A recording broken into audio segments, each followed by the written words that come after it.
We're on time today. You hear that? We're on time today. How's it going, everyone? I hope you all are doing well. Just today. 1 minute late? I am not 1 minute late. I started the stream at 6:30. I started the stream at 6:30. So, how we doing? If you were to give yourself a vibe for your day, what would it be? Me? I would put like a pizza oven that's been left on too long. That's my vibe. I'm just sucking up electricity where it don't belong. But good, I got to promote you soon. What do you mean promote me?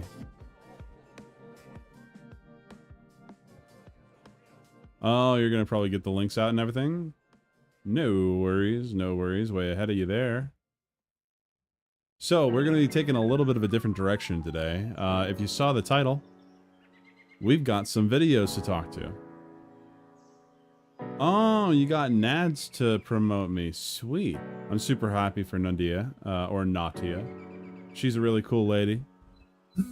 Honestly, peepers, if you want to drop Nadia's link, I will appreciate it because she is a pretty cool person. She just hit 1K subscribers. She talks about some horror movies and such. All right. Oh, and we got Dan last name already given his take in there. I will appreciate you holding on to that. We're not even there yet. Because there's a video that we're going to watch. There's some videos we're going to watch first. Before we get to that one. Mainly because Arrow, the person that's going to be joining me, he usually goes by Arrow. Usually you'll see him in the chat as Moe Masu. He is not going to show up for at least another 30 minutes. How am I feeling? I can take a full breath without pain.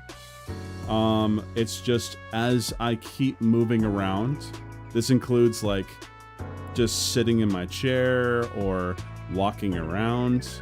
It actually becomes an issue as like the pain level will start to increase. And as it starts to increase, I'll take some anti-inflammatory drugs just to keep that down.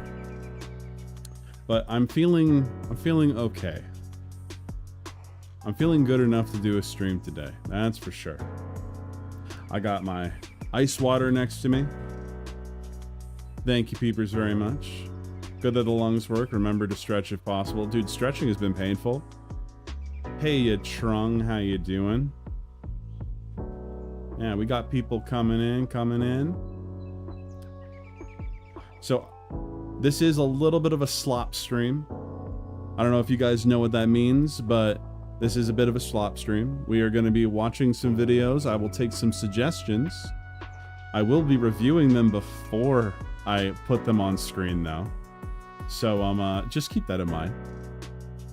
That's why I've put a message in my Discord for people to put in some video suggestions in there.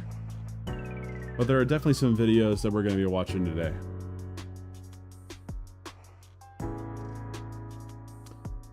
But how y'all doing? You're good? Sweet. Trung is good. Let the world know. Trung is good. If you were to put yourself on the alignment chart, where would you put you? Where'd you put yourself? AI Bigfoot Sasquatch vids from Instagram. Yeah, those are the chaotic good of AI, like AI art generation. Or just image generation. They're so fucking funny. You'd be lawful evil or chaotic good. That's there's quite the gradient there, Trung. But it's nice to see you, Dan. You haven't shown up in a little bit. It says, okay, so AI art is good for the broke guy who doesn't want to pay someone $20 to $100 for a picture of Master Chief or raw dogging a grunt, while smoking a cigar in the middle of the Halo Warthog run. That's a highly specific prompt you just gave there. I mean, sure. You see, ultimately, I am not anti-AI art, okay? I will put that out there. I do think it is art. I do think that it is okay to make it. There are some issues that I do have, and they usually come around with like human supremacy. I would prefer a human do that over a machine. That's pretty much where my stance kind of stands at the moment. But hey, we're gonna have my buddy on, and he may make me change my mind. Big companies need to pay artists and not use AI. Well, that's not gonna happen. That's not gonna happen. Just don't call AI art yours. See, I'm gonna get into that, peepers, because that's like one of my major like stances. I don't think you made that art. Bimo is a supremacist. Yes, I am. Human supremacy all the way. I will prefer humans over every instance. You have me choose between a human and a dog. I'm still going to choose a human.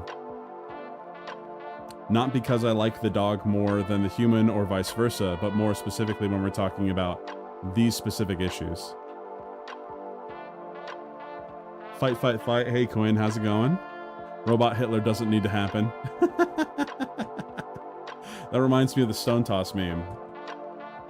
But we do have a couple of videos that we can go through while we wait. There's one from this creator that I want to get into, and it's about whether whether artists should own their art or not. And I think that that's kind of a crazy thing. I have seen it now. I've only seen about half of it, so I'm not spoiling myself, but I think we're going to start with that one. Let me just get this up here.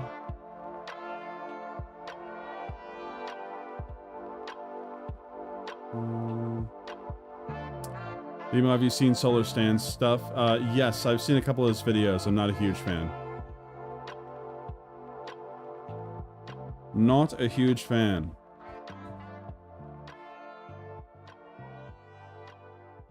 Okay, there we go. I'm just gonna go get the video here because I didn't have it already prepared. If it's ethical. There we go. We're gonna be looking at two videos from the we're gonna be looking at two videos from the channel Liquid Zulu. He's got quite a few more subscribers than me. I won't mind if he responds, if he does respond. Today he even did a debate with the Stop Killing Games guy, Ross. Let's see, where is it? Yeah, there it is. Why artists shouldn't own their arts. This is 47 minutes long, so we're gonna be going through it. This is gonna take a while. Arrow's definitely got to show up before we actually get this going.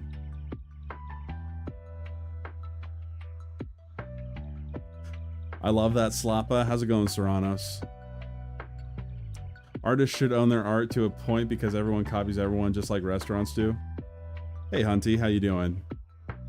All right, so I can show the screen. This is called Why Artists Shouldn't Own Their Arts. All right, we're doing React Tubing today. Oh, come on. Get to the start of the video, please. All the way back. We'll full screen this baby. All right, are you ready, chat?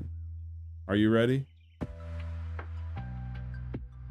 Are we ready to get dunked on by this guy named Liquid Zulu? By the way, if you are not in the Discord, no, I need to make dinner. Well, goodbye, Soranos. You have a good one. You won't be missed. No, I'm just kidding. I'll miss you. A little bit. I'll miss seeing you play Uma Musume for like 13 hours yesterday. Not ready, going for a quick smoko. Hold up. Oh, dude, just put it on your phone. Put it on your phone. What's the quote from that one thing where the mobile Diablo game was released? It was like, do you not have phones? Do you not have phones, guys? That was such a great thing. I loved it. It's fantastic. But. We are going to get into this. Do you not have the Epic phone? Indeed. Indeed. Now, because we are talking about Liquid Zulu, I'm open to criticism. Like, I'm completely fine. I even could have my mind changed tonight. All right, we're doing a little bit of thinking. We're doing a thonkler, okay? But I've already seen about, I got about, where is it? About 9-10 minutes into this video, and I already have qualms with it. So, I don't mind if you guys try to bug him about this. If he wants to react to this, all the better. I don't care. I don't care if he calls me an idiot. I'm fine with it. But, still not as good as you think you do, but you don't. Yeah, that has just about as good of a level as, what was it? The human eye cannot see 60 FPS. That was the other one. I remember that was a big thing. That was what radicalized me back in like 2013. 14. All right, so I'm gonna turn down this lo-fi here. Actually, I'm just gonna go right back here. You get to see I've got this thing right here. We're just gonna keep this playing a little bit in the background. If a game can't be played at minimum of 60 FPS, I don't want it. So you're just cutting out most Nintendo games. Most Nintendo games I'm just not gonna play, Serranos. Because frame rate only matters in certain situations. What if they have it at 30 FPS for the sake of aesthetic? Like, let's say, Legend of Zelda Wind Waker. A radicalized supremacist, yes. Liquid Zulu also believes in open borders and doesn't believe in joint ownership of property. Oh, I'm getting to that, Quinn. I'm getting to that. I think that this guy is a little dumb. He's got some dumb takes. But we'll get into it. We'll get into it. Okay. Are you ready now? Have you had your smoko creamage?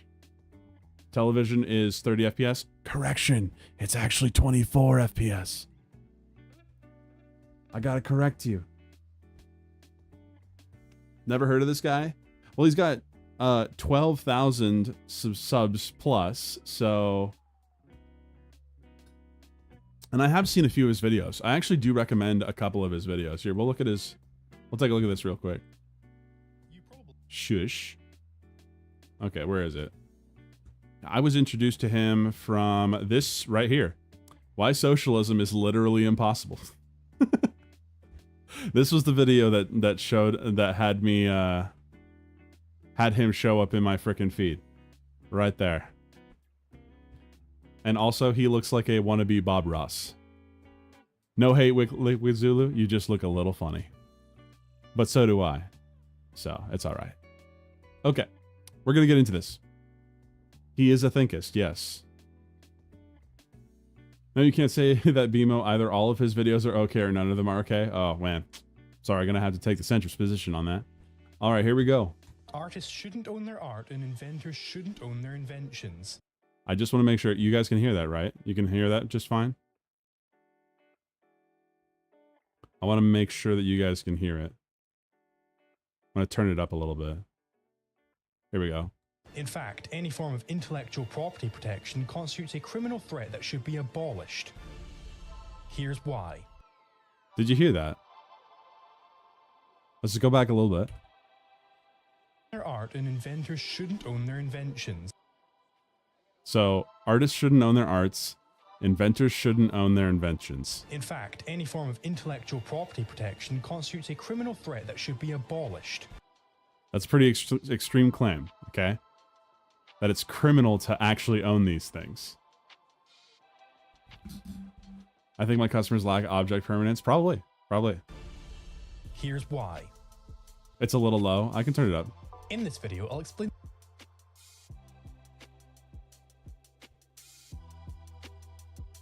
the nature of property How's that, rights, chat? conflict-avoiding norms. I will then show how IP drives us towards the destruction of civilization while stifling creativity. I will also debunk every pro-IP argument ever and demonstrate that copying other Every pro-IP argument ever. Every pro-IP argument ever.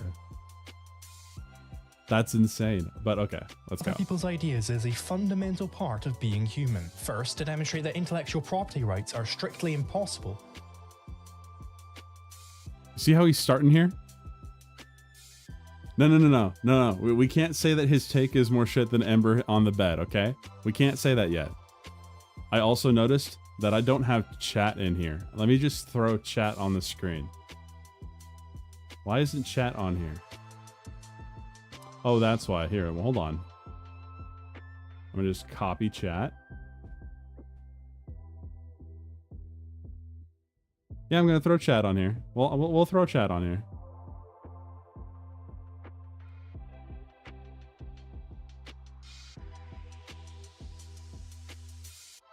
I'm gonna paste. I will make it smaller though.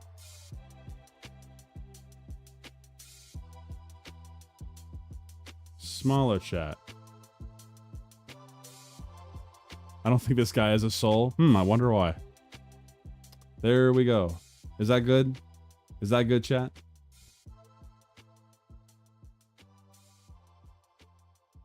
Alright. Walmart Wendigoon. The Wendigoon we have at home. Alright, we're going to get into this. This chapter is called Intellectual Property Rights Are Strictly Impossible. We consider the nature of property. To say that a person A has a property right in X is to say that A should win any conflict over the use of X. Briefly, a conflict is defined as contradictory actions. So if Crusoe is using a stick to spearfish and Friday comes along and tries to use that same stick to stoke his fire, we have a conflict. The two Okay, I'm following so far. He's bringing up conflict. actions cannot take place simultaneously. Yes, One because action there's one stick. excludes the other. Here we see that having a property right in X is necessarily exclusionary. We say that something is scarce. That's the point.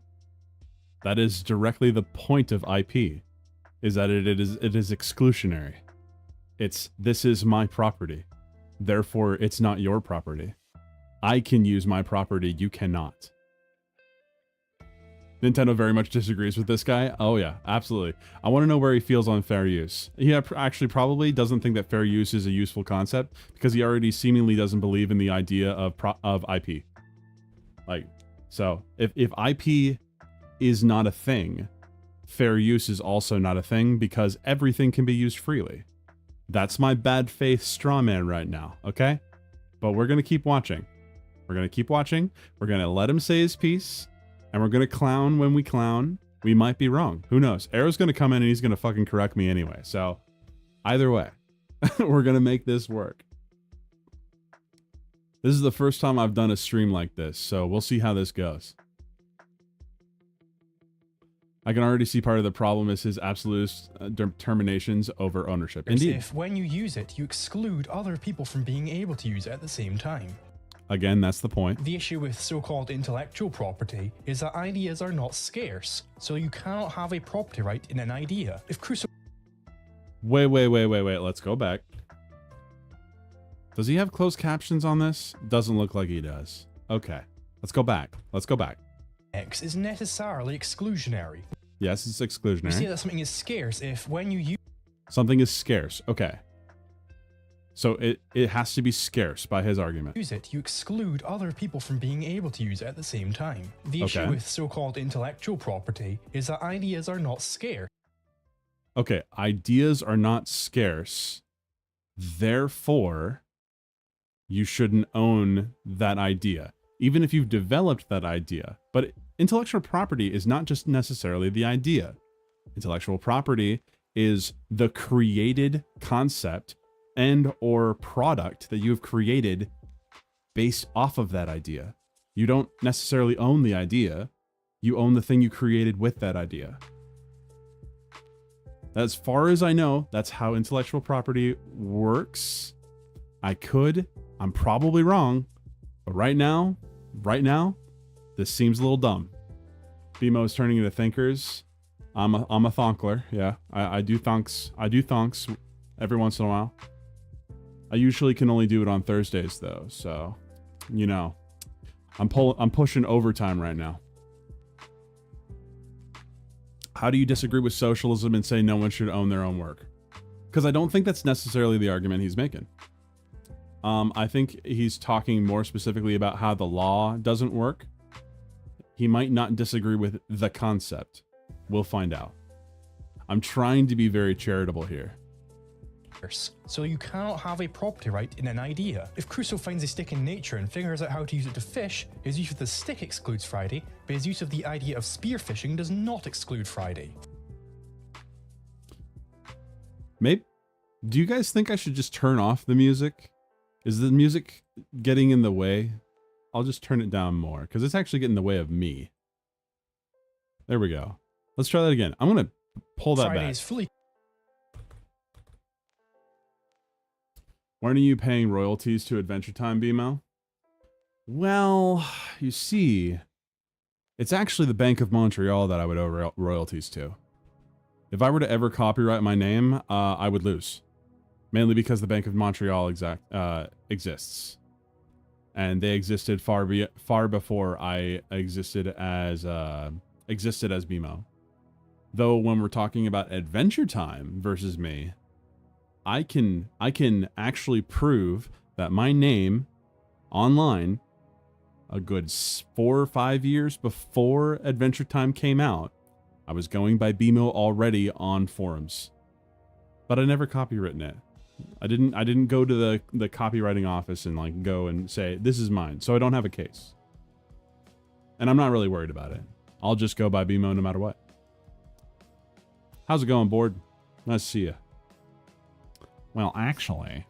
If when you use it, you exclude other people from being able to use it at the same time. Yes. The issue with so-called intellectual property is that ideas are not scarce, so you cannot have a property right in an idea. If Cannot have a property right in an idea. That's his big thing right now. Crusoe finds a stick in nature and figures out how to use it to fish, his use of the stick excludes Friday, but his use of the idea of spearfishing does not exclude. Okay, so he is separating, like, property rights from intellectual property rights are not the same thing for him. He's saying that you don't own the idea. That's his big thing right now. Because he has a stick, he came up with the idea of spearfishing, but he doesn't own the idea of spearfishing. Is the whole point of what he's saying. How's it going, Lucifer? Nice to see you. We need a kitty-esque diagram happening? Hell no, I am not that autistic. We're gonna do some raw thinking, all right? We're not diagramming this shit.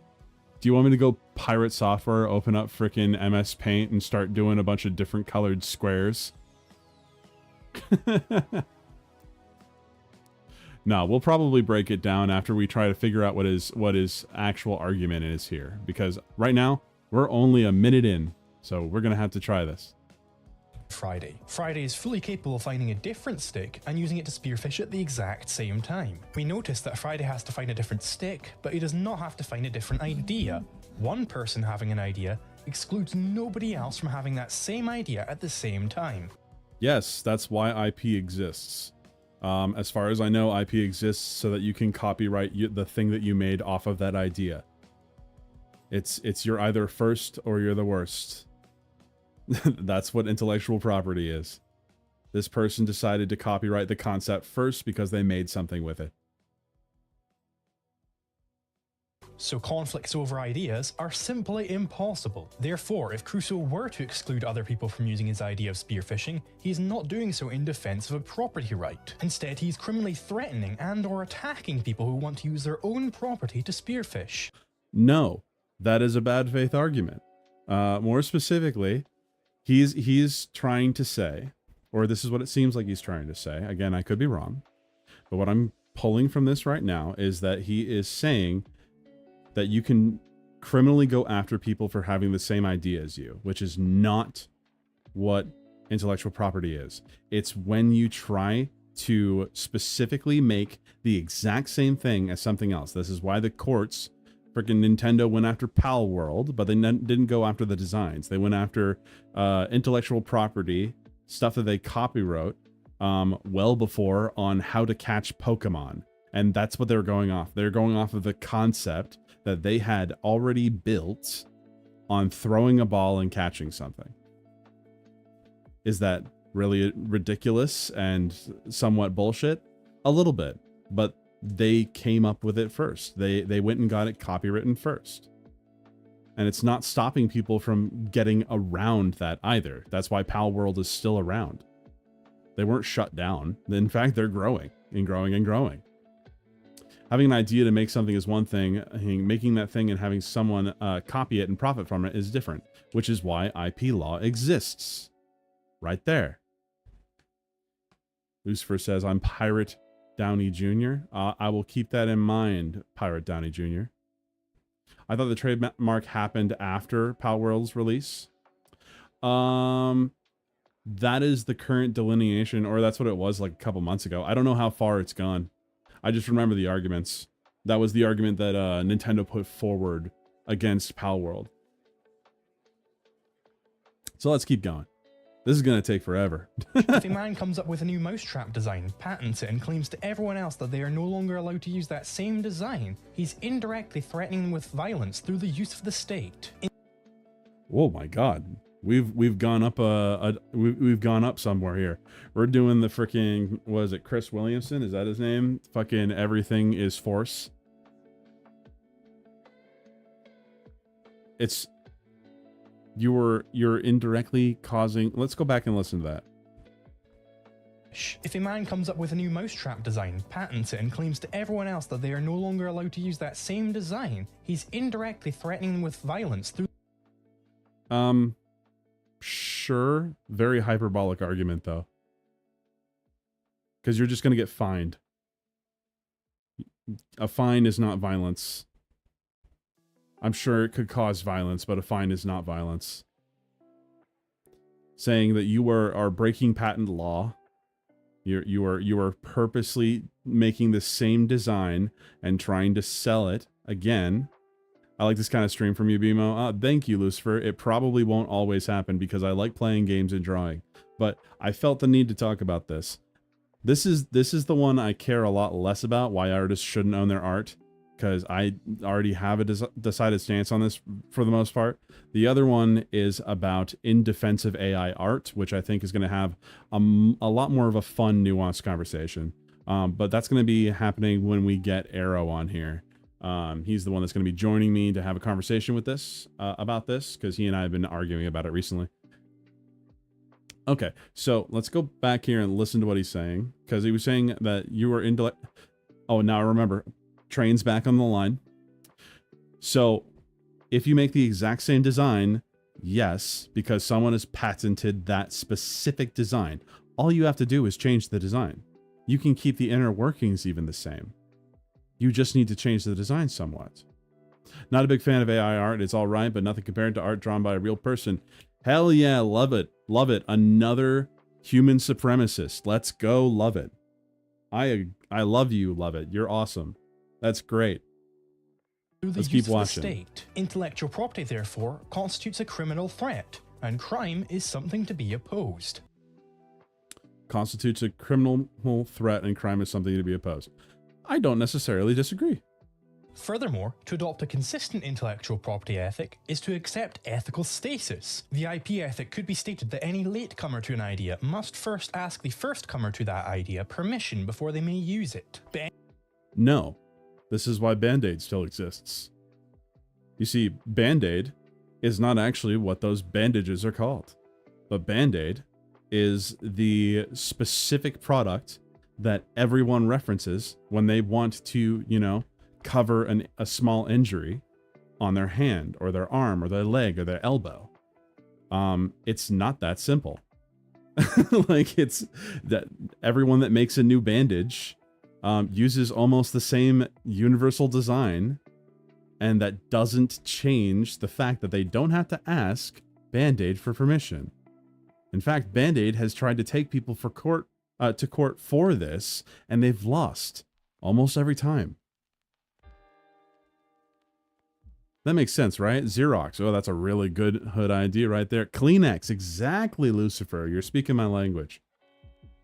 Anyone who's not the first guy who thought of the idea of asking someone else's permission in order to use their idea must ask his permission in order to ask someone else's permission. But they must first ask his permission to ask his permission, and so on. No, I feel like this guy doesn't quite understand how that works. Because if you make your own thing and it's better than the last thing, the way that copyright works is you have to defend your copyright, yes, but you can still lose in court over these things. This is why the court system is designed the way it is regarding how you need to come and delineate these issues. If you don't defend, this is what happened with Band-Aid, if you don't properly defend your copyright every single time that it gets brought up, if you're not super hardcore about it, you're gonna lose in court, lose your right to that copyright. This is why Nintendo goes after people for it. This is why they're so hardcore about frickin' music, even though they seemingly don't understand how fair use works. But I mean, who the fuck knows how fair use works anymore, especially on YouTube. So we'll see. We'll see. Well, let's keep going. Ad infinitum. The IP ethic then implies the near immediate cessation of all action, and therefore implies the death of humanity. What the fuck? Hold on. Did I miss something? We're going back 10 seconds. Ask his permission to ask his permission, and yeah, the line of asking permission. Yeah. so on ad infinitum. The IP ethic then implies the near immediate cessation of all action. Okay, the IP ethic is that everyone must stop everything unless they get permission from the original guy, which is not quite how that works. And therefore implies the death of humanity. His absolutisms really get me. They really get me. So it cannot possibly make for a human ethic. On these grounds, I shall refer to these IP threats not as genuine property, but as intellectual monopoly grants. Intellectual monopoly grants. I don't know. Let's keep going. I believe this distinction is important. Calling these monopoly grants intellectual property makes them sound as if they are a genuine feature of law, which they are not. It is this false naming which has led several online leftists to decry IP as taking good communal property into the clutches of evil private ownership, when in Okay, so he's not actually doing that argument right there. Because that's a really easy one to fight against right there. So he's not doing the weird socialist, like everyone should own this property argument. He's claiming that that's not what he's doing. Squiddy says, AI art opens art for people who can't art, but I wholeheartedly appreciate someone who can make it themselves. Oh, I appreciate you too, Squiddy. He's only saying that because I've doodled stuff for him. I'm basically his little wage slave, but he doesn't actually pay me, so I'm a little gremlin in his room. On the grounds of eating Italian sausages, I determine all of humanity is doomed. in fact, intellectual monopoly is commie garbage and should be treated as such. So we have it that Fucking based. IP is not a genuine feature of law, but what about people who don't care about matters of justice and think that it should still be obeyed because it is essential for capital development? BMO can art without AI? Yes, but I can't fucking speak without AI. Holy shit, what's wrong with me? That was insane. I just 2 words together. Art. Just short-circuited my brain. You haven't unless I have won your spinny wheel game. Never, not once. That's not true. That's not true. I've drawn Father Zastrin. I've drawn a bunch of different things for your D&D game before. It has never been like Seal BMO. If you're not an old fat guy on a holiday wearing a Hawaiian shirt, makes me immediately skeptical of you. Only if I have sunburns, right? And I'm eating ice cream. Economists who chart human development use the shorthand of the hockey. Okay, I just want to say, I don't like this guy. I really don't like Razor Fist. I've caught him on lying about history and purposely misrepresenting facts of cases. I don't like him. I'm just putting it out there. Not a big fan. Groomer Fist. Yeah, it's the Rageaholic. Stick graph, meaning If a line graph It's an aesthetic, was drafted of the Squiddy. advancement of humanity from the beginning of recorded time to the present, it starts as a fucking plateau, then beginning in the late 18th and early 19th century, it fires off the fucking Lucifer, you're also a crazy gooner. Razor is funny at least. Hey, I'll give you that. He is entertaining to watch. Neptune. What many economists, particularly sadly of the Austrian variety, often neglect to acknowledge is that this sudden surge in technological advancement perfectly coincides with the advent of intellectual property protections in the United States. And by Rageaholic's assertion here, I cannot help but to similarly conclude based upon this graph that pandemic illnesses actually increase the human population. Okay. Funny thing about this. Baby boomers are called baby boomers because we were in the middle of a depression. When life is hard, more children are had. This is just something that we know for a fact. So technically, the Black Death and the Spanish flu, not necessarily, there were a bunch of different factors, but the population did end up growing because more children were born. I'm just saying. So we best resurrect smallpox and send it on its way. It's of course simple to see.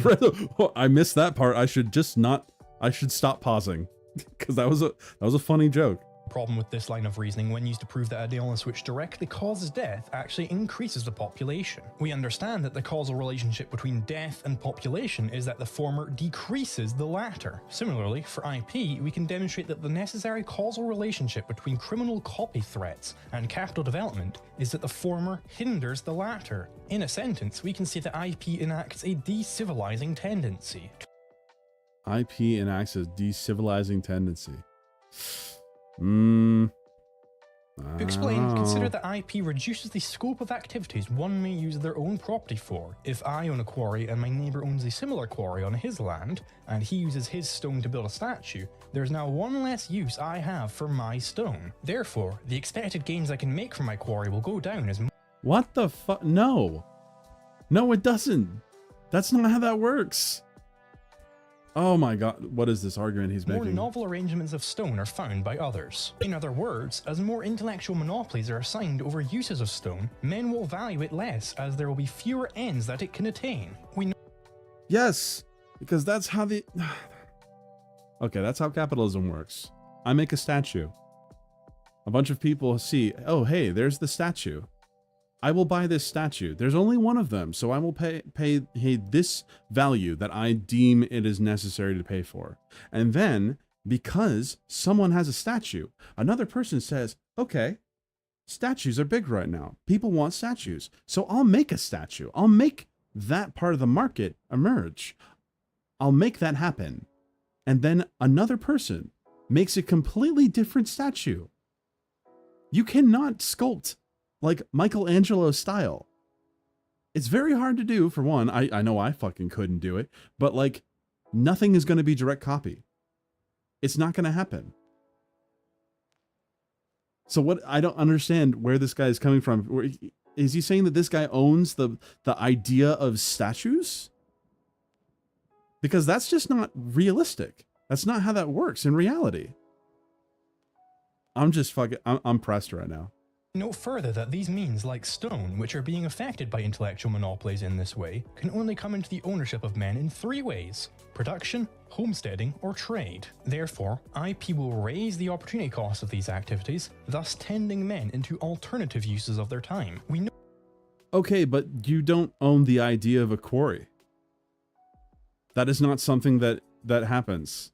You don't own the idea of a factory. You don't own the idea of a quarry. You cannot put those things, as far as I know, those are not intellectual property. I might be wrong. I could be wrong, but I'm pretty sure that's the case.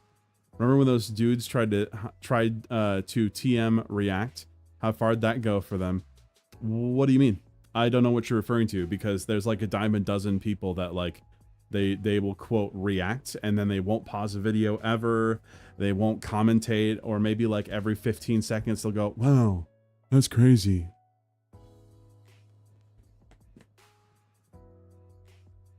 Does he know what an intellectual property is? I'm not sure, because he's already said that you don't own an idea. Sure, I agree. You don't own the idea, but you own the thing that you created off of that idea. That is the intellectual property. You are copywriting the thing you created based off that idea. So other people now need to either ask you permission for it, because it is your property. If they want to produce that exact same thing, they now need to pay you for it. Or they need to change the recipe, change it, so then it no longer falls under your IP. If anything, I'd say that this allows for a higher amount of creativity in the economy. Oh, it has Kid React, Team React, etc. Oh man, all of those being scripted was not surprising. Not surprising at all. All right, hold on one second. Just checking things here. Let's get back into it. Notice that the alternative to these laborious activities are leisure activities. Thus, under IP, you should expect there to be more leisure than otherwise. But more leisure means a higher time preference. Leisure is what men do when they want present satisfaction. It is in contradistinction to saving, and saving has to... That's a word I've never heard before. Contradistinction. Contradistinction. Have you guys heard that before? I've never heard that word before. You know what? You know what? I'm going to find out. Contradistinction. Oh, it is a word. A distinction by contrasting or opposing qualities. Okay. All right. I can tell you I've never used it. Me either. Me either. Me and my my smooth brain definitely had never heard of contradistinction before. To come about through production, homesteading, or trade. Therefore, IP discourages saving in favor of present satisfaction in the unhampered market. Okay. I might not understand what he's saying, but I'm going to get to his full point here. There is a natural tendency for time preferences to lower, so we can say that IP enacts a counter tendency, causing time preferences to raise. But it is specifically low time preferences which are the characteristic mark of civilization. In large indirect exchange... What do you mean by that? What do you mean by that? Time preferences? Like, leisure? So, like, America's an extremely prosperous country, but we still have an average of 9 to 10 hours worked every day. So, I don't know. I can tell you that nobody except weirdos use it because the word is stupid. BMO's the worst contradictionalists. Probably. It's when you mansplain so much that women get head turned off so you never get laid. Damn, guys. Damn. Hey, I don't think he's a bad-looking dude, all right? All right? I'm not hating. I'm not hating on him, all right? I just think this argument is kind of dumb. I'm not going to personally attack this dude. Look, I already said he looks kind of funny. He reminds me a little bit of Bob Ross with a little bit of a 5-0 vibe because of the flamingo shirt. But, like, that's some fun ribbing, all right? I'm not going to personally attack him. I'm going to try and attack his argument instead. I wish I wasn't a virgin. You shut the fuck up, Lucifer. I know who you are. I know who you are. Let's get back into it. Economy is entirely useless to a man who wants to immediately satisfy any urge he... Hey, you realize, even though you retracted it, Lucifer, it's right here. All of China knows what you said. Right here. It's not going away. What? He has a face of why you can't have a pizza party in school due to a stupid allergy? Jesus, Squiddy. Damn. Do not throw rocks or bricks at glass houses. Holy shit. No, I'm just joking. You're beautiful, Squiddy. may feel like an animal beast. For exchange to even be possible in the first place, there has to be some amount of saving. Therefore, counter to Rageaholic's above assertion, intellectual monopoly is a destructive force against capital development, not a preserving one. Kinsella explains that intellectual monopolies are a form of negative easement. They are in order that other people aren't allowed to do certain things with their own property. Because IP specifically... Okay, negative easement. Okay, I know what a negative easement is. A criminal negative easement, as opposed to a voluntarily agreed upon one, it has the same effect as expropriation. Let us recall that IP Let's recall that. Okay, he's going to read it out. rights give to pattern creators partial rights of control, ownership, over the tangible property of everyone else. No, he didn't do the it. pattern creator has a partial ownership of others' property by virtue of his IP right, because he can prohibit them from performing certain actions with their own property. Author X, for example, can prohibit a third party Y from inscribing a certain pattern of words on Y's own blank pages with Y's own ink. What? No. So what you're referring to regarding negative easements is usually regarding actual physical property. And this is regarding, like, let's say you have a property that has a road on it, and your property specifically covers the entirety. This is actually, I'll cover actually a different example here, because where I used to live, okay? You know, actually, I'm going to pirate software this, all right? I'm going to pirate software this. He's got me going, guys. He's got me going. This is definitely a BreadTube-esque style video. I agree. I agree. I agree. Okay, so let me just get this up here. All right. So, I used to have, this is where I used to live. All right. We had, let's say, this long stretch. Okay, long stretch of land. Okay. My house was right here. Okay. We had a whole backyard and everything. There was a nice fence. Okay. Now here's the thing. Up here, there's a road. This road will then curl in this way. And that actually came up from this direction. Okay.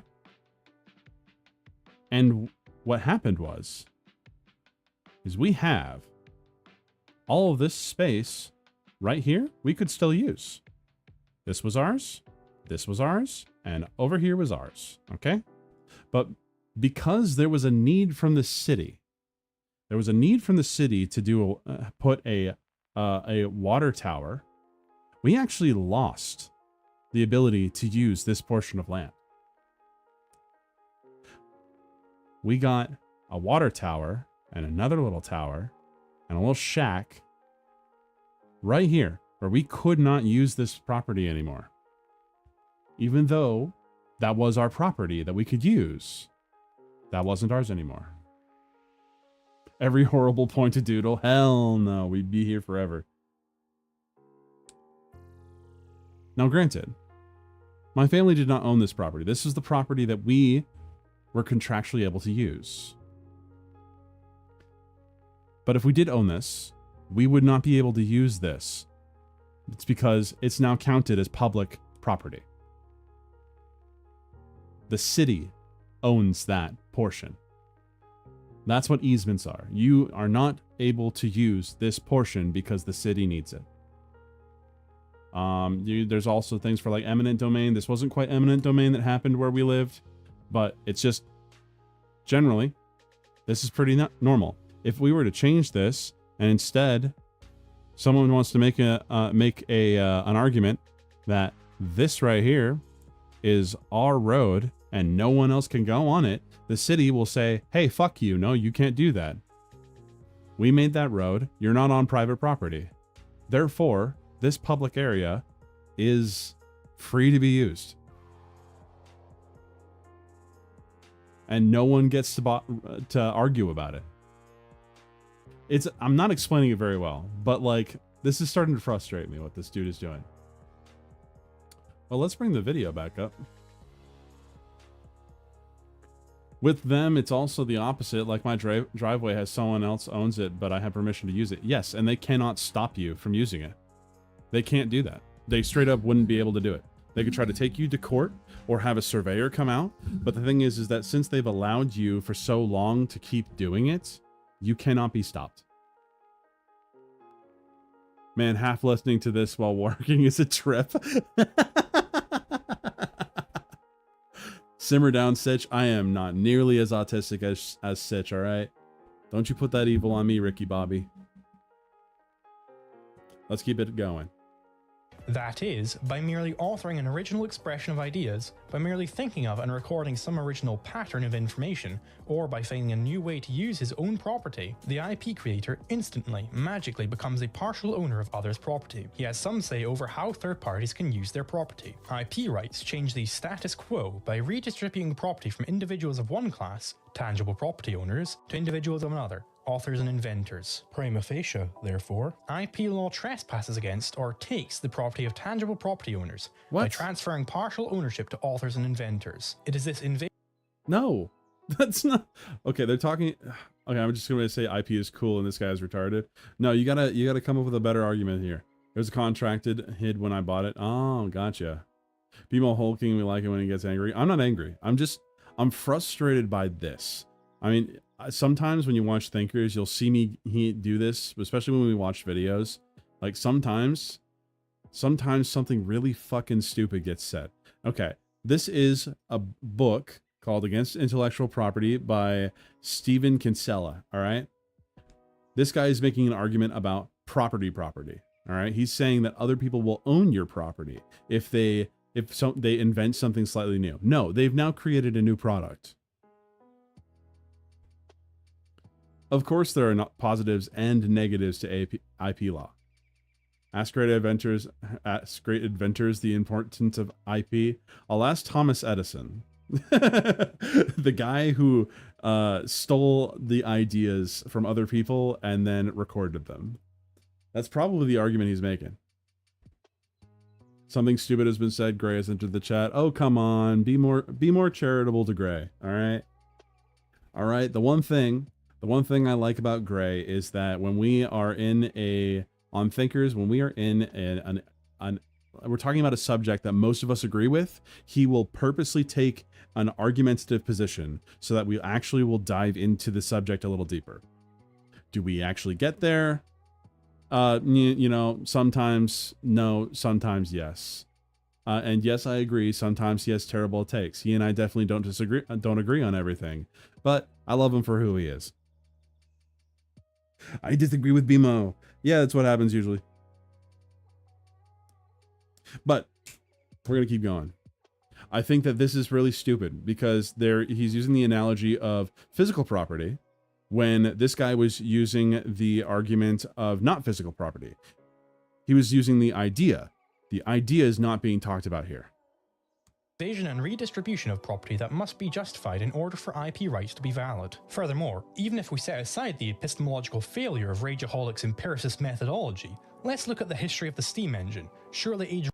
I like your funny words, Magic Man. Like, I would give both of you big hugs. I would call the police if you touched me. Driving force in the Industrial Revolution. It has been argued that the Industrial Revolution... And against intellectual monopoly. Okay. Is this the same guy? No. Michelle Baldwin and David K. Levins. I disagree with BMO that he's straight. Okay. Took place when it took place, largely because patents giving inventors a period of monopoly power were first introduced by enlightened rulers at that time. The exemplary story of James Watt, the prototypical inventor-entrepreneur of the time, is often told to confirm the magic role of patents in spurring innovation and growth. As we pointed out in the introduction, this is far from being the case. Except for it is the case.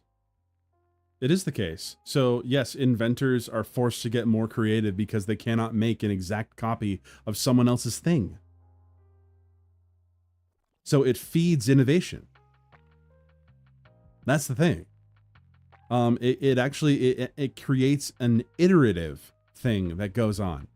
If you keep patenting that one thing and then you make the product off of that one thing, other people now have to, let's say that you created the perfect way to make ice cream. This was seen as the objectively perfect way of making ice cream. Other people, let's say the Italians, you know, they make a custard pretty much. And they say that that is the perfect way of doing it. They call it gelato. Okay. Some bumfuck American says, well, I don't want to use egg yolks. I'm allergic to eggs. And they create vanilla ice cream without eggs. They just use milk and sugar and put it in that beautiful machine that when I was really young, a little tangent, when I was really young, my grandparents had an ice cream maker, and they would get the salt rocks, the big crystallized salt rocks, drop it into the ice cream churner, indeed Serranos, and then we would pretty much every once in a while, they would just give us a piece of that salted ice. That is soft serve. No, it became ice cream because it was then frozen. But soft serve is a different IP, ironically. But people don't own the idea of those things anymore because the iteration on the idea of a frozen dessert, there's a million different ways to do it. No one person owns that idea. It's only when they try to put it under a specific brand. Now you cannot, let's say it's called Monaco or something of this sort. Okay, you now cannot make that exact ice cream, call it Monaco, and sell it because someone owns the name Monaco. And it's specifically that product. So you have to iterate upon that, give it a different name.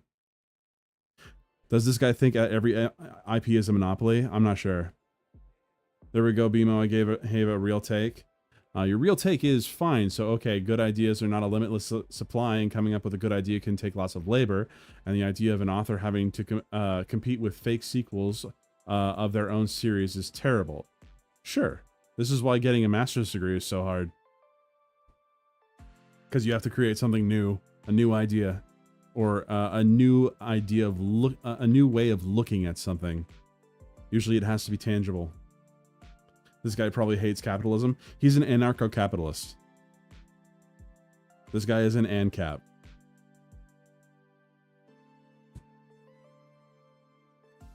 Alrighty. Sorry, I just was sent a really dumb meme. Okay. Yep. Oh, Squiddy, I completely forgot that you were in my Discord. This guy's an ANCAP, thus the previous statement is correct. No, ANCAPs like capitalism, alright? Because capitalism funds their ideals. The pricing policy of Bolton & Watt's enterprise was a classical example of monopoly pricing. Over and above the cost of materials needed to build the steam engine, they would charge royalties equal to 1/3 of the fuel cost savings attained by their engine in comparison to the Newcomen engine. I would say that's a little shitty. I would say so. It's like when you go to a non-authorized dealer for a certain specific type of car. Ford. ANCAPs are terrible, but slightly better than commies. Yeah, relatively. It depends. Because a lot of people, when they say ANCAP, they think Eric July, and I don't believe that Eric July is actually an ANCAP. Saw ANCAPs raging at Stop Killing Games the other day because their issue with games going under IP laws, which is dumb. It's ironic because this guy just today was on a live stream with Ross for the creator of Stop Killing Games initiative, debating him on that very thing. That's very ironic. Notice two interesting properties of this scheme. It allows for price discrimination. It got mailed back to you. Let's go, Lucifer. And it is founded on the hypothesis that, thanks to patent protection, no further technological improvement will take place. It allows. No, that's not how that works. Just because a certain thing is patented does not mean that you cannot improve upon that thing. Because if you improve upon that thing enough, it is no longer the same products. It was for price discrimination because, given the transport technology of the time, the price of coal and horses, the alternative to the Newcomen engine being horses, varied substantially from one region to another. It assumes that technological improvement will be stifled because it is based on the idea that only the Watt engine could use less coal than the Newcomen engine. No surprise then that Bolton and Watt spent most of their time fighting in court any inventor, such as Jonathan Hornblower, who tried. Amazing name, by the way, Hornblower. I wonder what he made. I wonder what his ancestors did. Try to introduce a machine either superior to theirs or at least superior to the Newcomen engine. It will also come as no surprise to our readers that, in the Cornwall region where copper and tin were blowjobs mined and coal was expensive, a number of miners took to pirating the engine. This naturally brought about a legal dispute with Bolton and Watt, which ended only in 1799 with the symbolic victory of the two monopolists. Symbolic because their patent expired only a year later. Bolton and Watt... Okay, I want to ask about what the relevance was to that, Mr. Liquid Zulu.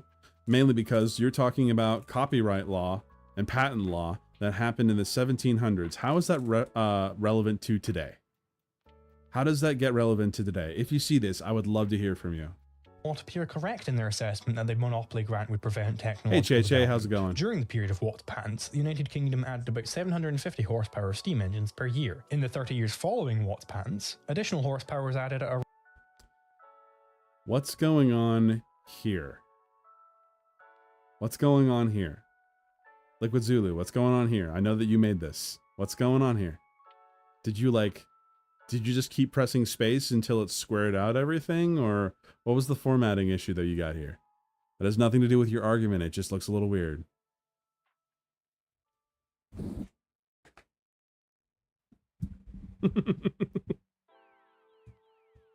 rate of more than 4,000 per year. Moreover, the fuel efficiency of the steam engines changed little Magna during this Carta period says of I Watt's don't patent. need a However, driver's between license to 1810 travel. and 1935, it is estimated to have increased by a factor of 5. After the expiration of Watt's patents, not only was there an explosion in the production and efficiency of engines, but also steam power came into its own as the driving force of the Industrial Revolution. Over a 30-year period, steam engines were modified and improved as crucial innovations such as the steam train, the steam Talk about being bald. Che, speak for yourself, Osu player. boat, and the steam jetty came into wide usage. The key innovation was the high-pressure steam engine, development of which had been blocked by Watt's strategic use of his patent. Many new improvements to steam engines, such as those of William Bull, Richard Trevithick, and Arthur Wolff, became available by 1804. Although they had been developed earlier, these innovations were kept idle until the Bolton and Watt patent expired. None of these innovators wished to incur the same fate as Hornblower. Again, I wonder what Hornblower did in his history. But regarding this right here, yes, people can be dicks with their copyright. We can even just look at Nintendo. Regarding IP, people can be dicks about it. So you need to iterate upon the product so that it is now distinctively different than the previous thing. It's actually technically what I'm doing regarding this video and fair use. I'm trying to speak and add to this conversation so that, you know, he can't come after me, or some other people can't come after me for saying that I basically sat here like Hassan does, or fucking Pokimane has done, where they'll just sit there and let the thing play and they'll fucking walk away and not do anything. Are they being dicks though? The way that this was described right here, yes, this guy was being a dick about his patent because he wanted to charge people a high premium. He said that it was over half the price of the engine in order to use it in royalties. That's a dick move. That's a dick move. I'd say that's a dick move. But also, as far as I know, within his right to do so. This is hardly surprising. After all, it's competition, this drive to survive, which impels men to innovate. If a man has a monopoly grant, he will shift resources away from innovation towards maintaining his monopoly. I do understand that perhaps Rage is not the most able proponent of intellectual monopoly, so I'll turn to a similar claim made by Academic Agent. And this brings me finally to the utilitarian. Oh my god. Who knows about Academic Agent? Who knows about Academic Agent? Anyone here an Academic Agent entrepreneur? Not you. Dudikits does not know. Well, I know that some of you here know about Academic Agent. Quackademic Agent is what he's known as. Not into him. That's because he's a crazy person. he's a fucking crazy person.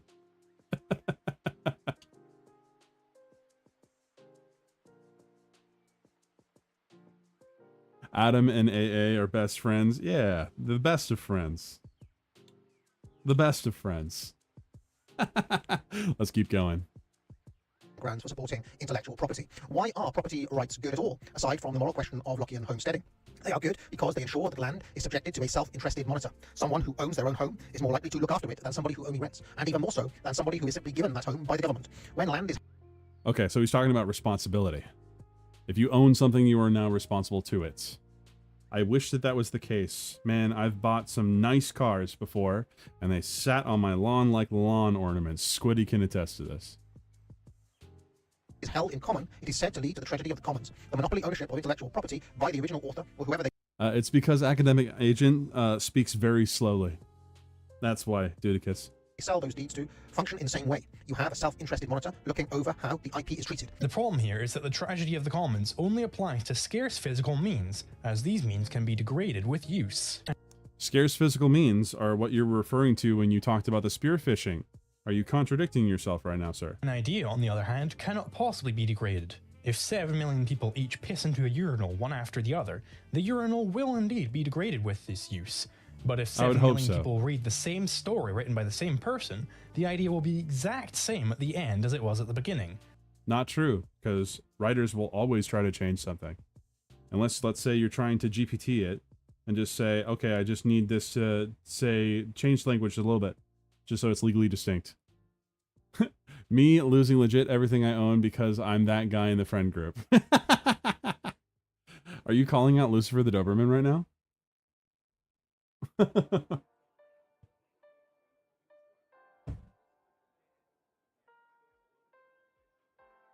Sorry, I had to swallow some pills. Ugh, they taste awful. Ideas cannot be degraded. Should one of these people like the story and want to tell their own version of it, this is not a degradation of the original. Rather, they are telling a new, but similar story. The creators of The Lion King are quick to point out their inspiration from Shakespeare's Hamlet, but this does not make The Lion King and Hamlet the same story. Further, each of the Star Wars movies takes place within the same universe with many of the same characters, but this does not make A New Hope and The Empire Strikes Back the same movie. Ideas simply cannot be degraded. So that's the point I made earlier about how they're iterating upon this story. It's not a one-for-one retelling. It's not. It's just not.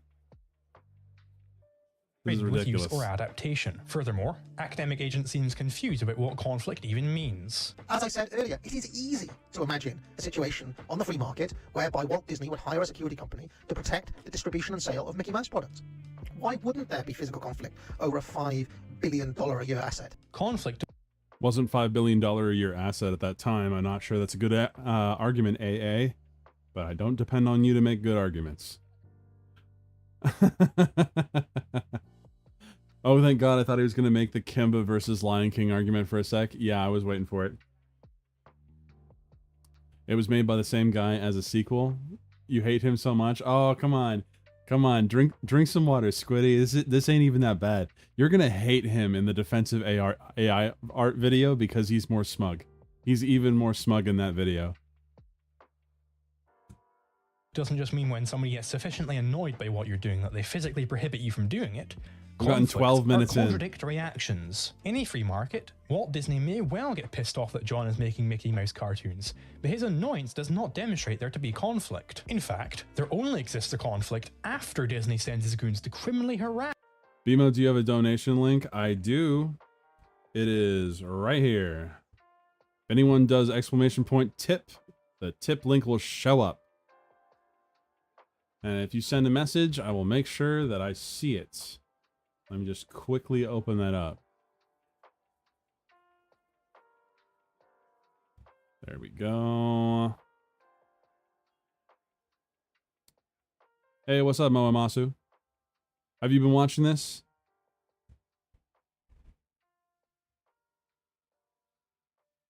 Spam it? Why are we spamming? Why are we spamming? Alrighty, that is now... Go.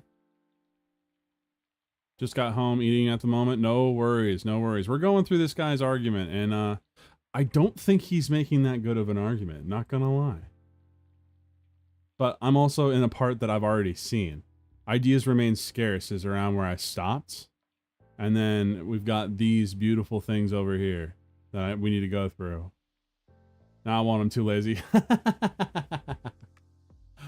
Ask John. The Disney goons can't prevent John from using his typewriter at the same time that John uses his typewriter. There is a conflict. One action excludes the other. I'm going to bring that back a little bit. In fact, John is making Mickey Mouse cartoons, but his annoyance does not prohibit you from doing it. Conflicts are contradictory actions. Conflicts are contradictory actions. Okay. In a free market, Walt Disney may well get pissed off that John is making Mickey Mouse cartoons, but his annoyance does not demonstrate there to be conflict. In fact, there only exists a conflict after Disney sends his goons to criminally harass John, the Disney goon. I'm not sure. I'm not sure what the comments on this video say. Let's see. When Grug throws me into prison for stealing his copyrighted idea of sharpening a rock. That's a really funny joke, not gonna lie. As an artist and innovator myself, I agree completely. It's hard to navigate this world where large companies use copyright and patent law to bully small creators against using ideas even similar to their own, but small creators cannot do the same thing as they lack the lawyer power these companies wield. Okay, that tells me a lot about where this is going, but not gonna lie, I like this guy better before I saw what he looked like. Fuck. God damn. Now, first Squiddy, now Arrow in the chat. This dude, Moemasu, he's fucking attacking this guy's physical appearance. God damn. I'm so sorry, sir. Liquid Zulu, if you see this, I'm not saying it. They are saying it. Okay? I can't, to quote Hassan, I can't control my chat, dude. I can't control my chat. Can't prevent John from using his typewriter at the same time that John uses his typewriter. There is a conflict. One action excludes the other. This confusion poisons AA's understanding of the conflict avoidance theory of homesteading. Kinsella goes on to argue that ideas can be homesteaded like land can, because they are not physical, and Lucifer the Doberman simps. He pays me $4.20. That's awesome. And he says, you are a simp for VTubers. Hell no, I'm not. Hell no, I'm not. Thank you for the tip, though, by the way. Dude, okay, I'm a level with you, Lucifer, all right? When it comes to VTubers, I know of some. I don't watch any of them. I watch Cine, that's it. And it's because Cine's my friend. Like, that's it. Simp by association. Oh, man. I'm cooked, aren't I? Wait, what just happened? Oh, shit. I pressed a button and it moved things over. I have never once seen an actual Bowberry clip. Vengeance, but also Steam Jet. We already did this part. Which piss into a urinal one after the beginning. They physically prohibit this. Okay, let's go back. Finding locks. There we go. Poisons AA's understanding of the conflict avoidance theory of homesteading. Kinsella goes on to argue that ideas can be homesteaded like land can, because they are not physical. By the way, this is what AA actually sounds like. Academic Agent sounds like this. CPaffy, welcome in. I only watch Show One Head reactions by VTubers, but I watch a lot of those. And therefore cannot be owned. He justifies this by redefining. Yes, he's arguing against a stance that Academic Agent made.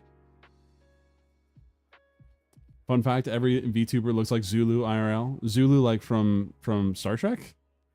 Is that what we're saying? Zulu from Star Trek? Locks mixing the land with labor by the concept of occupancy. So in Kinsella's conception, it's not mixing the land with labor, it's occupying the land, possessing it, as he puts it. The claim is now, do you understand why he was sped up? The guy you're watching? not that you can't have a property right in an idea. It sounds like every British YouTuber I've ever met. You can't have a property right in an idea because conflicts over ideas simply cannot occur. Let's go back a little bit. Mixing the land with labor, it's occupying the land, possessing it, as he puts it. The claim is not that you can't have a property right in an idea because... Okay, so he's saying the claim is not that you can't have a property right in an idea. As you can't occupy it. Rather, the claim is that you can't have a property right in an idea because conflicts over ideas simply cannot occur. Conflicts over ideas cannot occur.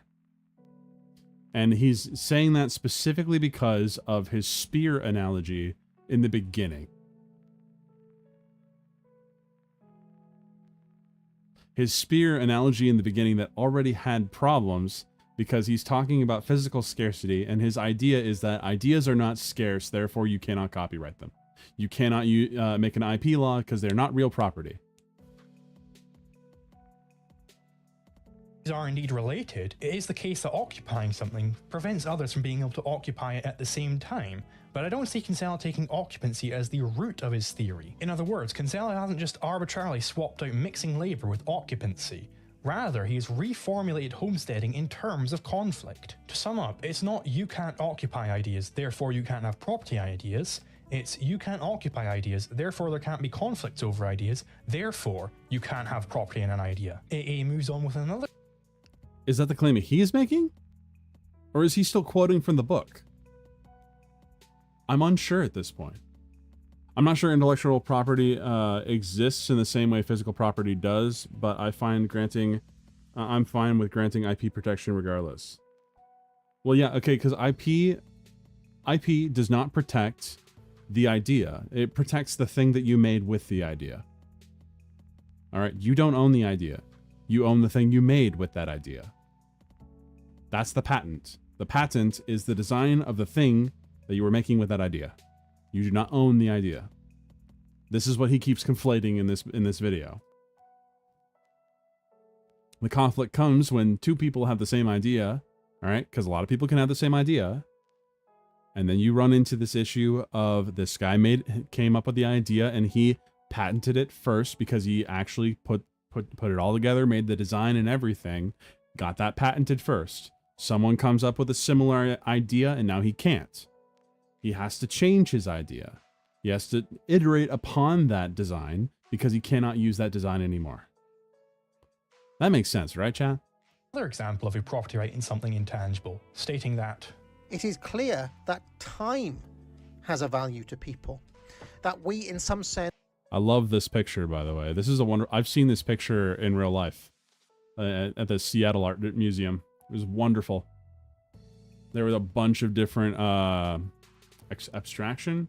No. What's the term? I feel retarded now.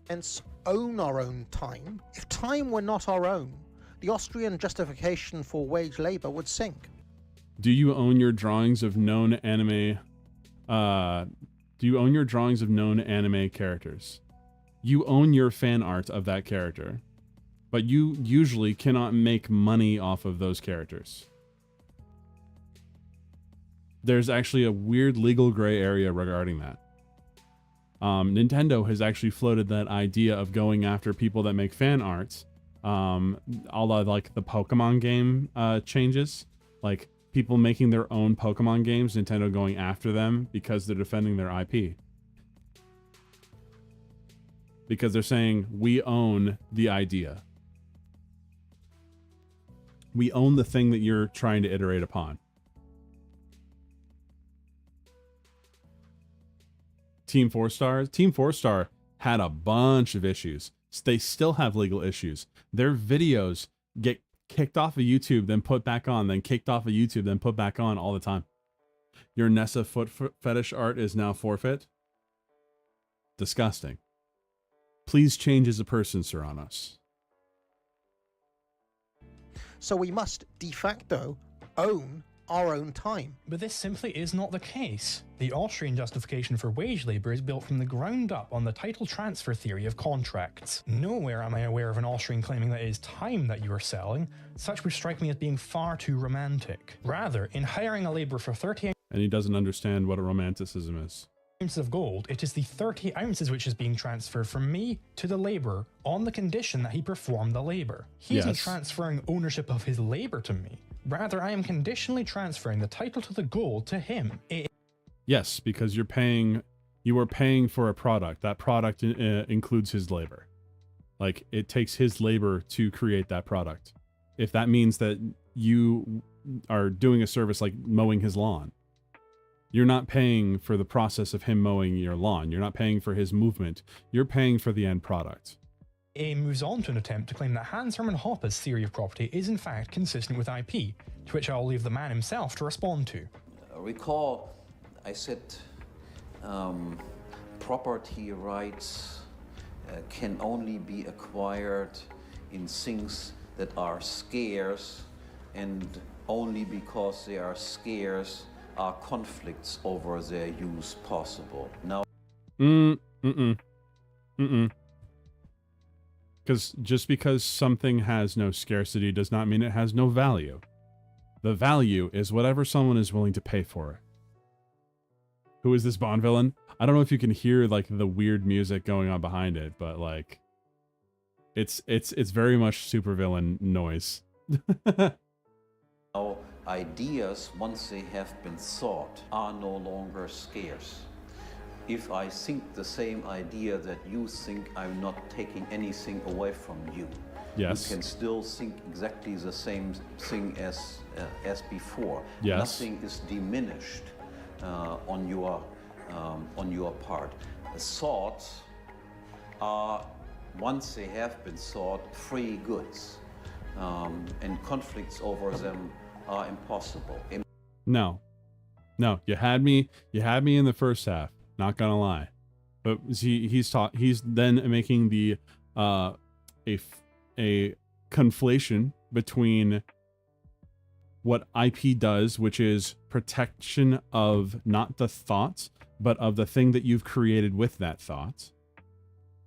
Okay, let's for example use the term tangibility. The tangible thing that you created off of that thought is what is in conflict at that point. Everyone can have the same thought. Everyone can think of the same cat right now, the same elephant right now. Everyone can think about Pikachu the same way. But the second you try to make that thing and actually build upon that thing is where you can actually add that, because that's where the value comes from.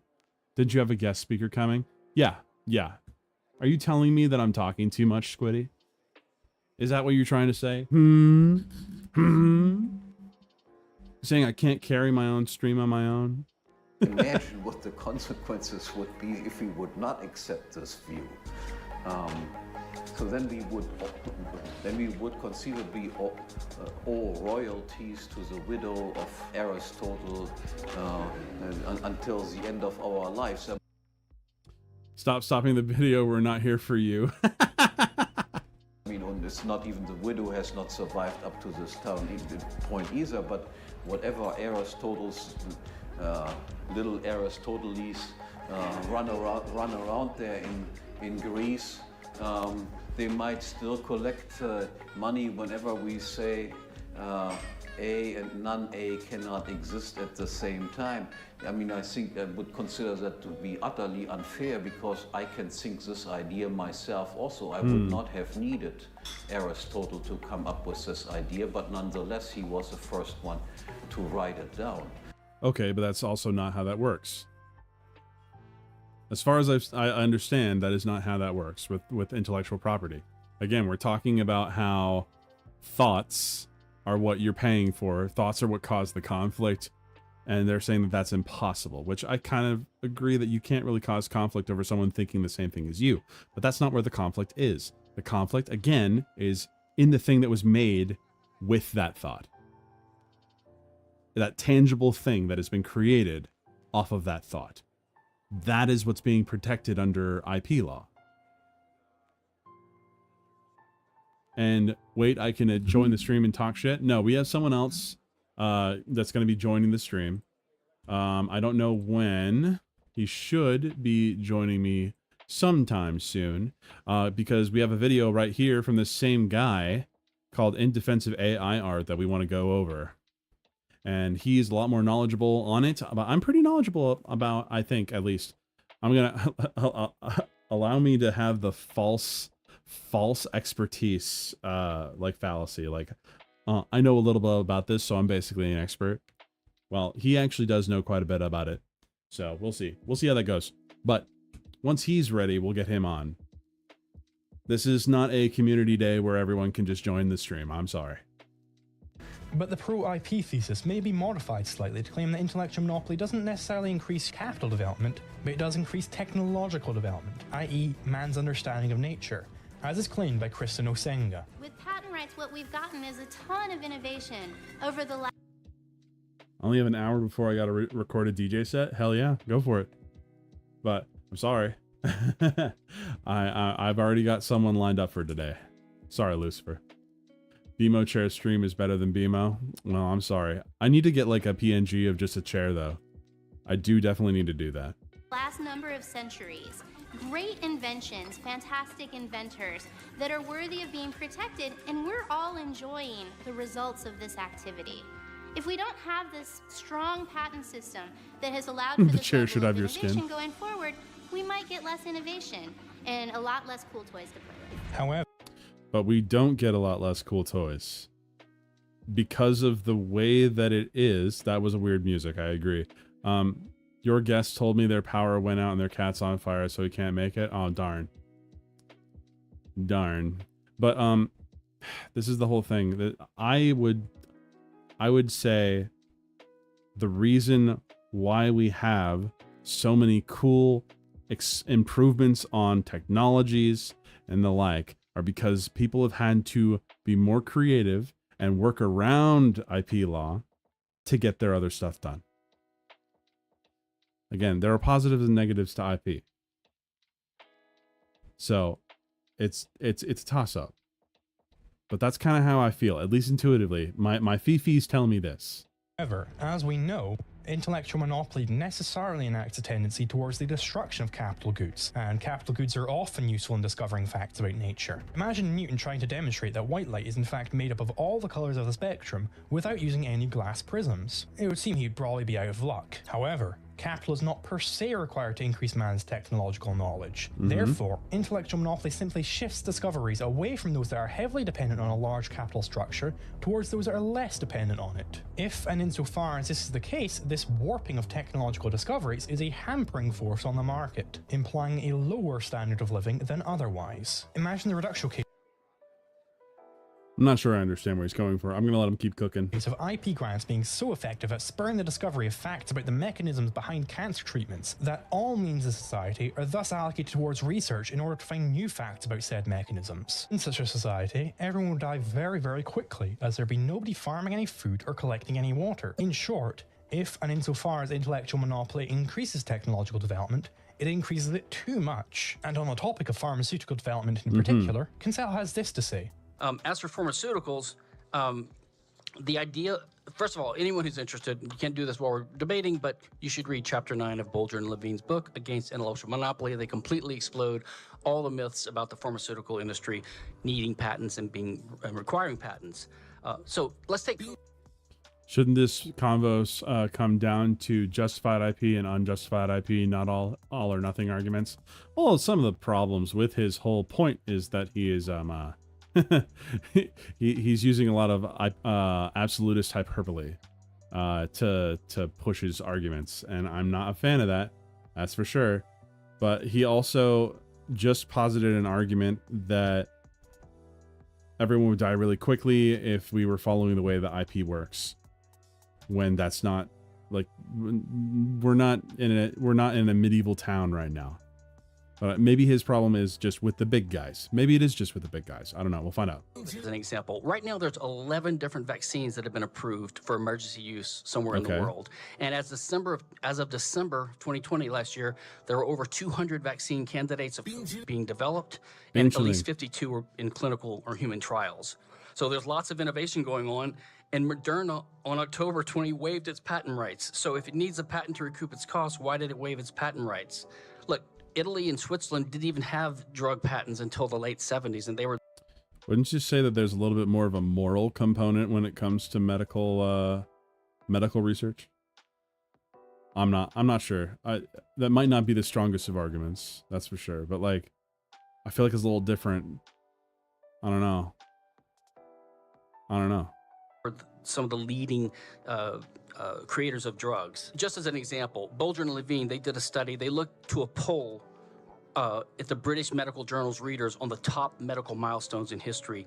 They found that almost none of them had anything to do with patents. Penicillin, X-rays, tissue culture, anesthetics, chlorprom... I can't read that one. Public sanitation, germ theory, evidence-based medicine, vaccines, birth control pill, computers, oral rehydration therapy, DNA structure. I need some oral rehydration therapy. In fact, I'm going to drink some water right now. monoclonal antibody technology, and the discovery of the health risks of smoking. Of the top 15 entries, only 2 had anything to do with patents. So what you're saying is that these things end up, like, technology will improve regardless of patents. Meaning that the argument that Liquid Zulu was making about how it stifles innovation is not the case. The Center for Disease Control in the U.S., they had a list of the top 10 public health achievements of the 20th Hell century. yeah, let's go. Oral None vagina of them had anything to do therapy. with patents. A review of the most important pharmaceuticals reveals that many came about without the motive or the possibility of requiring a patent, including like aspirin, AZT, cyclosporine, digoxin, ether, fluoride, insulin, medical marijuana, methadone, morphine, oxytocin, penicillin, phenobarbital, prontosil, quinine, Ritalin, salvarsan, vaccines, and vitamins. So you don't need patents to develop drugs. And those patents that do exist for pharmaceutical drugs. But those drugs will also get made regardless of whether they're patented or not. So maybe you don't need patents for drugs, but that feels like a non-argument. Because he's not saying that you should throw all patents away with that. He's saying that a patent is not required in order to innovate upon medicine, which I agree with. Are responsible for countless deaths and many ruined lives. Ever wonder why insulin is so expensive to purchase but so cheap to produce? Moral claim. As Unique Namosaurus explains, the fault lies with Unique Namosaurus? I feel like I've heard that name before. patenting. 3 companies each have active patents that cover 1 or 2 of the 4 known types of modern insulin essential for type 1 diabetes. Oh yeah, I don't know if you guys remember this. Chat, do you remember that, like, the this video is moving a mile a minute? Yeah, a little bit. But do you guys remember when one guy bought the patent rights to insulin and fucking like bumped up the price by like 300, 400%? That guy went to jail, by the way. Like, you're not allowed to do things like that. We do have some guardrails in place for that type of behavior. And it doesn't get any more impossible to replicate than literally illegal. And while original patents have expired, new patents that cover new formulations and advancements have had so little difference with the original that replicators of the original are still liable for patent infringement. Which you can tell because companies trying to make their own insulin, like the Open Insulin Project, Was it Shkreli? Was it Martin Shkreli? Or whatever his name was? and Lynette are specifically trying to make and approve a biosimilar, not a bioreplicate, a generic, which is easier to get approved. Until we make one, the big 3 price fix, and there are big million-view videos showing the patents, companies, and price fixing they're involved in, but none mention price fixing cartels don't work unless Patriot Act with Hassan Minaj. Your last name is unfortunate, sir. you prevent replication. All you've done is create incentives for new companies, and the cartel stops being profitable if you have to invite them all in. So if intellectual monopoly grants are not necessary to, and in fact don't spur innovation, what is their true purpose? Kinsella explains that copyright originated as a tool of censorship. Copyright has its origins in censorship and thought control, so it's no wonder that's what it still does today. So the seminal German silent film Nosferatu, which some of you may have heard of and even seen, was deemed a derivative work of Dracula, and courts He also bought the Wu-Tang album that was only on 1 record and never released it to the public. Damn, that's kind of evil. That is kind of evil right there. ordered all copies destroyed. Now, luckily, someone preserved a copy, and that's why we still have it today.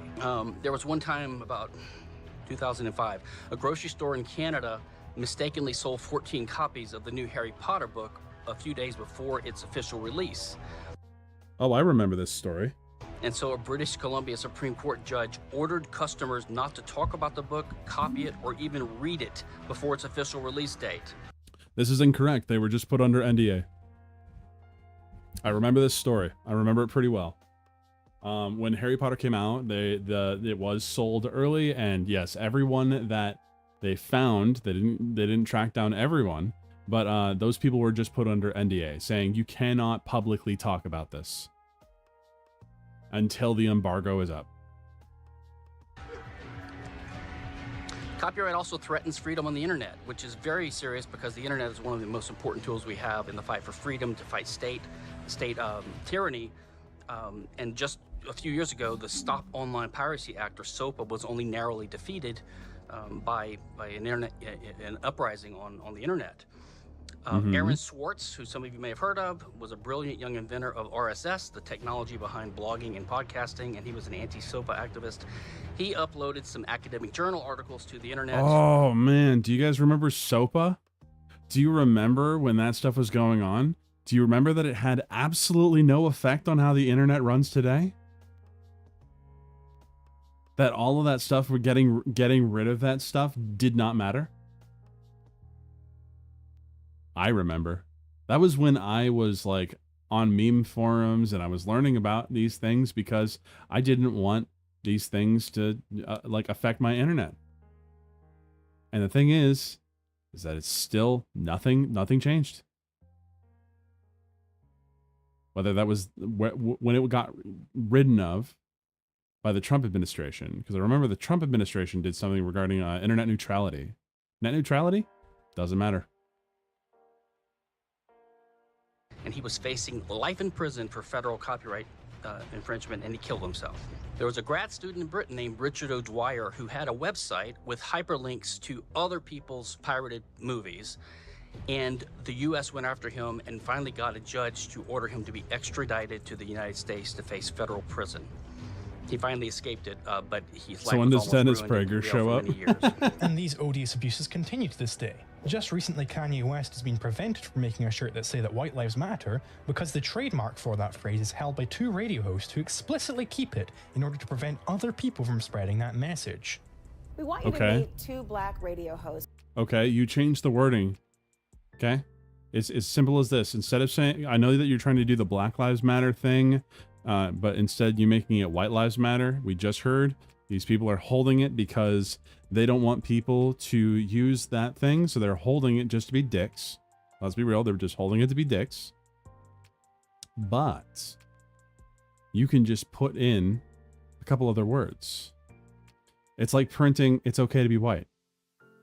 There was a person that got kicked out of college for that. He just put a bunch of papers up saying it's okay to be white, and it caused a whole problem. Do you guys remember that? I don't know if you guys remember that. I don't know. I'm starting to feel old. From Arizona who are taking action to stop the spread of the phrase White Lives Matter. So these radio hosts trademarked the phrase. Ramses Ja and Quentin Ward host the nationally syndicated weekly racial justice radio show. Hey, you could phrase this as also, I love that guy's glasses there on the left. Holy shit. You could say, theoretically, these guys care about white lives. They think that white lives matter because they trademarked the phrase. Show Civic Cipher, and they join us now. Gentlemen, great to see you. So, Ramses, let me start with you. What do you plan to do with this trademark of White Lives Matter? Well, at present, we plan to do nothing. Nothing is plenty, as you can imagine. It will not be used to hurt, harm, trigger any people, and as long as it will not be used to hurt. Okay, how does it hurt them? Are they injured? Are they injured? Does it harm? What kind of harm? Are they injured? Are you harmed by words? I don't know. I don't think people are harmed by words. As we are the people in the position Triggered, to sure. decide how it is used in commerce, we will do our best to minimize the effect that it may have on people. So, Quentin, especially black and brown people just in this explain that. So, you by design don't plan to do anything with it, and that means that nobody else can. Is that the point? At present, yes. Far. It's like Warner Bros. With the Nemesis system. They don't ever plan to use the Nemesis system mechanic ever again. Because the Shadow of Mordor and Shadow of War games are done. They're not making any more. They still will own the idea, like their mechanic for the Nemesis system for another 11 years. So no one can put the Nemesis system in their games until 11 years goes by when that expires. Pretty neat, right? From protecting the ability of thinkers to express novel ideas, intellectual monopoly is a tool of censorship and domination over others. And the situation is not much better for I agree. It is dumb. They're just grabbing it so that they can sit on it. That's it. I think that is not a great way to do it. I think that is kind of shitty. patents. Rather than being used by the little guy who just wants to get his invention onto the market, they are used by large firms in lawsuit wars, as Kinsella explains. What happens is you have large companies amass huge patent treasure troves. As a good example of this was the recent smartphone patent wars about 7 or 8 years ago between Apple and Samsung and Motorola. And they all, Apple suing because someone else had a smartphone with a touchscreen and rounded corners because they had a patent on that. And then they're being countersued. What you do is if you're a large company, you have tens of thousands of patents, which you've paid lawyers like me to get for you, right? And you didn't reward your inventors for. And when someone What is this music, by the way? sues you for patent infringement, you look through your pile of patents and Is there like an old lady with an organ on the side here that's she's just live playing piano? you countersue them for some. So the patent lawsuits go on for 5 years, and they finally settle with each other and they grant a cross license. And in the meantime, little companies are left out in the cold because if they tried to enter this fray, they'd be sued into oblivion because they don't have 10,000 patents to go after the large companies with. Oh my god, that is a piano rendition of Black Hole Sun by Audio Slave. I don't know if you guys could hear that. I was like, what is that? And it's because of this that companies are able to form cartels. They can group up, charge insanely high prices. Oh, it's this guy. He's the one that put a weird like tavern piano version of Black Hole Sun in his music. In his video. Holy shit. While sharing technology only with each other. Soundgarden, Audio Slave, it all references the main singer. I understand it's Soundgarden, but still. It might as well be Audio Slave because people only know about how those bands because of Chris Cornell. Chris Cornell are those bands. As Rothbard explains, it's impossible to form such cartels in the free market. From the Civil War down to about 1900, late 1890s, prices were generally falling. They were falling for good reason, namely that business was so competitive and the economy was so productive that the supply of goods and services was increasing at a rapid rate. In other words, this is when America industrialized. It was the biggest period of economic growth in the history of the world. So in this situation, the many business groups who tended to be inefficient try to correct this price falling situation by organizing cartels. In other words, by organizing a cartel of each industry so that they could cut production and raise prices. So they tried this systematically. This was the ideology, so to speak, among businessmen, that the way to benefit for all of us is to have quotas, either formal quotas as in cartels or in mergers where you just agree that you will have certain shares of this corporation, and then we'll cut production and raise prices. That was the great goal. All of this was a total flopperoo, and case after case, literally hundreds of cases of this kind of merger or cartel, they all flopped. And they flopped for two basic reasons. One is, the basic reason is that the industry is free. Government did not step in and force people to accept the cartel or accept the merger.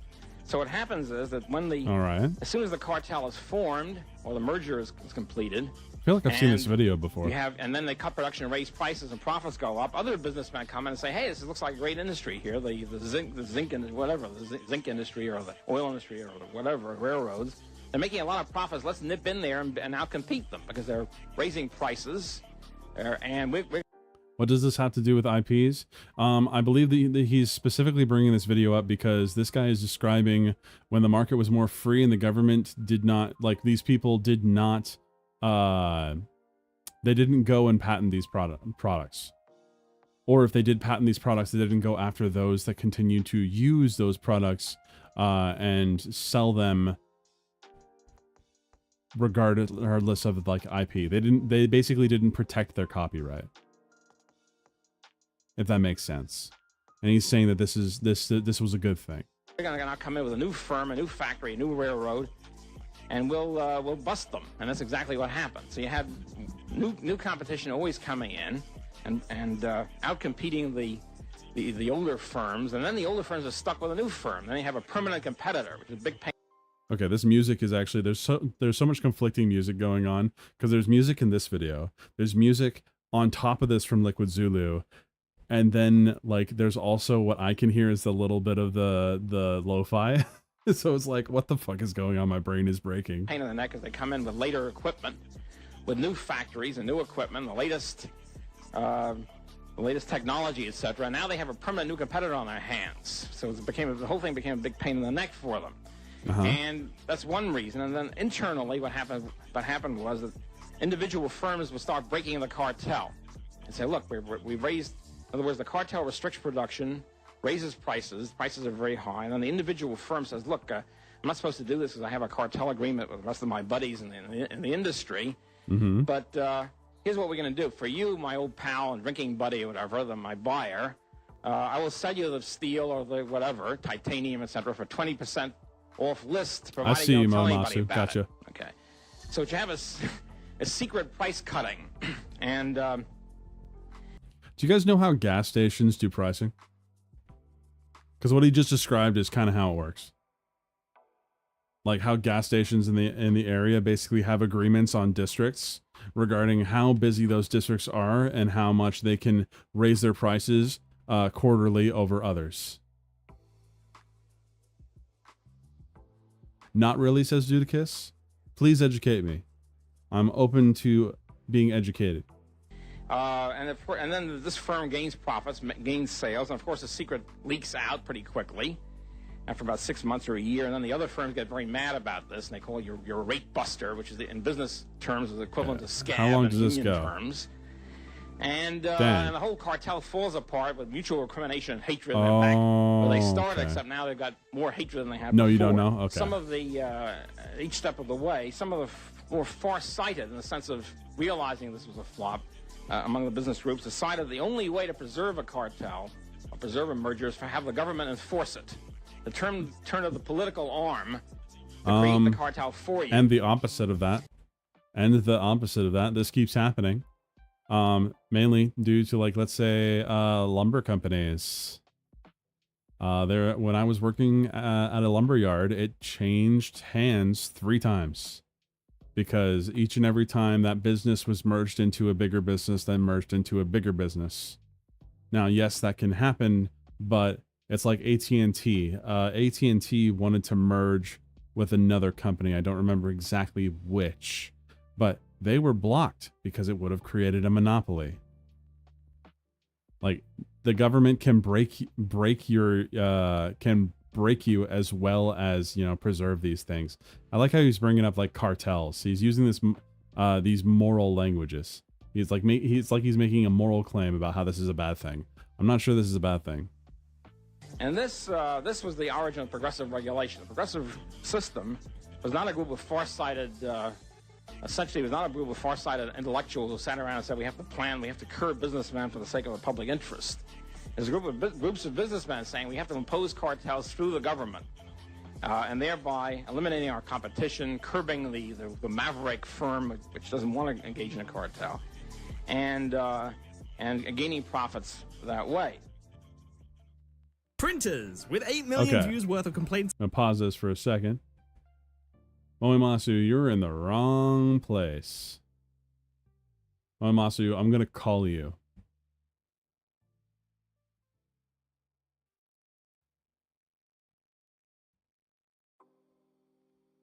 Hello. Yo. Okay. There we go. I can share my screen to you if you want to watch the video that way. What do you want? And I'm not asking about drugs. Hey, Mr. Vegeta, how's it going? Today is a we're doing, I called it a Slop React stream. We are right now we're watching a video called Why Artists Shouldn't Own Their Arts. And it's this guy that is really not a fan of intellectual property. He's really not a fan. Here, I'm going to get Discord to... There we go. Everyone should be able to hear you now. Nope, not working yet. Hold on. Are you on your phone? No? You're not? You're not on your phone?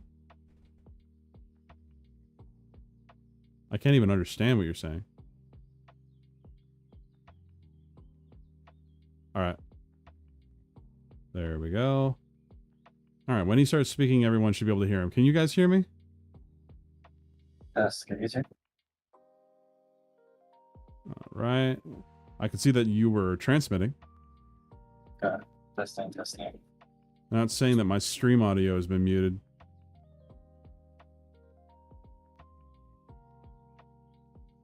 Oh, Squiddy, can you hear me? Are you able to hear me, Squiddy? Hold on, is that better? Oh my god. Gain. Okay. Lower the gain. No, it's because Discord decided to be smart and switched my input for some reason. There we go. I turned you down. Well, have fun, everyone. Can't stay late. Tired. Have fun, everyone. You have a good one, Vegeta. No worries. No worries. I'm just testing out this format. We might do this every once in a while.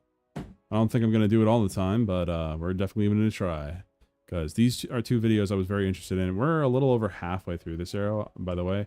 Do you want to just move to the in defense of AI art, or do you want to try and stick it out for the rest of this? Because we're about 20 minutes left. And I think the argument That's good. We can stops. finish this out. All right. Gotcha. Okay. Oh, he's going to bring up Ayn Rand. Oh, boy. He loves Ayn Rand. Let me just turn you down a little bit.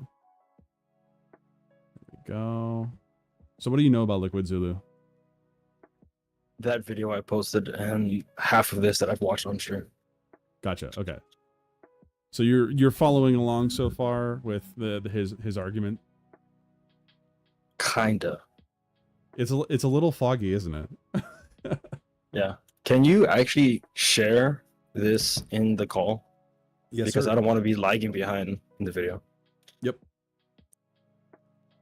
There we go. Also, turn me down by like 20% for in OBS. Okay.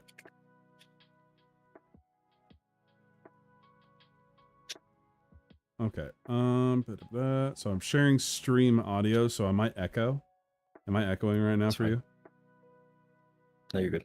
Okay, cool. I'll turn you down. There we go. Give that a try. Testing. All right. No echo. That's good. Sweet. Thank you, Lucifer. All right. We'll just keep going. It's about insane ink markups, chips that waste ink by design, and countless. Now, I've seen this video, by the way. The thing that he's about to reference. It's why I hate printers and that printers are a scam. That's the title. Printers are a scam. Others, everyone knows this one. They say it's due to the razor and blades model, but racers don't have this abuse. In truth, modern inkjet printers have 4 essential parts and each is patented by a different company. Used to be a ton of companies trying to invent it and patenting each part as they went, but these 4 made the essential. Oh, actually, before I do this, hold on. I'm going to get you added in because I've got your little PNG tuber as well. Hold on. Use the tooth one. Oh, I didn't set up the tooth one. Oh, okay, never mind then. You didn't tell me which one. You just gave me 3.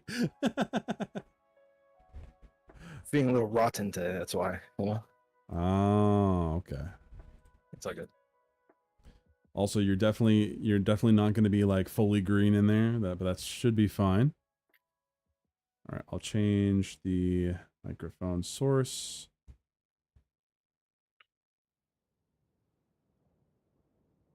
Okay, which one?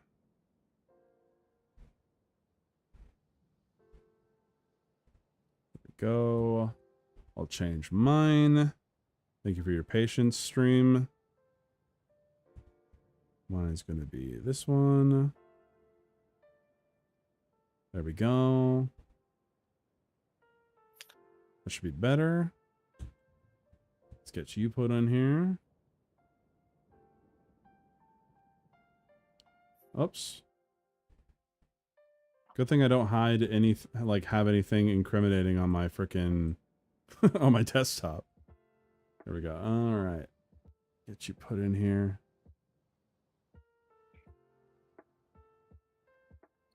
So we'll just copy and paste again.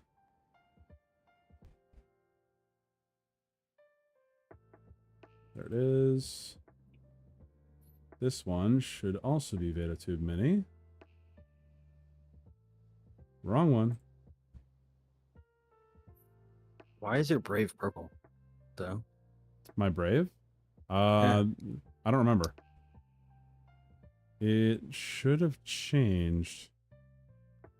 Don't know why it didn't. Or am I just like really fucking fat? Nope, there's two of me. Oh god. There's two of me. Okay, which one are you? There we go. So you need to be the other Vado tube. There we go. Oh, it changed both of them. Hold on. Amazing.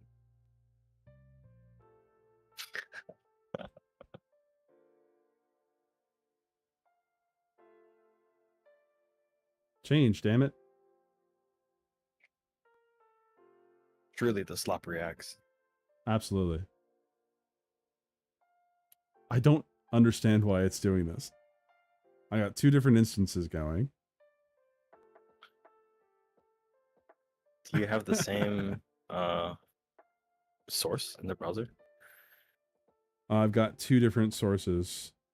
So this first source that I changed was you. There we go. But it's changing both of us.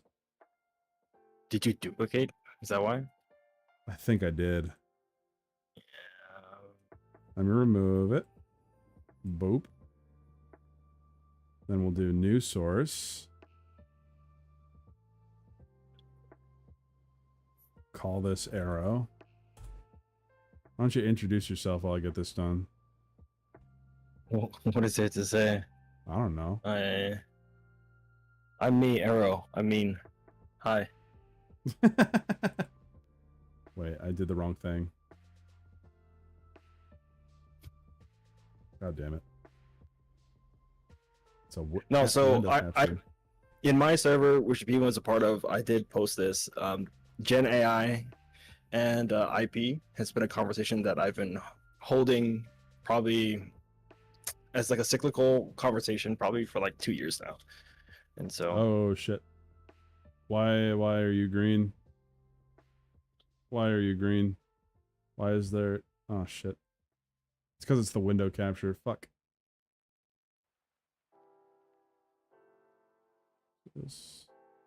That is oh, I have to add the key. How did I change what the fuck did I just do? Aren't you guys having fun? this is what are they called? Streamers for stream stuff. It's great.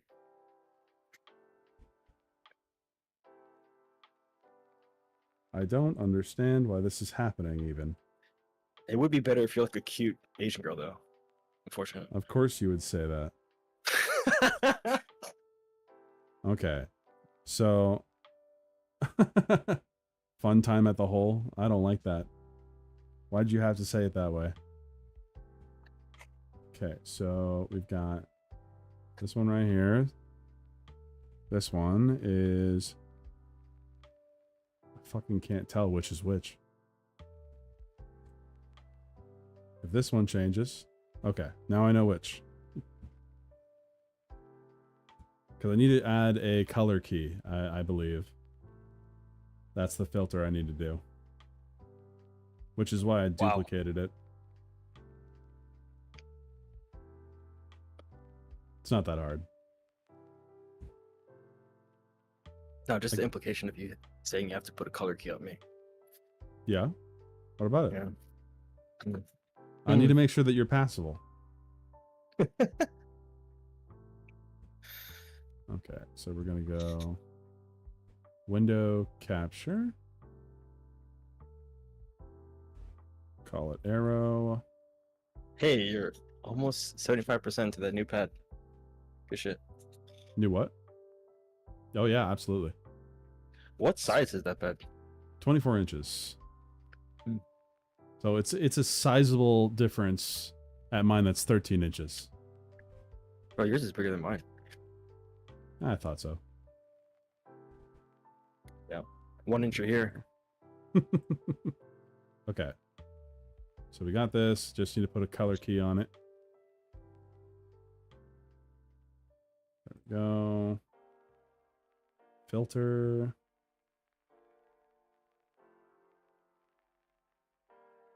Where the fuck is it? Text window capture. What? Is it just not there anymore?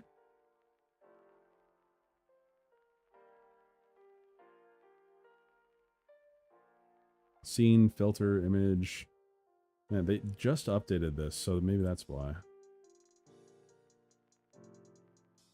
Hold on, guys. Resource. It's also linked with your mic, I think. It is at the moment, yeah. I'm going to link it to the Discord once I get this fully put in here. Okay, browser, color source. Color source is not what I'm doing here. Yeah, that's not what I'm looking for. Let's remove that. Isn't this fun? Everything. Yeah. Let's go. Because I should be able to just throw a filter on there. And it's not acting the same way as it was. So we got a wonderful green screen. Let me see. Can I change the background here? Will that work? So color, transparent. Just that's awful. That's awful. Welcome in whomever is coming in. We are working on scuff. So where's the fucking filter button? It was there. Now it is not.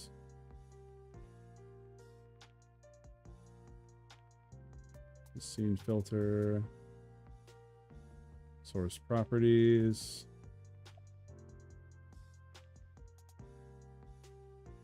This is irritating me. Here we go. I found it. Okay, let's just get that put in there.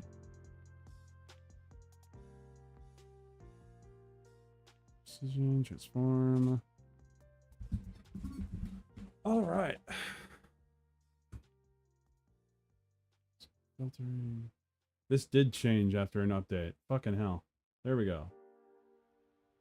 Chroma key. There it is.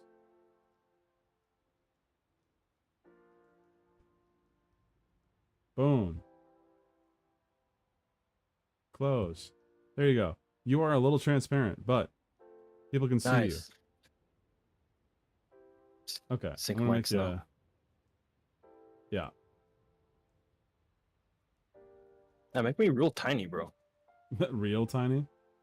Yeah. We gotta match the, you know, the actual height difference, dude.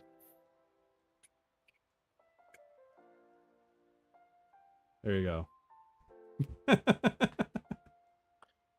Yeah, that's correct. Did progress happen? Yes. Yes, it did. Now I need to just sync the audio to this one. So this one is...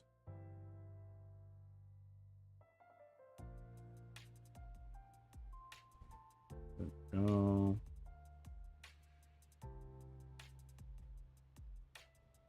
All right, speak. Testing. That's going to also make me move. Hold on. Because I should be able to just link it to just the Discord. I remember I did this before.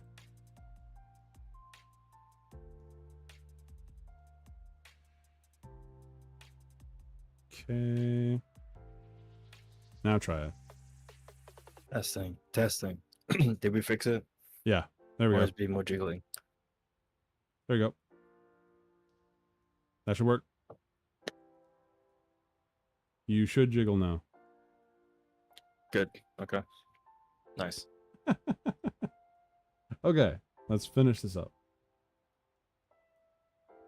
Thank you for so your they shared patience, them, chat. but only with each other. It's a cartel, same as insulin. IE did a report on the details, but this is why you can't find inkjet printers from anyone other than Canon, Epson, HP, or Brother. Try Googling it. Hey, Even Trong, big welcome tech back. companies like Samsung, despite investing in laser Hello, printers, BMO, don't Black make BMO. inkjet. In contrast, laser printers didn't have these essentials, and Canon, Epson, Whoops.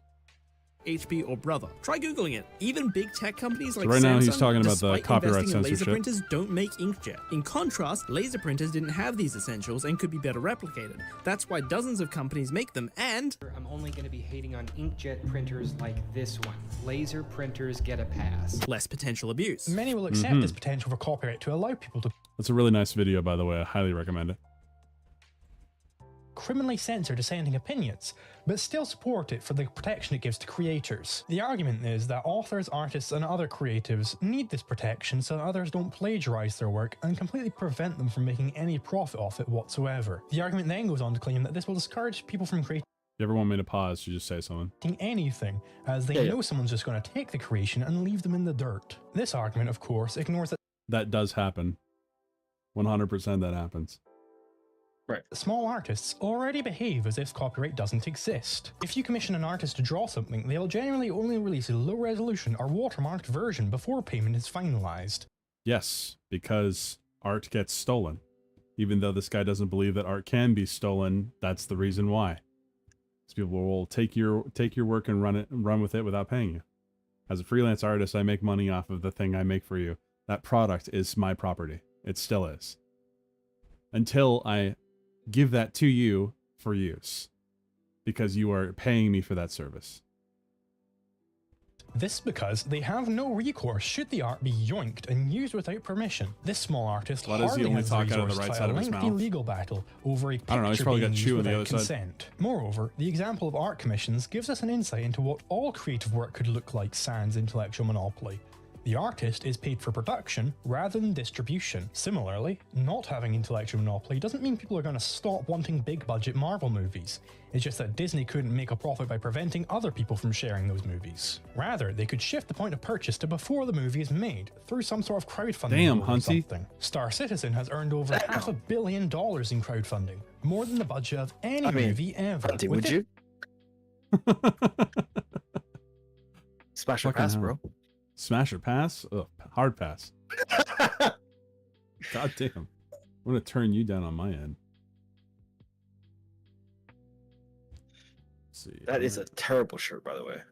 I like it. It reminds me of Hawaii 5-0. Of course you would. Of course you would.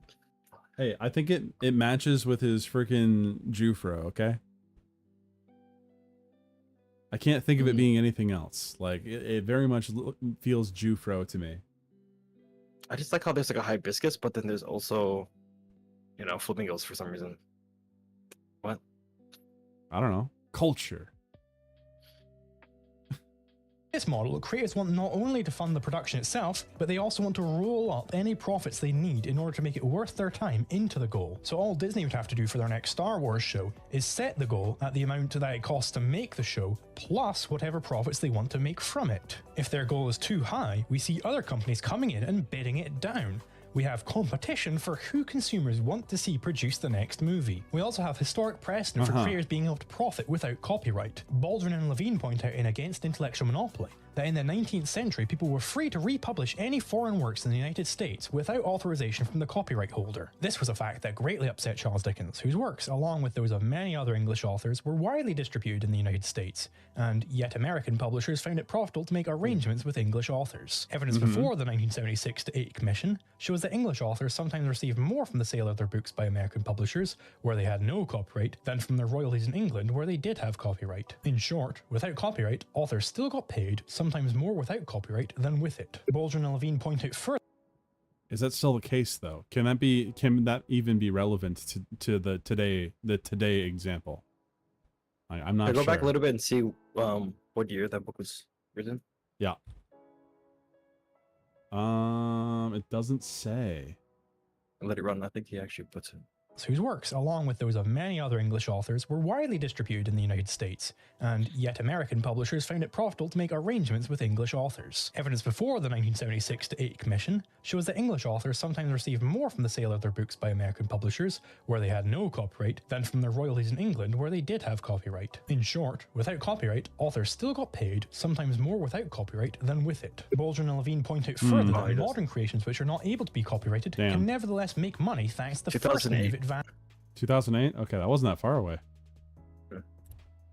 citing the 9/11 Commission report. The fact that this report was commissioned by the US government meant that monopoly grants over republishing were not issued. Despite this, W.W. Norton, who had a deal with the US government to get early access to the report, were able to turn a hefty profit, even though they had to foot the bill for rushed printing and they could not prevent other people from publishing the same report. One might worry what a world without copyright would do to the state of canon. If there are 10 Star Wars Episode 9s, which one is the real Star Wars Episode 9? We have an example of this with the SCP. Maybe the guy that consistently wrote them all? Maybe? Just possibly George Lucas? Community, which is a collaborative writing project about a secret government agency whose job it is to investigate paranormal occurrences. Everything contributed to the SCP project is licensed Creative Commons, meaning nobody has the absolute say to decide which story is canon. Regardless, authors have managed to self-organize and decide which canon universe each story fits into, and much interaction is able to happen across different stories. Is he saying that this is a bad thing? No, he's using an example of good thing. Or like a model that we can look at. That Creative Commons is a good thing. Right? Like, because his previous example doesn't follow his Creative Commons idea. He was basically it seemed like he was positing the idea that was a negative. Or that's what I took from that. No, I think he's just giving examples of how these alternative things may look. His video needs breathers. That's why we're here to pause the video, Dudicus. All right, we'll keep going. This model of sharing stories between authors that makes SCP successful works elsewhere too. TikTok makes absolute bank on a business model of routinely infringing on copyrighted content. Just about every large YouTuber and streamer make a lot of their money from reacting to and repurposing other people's content. Yes, this is what I've learned here. Liquid Zulu probably doesn't believe in fair use. I'm just... Evidently, there's a massive demand for this type of infringing content. To ban it all would mean less creations that people desire. Moreover, with one's creations open to competition, you're incentivized to be ever more creative to prevent others from stealing your fan base. In a One second. Oh, if I press the button, you become a little BMO too. Okay. Uh-oh. What the hell? I didn't mean to do that. I do not like this how I am. World, George Lucas would not get away I should with make you BMO but black. To the Star Wars franchise. Don't like how he made Greedo try and shoot Han? Edit it yourself and release a superior version. Don't like the direction he took the prequel trilogy? Again, make your own version and compete with him. It is only when creatives start ruining their art in the eyes of the consumer that other people are able to sap away their audience. This means art will be better without IP. Without IP, your favorite games, movies, and TV shows would receive constant new updates so long as there's a community who wants to provide that new content rather than being cut off of the arbitrary whims of some studio exec. Hollywood itself. What? No, not necessarily. I could use Team Fortress 2 as an example where they still hold the IP, but community mods and everything get added into the game all the time because that's just what they've created as a culture. It still is a thing that no one actually holds the IP except for Valve, and it's still happening. So I don't think this is correct. This idea that he's putting forward. Do we want to go back a little bit, or no? Just keep going because I want to see if you can tie it up.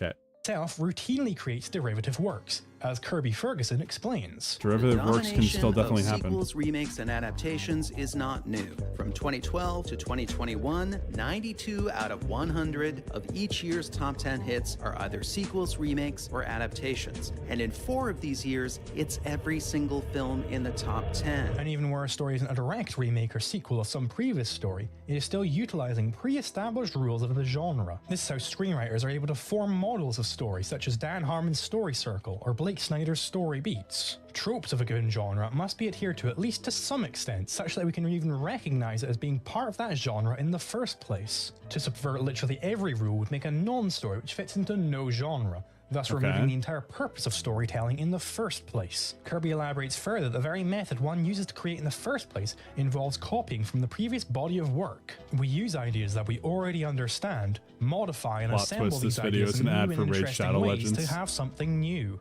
Star Wars pioneered a new genre of science fiction by merging together sci-fi with adventure serials, westerns, war films, and samurai films. Sure, especially samurai films. Tarantino's early films clearly copied elements from countless other films. Yes, yes. pause for a second. Yes, but they iterated upon the idea. They are not one-to-one recreations, which makes them different. So they are different under IP. Jordan Peele's Get Out followed the template of The Stepford Wives. Hey, Dildo, and what's up? transformed the feminist horror drama of the original into a nightmare about secretive racism. Yeah, I really want to see how he ties this back, because what he's talking about is just like really basic, like intercontextuality and intertextuality kind of stuff. Like everyone should kind of understand this. It's like fundamental philosophy of art kind of shit. So I'm really curious how he's gonna make this work for his argument. I guess we'll find out.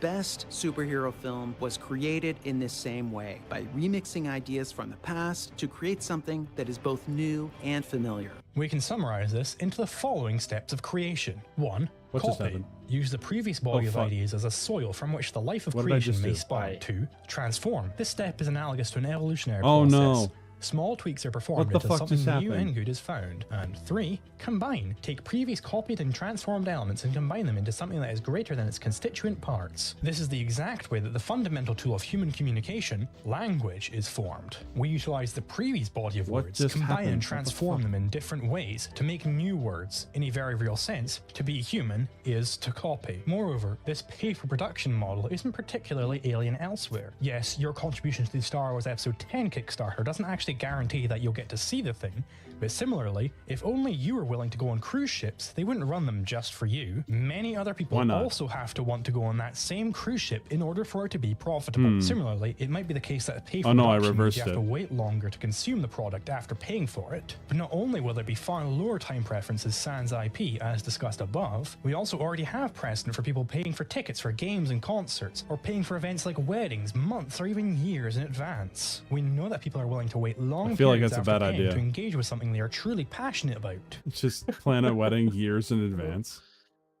Yeah, I don't know about that. How confident are you that that's gonna work? Okay, why is it? There's still 2 little arrows on the screen. Little. There you go. Well, you're short. I just gotta represent you properly. It's true. What am I down to? 4'7" now. 4'7". I wish the inches that you would lose would go to your dick, but just it sadly doesn't work that way. The world isn't fair. No, it's why I take huge dumps in the morning, bro. Okay, so this one should be me. There we go. That one's me. That one is going through microphone. Yeah. That actually needs to be this one. Add this. And if they didn't have to pay for every subpar piece of art that came across them, and it could instead get them for free, they would surely have even more money to pay for those things that they genuinely do care about. Moreover, most online content creators are already paid for production. Art commissions, Coffee, Patreon, these are all examples of pay for production. If YouTubers are able to make it work, Yeah, I why the agree. hell couldn't Disney figure it out? good guess. And if Disney can't figure it out, maybe they should get fucked and let smarter competition take their fan base. Also, on the point of plagiarism, just because it's not criminal to copy someone else's work without crediting them, this does not mean you can get away with it. As Unique Nameosaurus explains. The lack of IP doesn't mean the loss of ethics. Take for instance the Sony PS4 winter lineup music video. Sony puts out a trailer to advertise their game. This video has segments of original animation, except it's not original. All of the movements was plagiarized from everything from small independent animators to big companies. Copying animation to this level isn't protected by copyright, which you can tell because no one ever got sued for it despite copying from even big companies. But Sony Yes, because it was largely transformative. Like, this is the part that kind of sucks about it, I guess. So close to actually fixing this problem here. You should... Oh my god. I know why. There we go. It's like the 80th Boom. time you said, you know why. Boom. We fixed it. We did it. I'll shrink myself a little bit. There we go. Alright. only took down the video and the guy lost his job. What I mean by bringing this up is just because it's legal to steal media doesn't mean that people are suddenly okay with stealing media. In fact, while I don't have numbers for these specific artists, there are loads of examples of Twitter exposing art thieves that get tons of retweets and give the original creators a boost. There's even a rare couple of YouTube examples, with some victims having way more subs now than they did back then. Anyway, the point of the animation tracing example was that even when copyright isn't a factor, consumers still care about copying and plagiarism. And that's great, because it means there's demand for ethics in media. And that effect is amplified by the total removal of copyright. Here's why. The great thing about not having I know, right? Talk about ethics and put him on screen. Amazing. Oh, Chad, if you don't know any drama regarding Young, yeah, I urge you to look him up. He also can't sing. And he had to sing, he had to be freaking, was it Kiryu? Kiryu from the freaking what is the series? Yakuza. There we go. IP, if someone copies something and consumers deem it to be an unethical copy, there's no reason to support them. Whereas before, with IP, consumers had to choose between their morals and getting to watch their favorite property. Without IP, a company with better ethics can replicate the same product to fulfill the demand. So if a company or creator is known for plagiarism or has a project they're currently trying to get funding for that blatantly plagiarizes, another company can offer the exact same project but promise to pay a percentage to the victim of plagiarism. Assuming the new company was good enough to replicate the same product, they would still be making money they wouldn't be otherwise. So why wouldn't they, so long as there's demand? I bet it would become an industry standard for adaptions to advertise how much is going back to the original creator in order to compete with other adaptions. Adam Neely suggests, with respect to the abolition of music copyright, that artists should instead cite their musical inspiration much like an academic would, rather than simply being disallowed from using that inspiration in the first place. I think that music composition copyright should be replaced by a citational system of sorts. Where if you write something, if you write a piece of music, you gotta cite your sources. After that, you can do whatever you want with it. Think about that. What do you think about that? That's rough. I know, right? How do you track that? I mean, in one respect, I kind of understand it. It actually serves as a really good ranking system. Like when it comes to, like, say, STEM research, obviously, you know, I read a lot of these journals. Like, number of citations actually matters. It actually shows how supported or how how do I say? The arguments given in papers that are highly cited tend to be seen as like foundational or very, very strong in their argument, and actually may serve as a basis for further science and research and all that kind of stuff. And so when you look through journals and you see things that have really high citations, and we're talking about like 200, 300 plus, and when you get to like the realm of like 1,000, you're talking about like this has pretty much probably changed science on this kind of topic. In a sense, by putting a citation kind of ruling for music, you could also kind of track that and see how other people respond to that. I think that'd be a pretty cool experiment on that hand. But then there's also stuff like, say you grew up in a household that listened to a lot of like jazz and prog music. Yeah. But you were like 7, you know? But that played a really fundamental role in the internal rhythms that your mind is comfortable with. How do you source or cite that when you're 20 something and not making music professionally? It would have to be just what you can remember. That's it. It kind of fails the reason why you're trying to do that in the first place, right? Pretty much. Otherwise, it's like you have to be like, I'm going to write music that will involve this. Therefore, write it down on a notebook. Right. Until you have like the longest list of bibliographies after your fucking album. Yeah. But I think Neely misses the opposite end of that, right? And you brought it up, you highlighted it really nicely here, where instead of it being kind of organic, and then you're trying to like figure out, oh, where did I like hear this, or why does this feel correct to me, and all like that type of stuff. If you have this legally binding kind of regulation where you have to cite your sources, now there's almost a pressure to write within categories or within citations. Yep. Instead of it coming up organically, now you're like, okay, in order to not get fucked by the system, I now have to make sure I can source and cite, in a sense, all the inspiration that goes into this piece of music I'm working on. Which is just going to make it so much harder to produce music as it is. Fucking, yeah, it's kind of Like, I don't know what the outcome of that would be, but it definitely would be different from what we have now. You would need a team of people to remember these things for you. I don't know how any one person would be able to hold on to all that at once, and then you would like, oh, well, now you have this one artist coming after you because you used their drum solo, or you used a portion of their drum solo in this one portion of this verse, and you didn't cite them. And I feel like that could cause a little bit of an issue. But that's like worst case scenario for this idea. Anyways. This, when you go to school and you write a paper, you're expected to 1, research, and 2, cite where you got your ideas from. The process of citation is at the core of academic research. In order to build on a general body of knowledge, you need to know what came before. As a researcher, you're expected to connect your work to the past. In fact, if you don't cite previous work, you're not a serious researcher. You don't know what you're doing. Along with Adam's note of this already being commonplace in academia and being enforced through social pressure. Neely should cite me, since I said it before he did. Oh, gotcha. That joke went completely fucking over my head.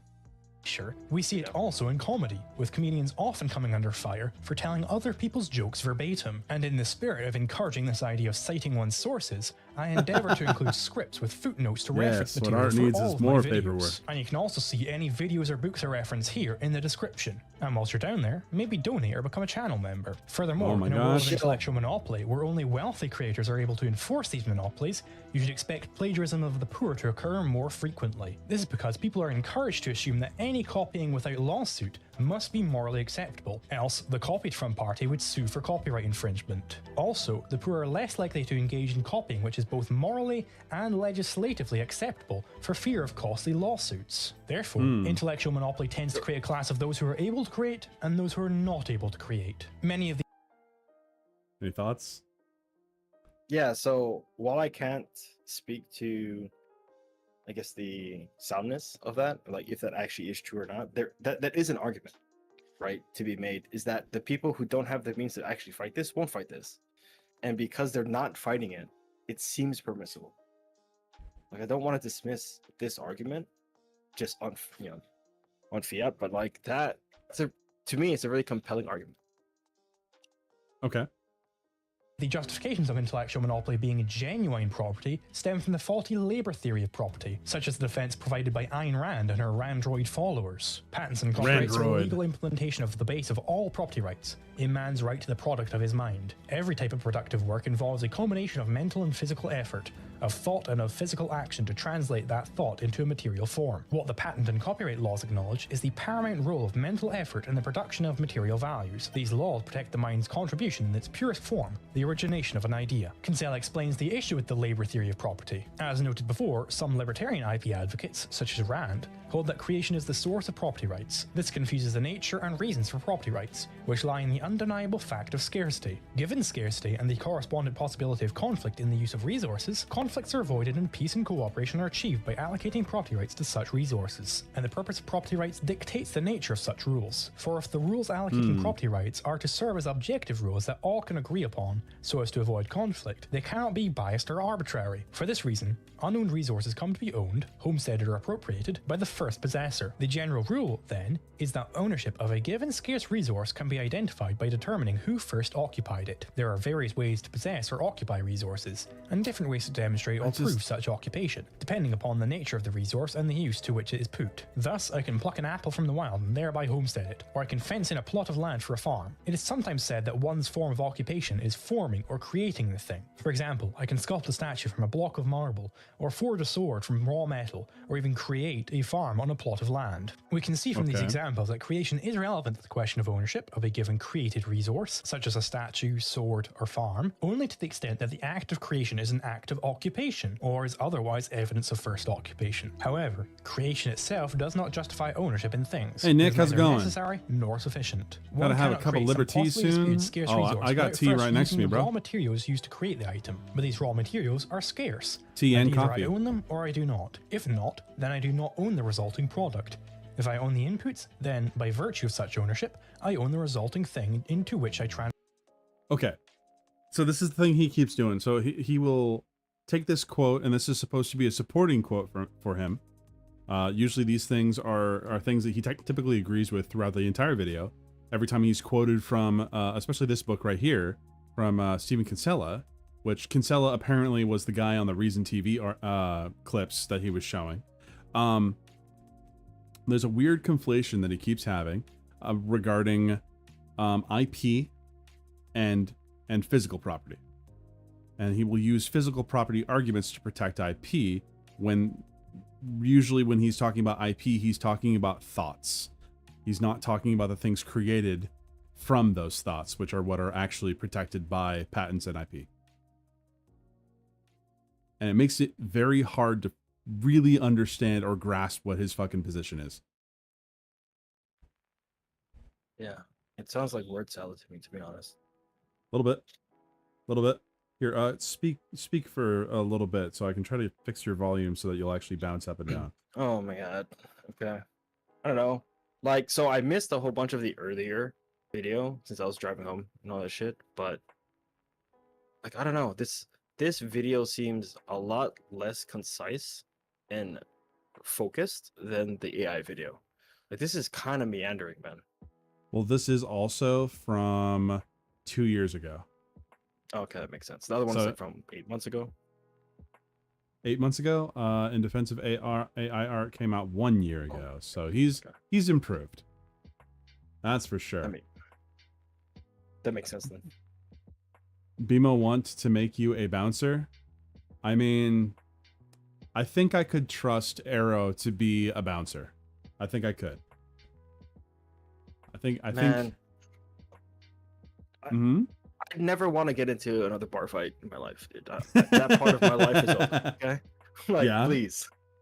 Yeah. Yeah. Well, then you run into people who are like, I got no problem with you, but I don't like the way you're looking at me. So then they start, trying to push you. I got no problem. I think you're very nice, but I also want to beat the shit out of you. And you don't want to fight me because, man, I'll fuck you up. But, man, I think you're a really nice guy. Honestly, fist bump. Like, fucking. Yeah.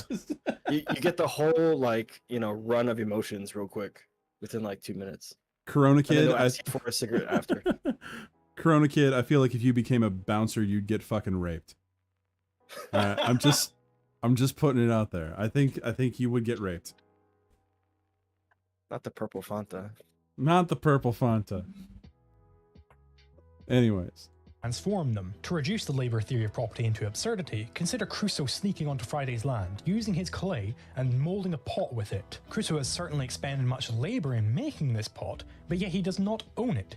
In fact, Crusoe may well owe Friday damages for ruining his pristine clay. The reason for this is that it's not labor which is the fount of property rights, but conflict avoidance as described above. Regardless, Rand continues. An idea as such cannot be protected until it has been given a material form. An invention has to be embodied in a physical model before it can be patented. A story has to be written or printed. It is important to note in this connection that a discovery cannot be patented, only an invention. A scientific or philosophical... As my teacher always told me, if you want to become a painter, make sure you hire a team of lawyers. I suggest Goldberg and Rubinstein. I wonder why. Discovery which identifies a law of nature, a principle or a fact of reality not previously known, cannot be the exclusive property of the discoverer because A, he did not create it, and B, if he cares to make his discovery public, claiming it to be true, he cannot demand that men continue to pursue or practice falsehoods except by his permission. But on what grounds can the Rand claim any of this to be accurate? If it is mental labor which gives rise to the intellectual property right, why must this be accompanied by physical labor in manifesting the idea? And why is it that scientific or philosophical discoveries can't also be owned, given they too require mental labor to discover? Moreover, what exactly differs Einstein? It has been a mental labor fucking going through this video. Yeah, dude. I really hope, and it's probably not going to happen, but I really do hope that he sees this. I doubt he would go through the entirety of us breaking this down, but I kind of want to have a conversation with him and see where he's at now compared to 2 years ago. Come on, dude, because he has 1 ear, okay? 1/2 ear. Well, half ear then. Einstein's discovery that E is equal to mc squared, It's from 3 Edison's minutes. discovery that a certain arrangement believe of in you, material Suda. will yield an electric light bulb. Surely Edison is just discovering a very, very specific fact about reality, as Should opposed watch to this moral Einstein's far defensive more open general portals. fact. Oh Moreover, boy. it is not made clear why such a Wait, distinction, get back even to if work. it could be rendered Because objective, right now, is at all ethically right now, relevant. I see him in Still, similar both vein to require Academic Agent. mental labor. On these grounds, no Well, did he Randroid can consider the shit consistently ton claim that earlier? Yeah, he was arguing. He actually argued against what Academic Agent posited. He is the same thing that he did with the Rageaholic and with one other person.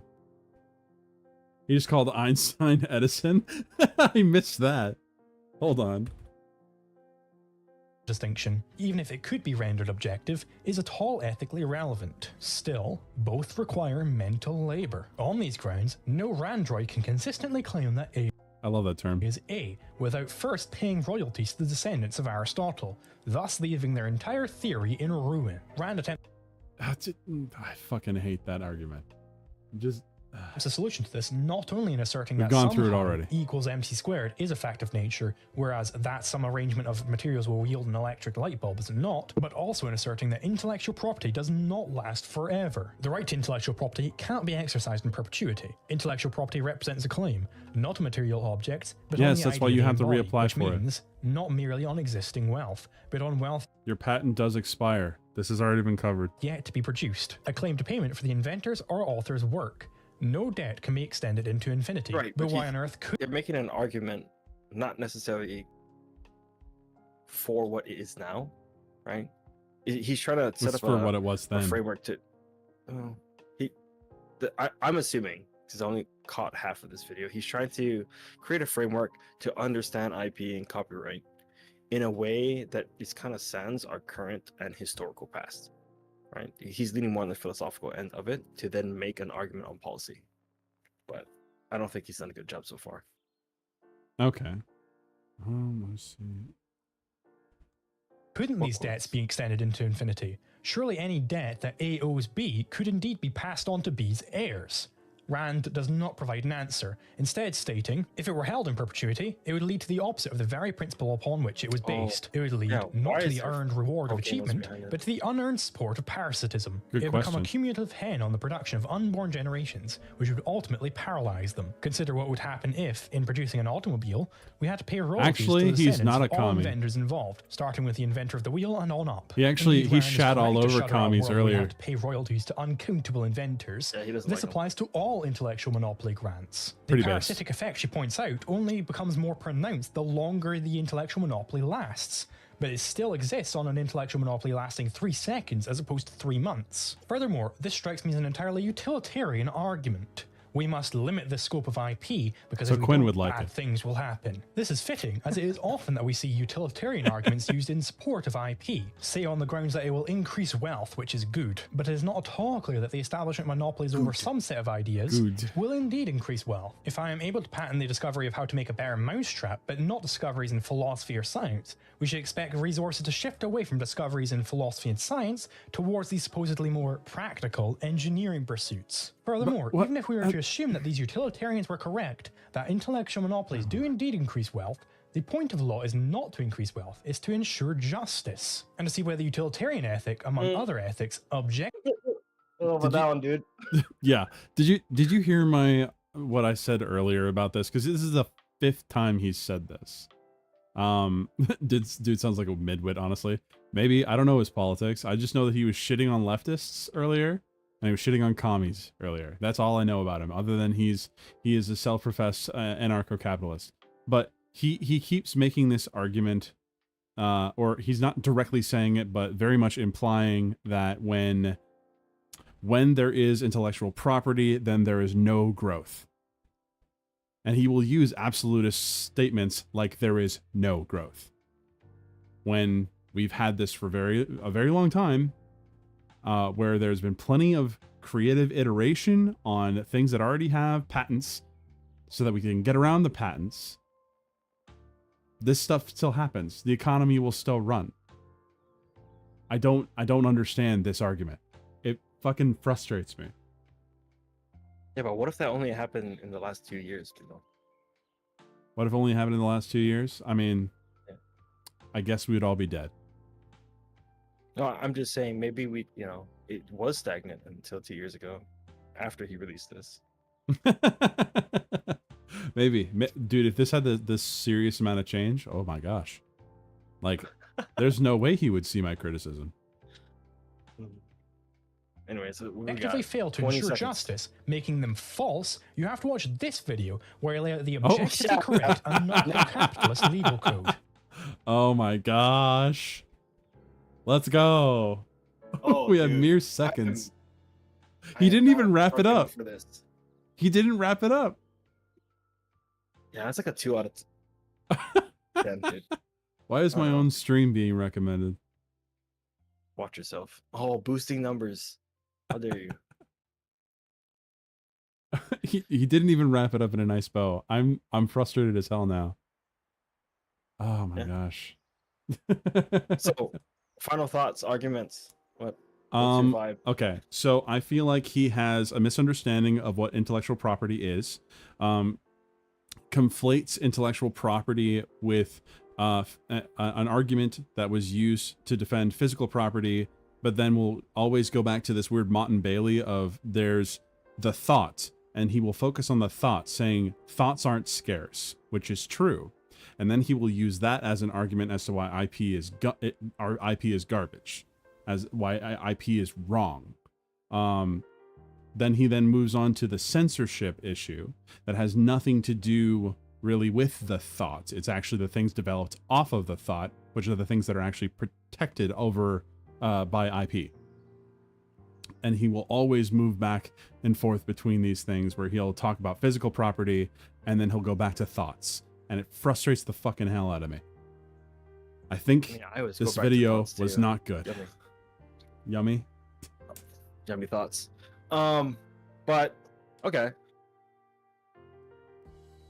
So that's your wrap up of his shit. But on par, do you think that there is an argument to be made for the abolishing of IP? Like, do you think that there could be abolishing? I don't think there's a good argument to abolish, but to regulate as it already is being regulated.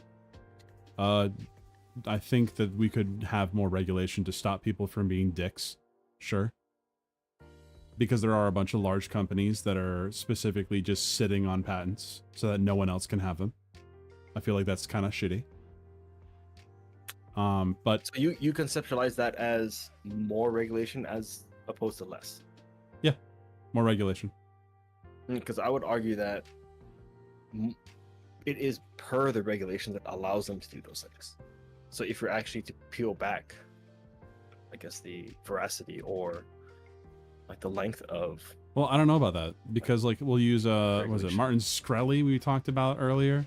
The guy that he bought the patent to insulin and then he boosted up the price by like 300 to 600%. Do you remember that?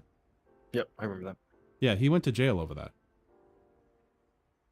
Like that was a thing that turned into a criminal case. Right, but was that because of more regulation? Like, well, I don't really know much about it beyond the fact that he has a punchable face. Very much so, especially after you learn what he did. But right. What was it? So it was a criminal case. I think there was more to it than that, but it was a part of why he was being investigated because it was like it turned into a fraud issue. But I think there's been regulation since then. I would need to go double check. But as it works right now, I don't have much of a problem with the way it works right now, other than there's these small things like maybe you shouldn't be allowed to just sit on a patent if you're not going to do anything with it. Okay. So I'm wondering if that's because your perspective is basically from where you're at now, right? Because I would say before I really start, so for everyone who doesn't know, like I work in construction. I work for I'm an engineer. I work with a really, really big company. And as I was working my way up to being at this current company, I work with a bunch of smaller businesses. And there's a whole bunch of programs that are meant for small businesses in construction, like women owned, like native owned, all these types of things. And what you kind of learn, because when I was growing up and I was still like a tradie, like a carpenter and stuff, I always thought, yeah, you know, like these government regulated programs that are meant to help people and protect like or give jobs to minorities and smaller businesses are like a good thing. It's awesome. And then I actually started working at those businesses in those areas. And then I learned that all of it is pretty much owned by the same company. Like I was working for a small business, but that small business was actually owned by a larger entity that owned 12 other small businesses. So even if we're in like a MAC, which is like a small business like contract from the government, Macintosh, like 4 out of like 6 of the contractors that are in there are all owned by the same entity. And like this is what happens when you start to regulate a lot of times, because or this is what I've seen through my professional life. The more regulation, the more like entities that have money to exploit these things, that those are the ones who actually profit from this. And so when I think about like IP, a lot of times I think, yeah, it sounds good that it's going to protect artists, allow them to profit off these things. But who ends up actually doing that? It's the big companies. It's the really big companies, yeah. Yes. So I think there is an argument to be made to either abolish IP or really radically change how it works. Okay. What that argument actually details, obviously it's not what Zulu said, but like I don't know enough about it. But this is like my initial kind of intuition about this, having seen this, how it operates in a different industry. What's really funny is actually the clickbait. This beautiful clickbait right here has ultimately nothing to do with the video, because he'll go towards giant corporations rather than the white artists. He'll then move towards his arguably most strong part of the video in terms of his criticism, which is talking about the censorship of holding onto IP, which I agree is a problem. But this he's a little misleading with his title right here. Unless we want to call like what he brought up the medical field most often regarding like the development of medicine. If he wants to call them artists, sure, I suppose it works. Yeah, I works think on papers, Dildo has it right there. Reality. Yeah, pretty much. Yep. You know, just like socialism, it's better in theory, right? But to respond to Corona Kid, yeah, monopolies, you know, can, in a sense, or like what they call it in this that last video, cartels, right, can come about. But the issue is that regulation has legal force and criminal like judgment behind it. Oh yeah. And that's the part that really binds like people to this. It is the fact that there's law behind it that allows big companies with a lot of capital to exploit these things. And it's kind of hard. Like even like here, a lot of small businesses that are like female and like native owned will get into these programs to try and move up, but they aren't the ones that will become like middle, like go from small to mid-sized companies. Usually what ends up happening is at some point when they start to get towards that medium like contractor size, a bigger entity will show up at their doorstep and say, how much do you want to sell this company for? And most of them sell. How much do you want to sell your server for? Me? No, it's not even yours, right? I'm just joking. $10,000, bro. 10,000? No fucking way. It's not worth that. Because the value of your product is only as valuable as what someone is going to pay for it. There's a perfect segue into this fucking travesty of a first portion of a video. Granted, I will say, I only got 12 minutes into this video. Oh, no, shit. I got 15 minutes into this video, actually. No, so just as a weird primer, almost every point that is talked about or covered in this video, I covered in our conversation about Gen AI. Yeah, I know. I figured as much. So you need to take a little break? Real quick. Yeah, I'm going to smoke. Okay. You can play. It's fine. Okay, cool. All right. So how about actually, real quick, we're going to take a couple-minute break because I need to go use the restroom, and I made some pizza earlier that I'm going to bring the slices over here. So, all right. Let's see here. Do I have... I don't have it ready yet. I am actually working on an image for BRB. So, we'll be right back. Wow, words. Fuck. Jeez. Okay. Be right back. It'll be about 5 minutes. And then we'll play the video.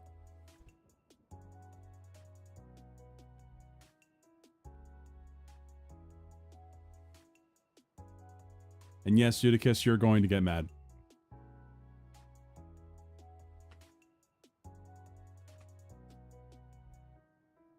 Behave while I'm gone, chat.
Hi there.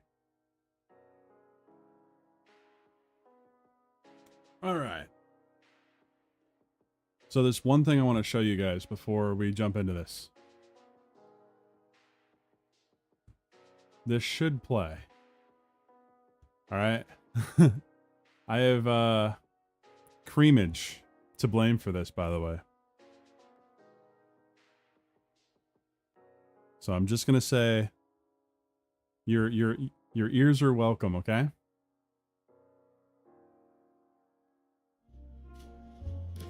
Bemo's taking a piss, or maybe doing a shit, but he'll be right back with you shortly.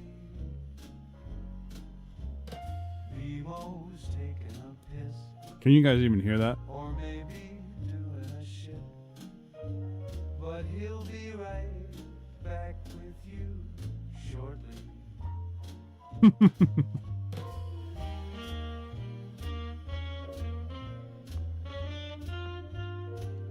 Can thank Creamage for this.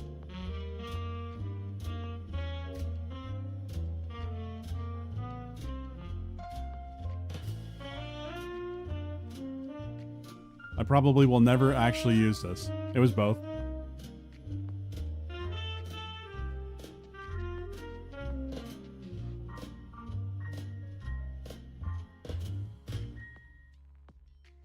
You're welcome. Okay. It's based. Could be. Could be. All right, let's get into this. All right, on the screen it says, if it is ethical, we don't have to compete with it anymore. That's the only way it can be ethical. Well, we don't have to compete with it anymore. That's the only way it can be ethical. Mostly my issue with the ethical aspect is just my issue with like all of that excessive Can you guys hear it? Can you guys hear this? capitalism kind of stuff. The way that I see it, there's a saying that goes like, be kind to individuals, ruthless to corporations. But a corporation as a whole is still a combination of people driven by profit motive. Yeah, any individual in the world can copy your work. Okay, fine, they did it. But if it's a corporation and they profit from that, that's a problem. Or if that individual makes a lot of money, that's also a problem. It's one of the few times gigantic corpos have... I've seen this video. This is what got Shad to stop talking to me. Because I did argue with him. He didn't block me like fucking someone else did. But Shad doesn't talk to me anymore. Because he thinks that I'm ideologically captured regarding this subject. Ever been a thing that I'm fucking excited about. Art practices can be anything, right? They're like very... By the way, okay. Every single really stupid take that I've heard so far in this video comes from this dude right here. You sell Bemo's drawings at my local Sunday market? Well, I'm glad that the Sunday market actually allows you to get some sales with that. I'm eating homemade pizza. They complain about capitalism, but yet they have no problem using stuff made in a capitalist country. Yes, you're correct. Because if they were to remain consistent, they wouldn't do it. But the thing is, they then will go back, turn back around and say, but I wouldn't be able to compete in the world if I don't engage in capitalism. Art is very structureless, and there's no real objectivity in art. Not every drawing, not every painting, not every sculpture, not every picture, not every image is art. We're going to need some very creative legislation that tackles... So I got food in my mouth, but pretty sure that the ongoing argument right now, even though there can be objectivity in art, a lot of the time what is considered art is very much up to interpretation of the beholder. The newness of all this in an inventive way. See, his editing's even gotten better. A typical argument one comes across from those in the anti-AI image generation camp goes something like, AI image generation steals art from artists, putting... Of course, a woman wants more state interference. Shocked. I used to hold this argument. AI image generation steals art from artists, putting a lot of them out of a job, and what it produces can't even be properly considered art anyway. That's kind of where I started with my thoughts on AI art. And then one of my friends was like, hey, take a look at Midjourney and see how it works. Watch this Corridor Digital video on how diffusion models work, which is a wonderful video, by the way. My opinion has since changed. them out of a job, and what it produces can't even be properly considered art anyway. To analyse this stance properly, it must be broken into its constituent parts. 1. AI image generators should be opposed because they steal art from artists. 2. AI image generators Hey Moira, how's it going? Meow. Should be opposed because they put artists out of their jobs. And 3. Images produced by an AI do not count as art. Okay. His first point here bothers the hell out of me, and you'll see why. So, do AI image generators steal art from artists? The short answer is no, they do not. Theft is a very specific legal concept. This is what bothers me. Because this is not what people mean when they are talking about stealing art. They're not talking about the legal term. They're saying that you're claiming that my property is your property. And he is going to make the argument that he made actually in the previous video about how you don't own that because it's not scarce. Art is not scarce. Refers to the unjust redistribution of property from party A to party B. The important part of this is that property rights can be held only in scarce I'm eating means. pizza, Moira. The issue with Bob stealing Alice's car is that this deprives Alice of that car. Bob's use of the car is incompatible with Alice's use. This is what theft refers to. Artistic ideas, like any other idea, are simply not scarce. Bob is... I hate this argument. This goes back to the idea of IP defending thoughts instead of the things made with those thoughts. Capable of looking over Alice's shoulder and painting exactly what she is painting without depriving her of anything that she owns. The correct terminology to describe some rule which would prohibit Bob from doing this is a negative easement, not theft. So for the issue of digital image creation, there's nothing that is or can be stolen from an artist. Nobody is deprived of any scarce goods when someone copies the ones and zeros that define such digital artworks. I don't agree with this. Mainly because, and I might get some pushback from Arrow when he's back, but if I'm a freelance artist and I create a product for you, that is what is being stolen if you run away with that product before it's finished. You are taking my property. He doesn't see it this way, but I definitely do. There is a second aspect of this to address though. H-Bomber guy. Oh my gosh. Perhaps these AI image generators aren't literally stealing anything in the legal sense, but rather are plagiarizing from artists or some other similar concept. It could well be that nobody's rights are violated by the use of an AI that is trained on a bank of digital artwork, but said use might still be immoral. To address this point, allow me to briefly go over how these AI image generation algorithms work. Very simply, the core of such algorithms is a denoiser. You have an image with some amount of noise, and you ask the algorithm to predict what noise has been added to that image, such that you may subtract it. Conceptually, this makes sense when you consider what it means to remove noise. If I have a picture of an airplane, and there's noise covering up the left wing, to remove that noise is to fill in the gaps. It is working out what is missing from an image. Wouldn't be in the contract for you to get paid prior to the art's use? That depends. That really depends. Because depending on where I'm offering my services, especially earlier on, I would first finish the product and then accept payment. These days I do typically the opposite, because I just don't trust people anymore. Wait, if it's digital, you have no rights to it? That's his position? Not necessarily. But he's saying that it's not stealing. So, if you have a computer program that fills in the gaps like this, then give it an image of pure noise and ask it to get rid of this noise, you've given it, in essence, a blank canvas. You have asked it to fill in the gaps and given it only gaps. I would put it to you, dear viewer, that this is essentially how human artists learn to draw pictures as well. A human has various visual filters in their brain that can be used to pick out features in the objects of perception. I don't disagree with this, by the way. Then the human is able to classify different sets of features into different concepts. Okay, I'm back. The human learns which visual features are present in, say, a you pause for a bit. I just wanted to say, what's up? I think it's fine to have the intuition that the way he's trying to hone in on the accurate use of the term theft is kind of slimy, but I also think it kind of matters, because if we're eventually going to go from talking about theft in this kind of context into policy descriptions, I actually think it's important to like really delineate what theft means in a legal sense. Does he go into policy description? Well, yes, eventually he does. Well, not from his argumentation, but looking at the argumentation of other people and how they use that as a standpoint to get to policy. And so I'm kind of showing his cards here, but that's why he hones in on this. It's important to keep in mind the legal definition of words being used if we're going from that to policy. Okay. On the other, I do agree with that. But on the other side of that, like, you know what Grice's razor is, right? Yeah. Yeah. It's basically it's making sure that you are arguing with the argument that someone's putting forward, not necessarily the words they're using. Yes.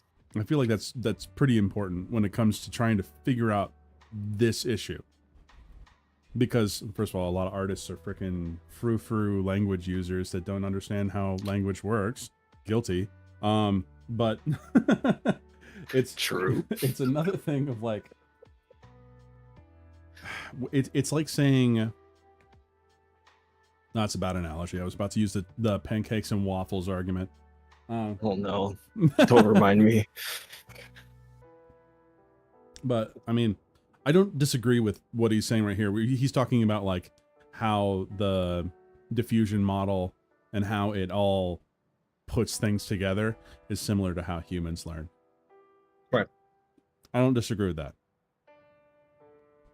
Spaceship. The AI does a very similar thing. It is trained on a bank of pre-classified images, invents random filters for those images, learns which features are picked out by those random filters, and then learns which features correspond to the concept hot dog. If I want to draw a picture of an orc, but have never seen nor heard of an orc before, so I look online at previous pictures of orcs, what I'm doing is learning how to fill in the gaps. I figure out what an orc face is, then I can draw one. I figure out what an orc sword looks like, then I can draw one. And so on until the entire blank canvas is filled. Art YouTuber Ethan Becker seemingly agrees with me here. In his video explaining how to find your artist. Also, no, Ethan Becker does not agree with this dude at all. Even though the video says something, Ethan Becker is so virulently against AI art in all facets and saying it's just straight up not art. I don't think this guy has watched this guy's catalog of videos, but granted, Ethan Becker has a dead channel now, so. No, I think he's using it in an ironic sense. He's saying, look, this guy who's super against AI art is actually making my argument for me by the way that he's teaching his class. I mean, this is how, from this video right here, is how I pretty much, how my process works these days. Like, Ethan Becker, if you want to learn how to draw, especially draw for the industry, that's your channel right there.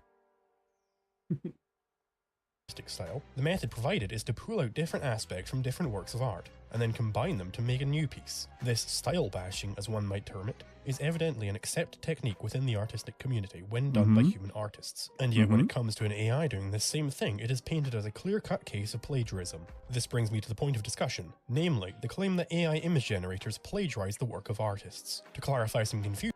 Okay, so funny thing about this, I looked this up afterwards, after the conversation that we had.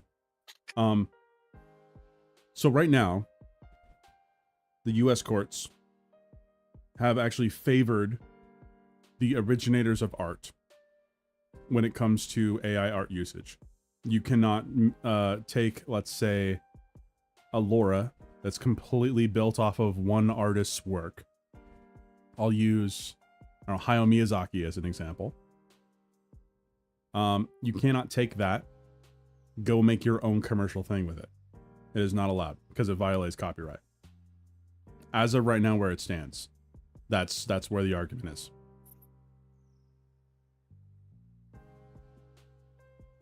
Any thoughts on that? No, I mean, like, you are probably way more tapped into this than I am in the legal sense, since this is kind of your industry, right? I'm a hobby artist, so it doesn't affect me as much. And it doesn't affect me that much because I'm a freelancer as well. So it's like, even if people want to make a bunch of AI art shit, like, people are still going to come to me and say, hey, can you make this thing? It's still going to happen. I very much believe that the niche will exist regardless. Which leads people to believe this. These AI image generators do not inherently work as collage or composition software, or in the words of the Concept Art Association's Carla Ortiz, that the software breaks down all of the data that was gathered and shreds it apart into little bits of noise, and it starts grabbing little bits of shredded data from all over the place and slowly... Do you want to address Dudicus? It gets addressed in this video, actually. Okay, we just want to wait? Yeah. All right.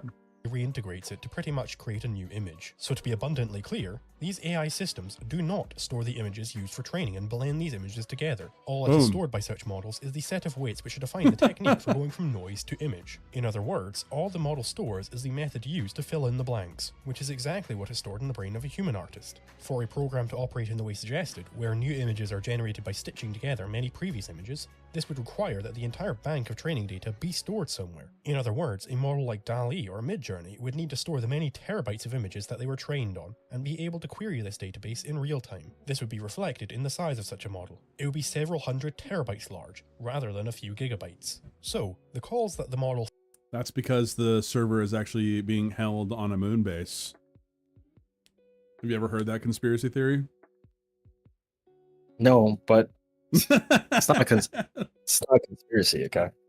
No, it's not criminal, of course. But like, that's the idea. They're lying about it. They're lying about it. They're actually holding all of these images on a moon base or a satellite that's going around the moon.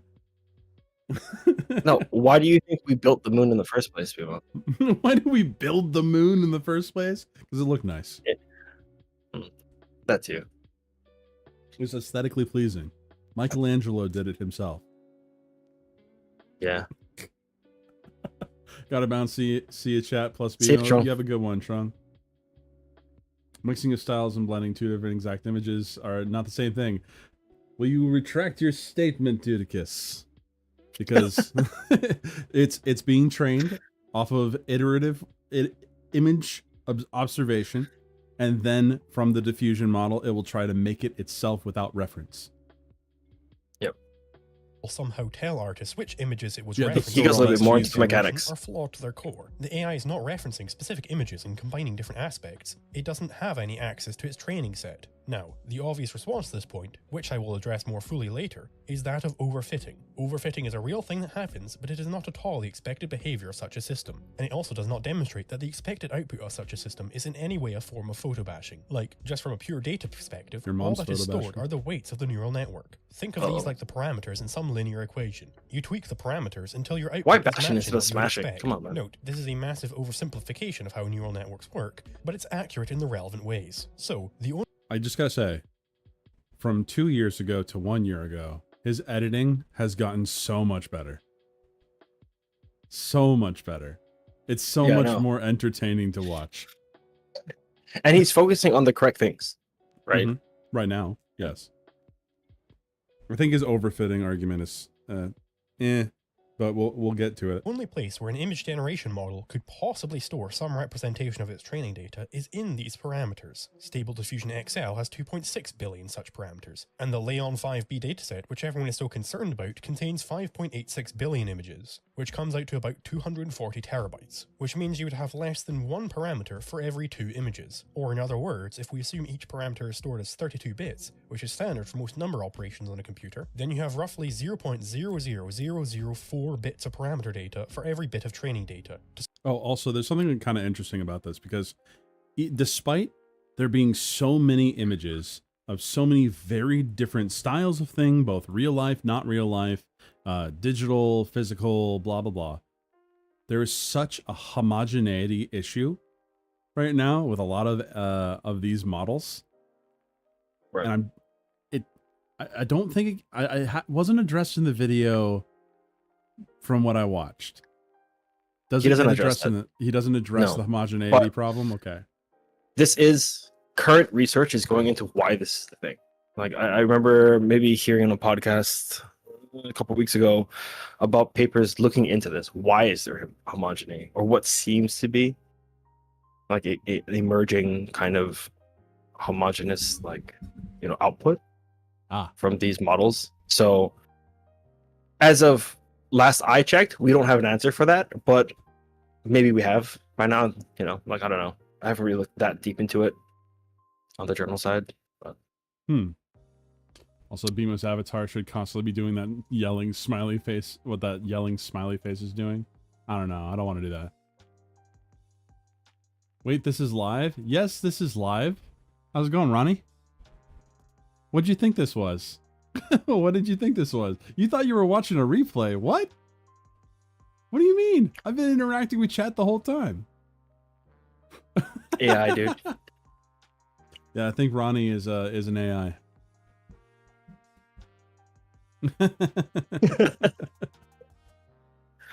All right. To store the training set in the model, you would need at least one bit of parameter data for every bit of training data. Or in this case, you would need about 25,000 times the number of parameters, which would be 65 trillion parameters. Now, 2.6 billion and 65 trillion are both How much have you had to drink tonight, and it Ronnie? can be challenging to immediately get how much bigger one is than the other, so I think a visualization is in order. Imagine if I took a 3-week-old kitten and placed it on a scale. Then on the other side, I drop a fully grown African elephant bull, the world's largest land animal. The difference in weight between this tiny... I keep hearing boer, which makes me think of South Africa. Anyways. Kitten and this monstrous elephant would be roughly equivalent to the difference in parameter count between Stable Diffusion XL Man, I want and a our turtle. 65 trillion parameter model required to reach the bare minimum for general overfitting. I think this makes Oh my god, I can do turtles. The general output from such models is overfitted. Hey, go fuck yourself. I just realized I can make turtles. I'm excited. I can make the cute turtle. Do you have a license to operate this chat? Hey, we're not in the UK. We don't need that. Oh my god, just reinstalled DaVinci and was making sure I moved missing media folders. Oh my gosh. I should probably just get DaVinci because the software I'm using right now to edit videos is dog shit. I like the Ninja Turtle from the other day that you drew. You know, if you want to just like grab that, you could just join my Discord, Ronnie. It's in the art posting. Free version is great. Is the free version like everlasting, or is it just like, I don't know. Like I use HitFilm right now. You ended up getting the $300 vision. Nice. Or collage work or photo bashed is simply ludicrous and could not be the case. Bear this point in mind. People like the anti-AI golden boy, Steven Zapata, will tell us that, quote, machines can replicate references exactly. This is an argumentative sleight of hand. Sure, machines can indeed create exact duplicates of data, but this is not what the argument is about. Artists are not opposed to your computer making a copy of their pictures when you navigate to their ArtStation page. This copying is required in order for you to see the art in the first place. Rather, the argument is over whether AI image generators make exact replicas of their training data, and the answer is a resounding no. AI image generation is not collage. AI image generation is not photo bashing. AI image generation is not copying. These tasks. Now he does address this, but image to image generation is a thing that is quite popular. It is a very popular way of doing things, and it's where a lot of these complaints come from. Even Shadiversity has brought this up before. Now he says that those are still using a diffusion to completely like remake the thing, but when it's almost one-to-one, I feel like there's not as much of a gray area there. And it's more like, wow, it really does seem like plagiarism at that point. Have you used like say Midjourney and stuff? Yes. Okay. What'd you say? No, just making sure or wanting to know if you've used those what's it called? Like portions of say Midjourney or whatever. Yes, I've used Midjourney. That's the one I have the most experience with, and I've asked GPT to make things. That's about it. Well, they all pretty much have I used things. Dolly too, but Dolly was just for the memes. I'm like, make Naruto, and it makes this weird Cronenberg-esque looking monster. Hell yeah. It's fantastic. Tasks are all fundamentally different to the denoising process that is performed by a diffusion model. The task of copying data from one location to another is a task that was solved by computer scientists decades before anyone even thought of trying to get a computer to produce images. And it is a task that makes the internet that we are having this argument over possible in the first place. Zapata is not alone in this deception. Mother's Basement attempts to draw a disanalogy between... Oh my god. Fuck this guy, by the way. Fuck This him in guy, particular. This dude fucking sucks. And he makes awful arguments. And the best part is that he's using Quarter Digital as a reference here. Oh, man. That's a fantastic video, by the way. You hate him? You would, Serranos, you fucking weeb. Human and machine learning by this same method. Well, at least he named himself correctly. Cannot perfectly reproduce the... No, it's actually not called Mother's Basement anymore.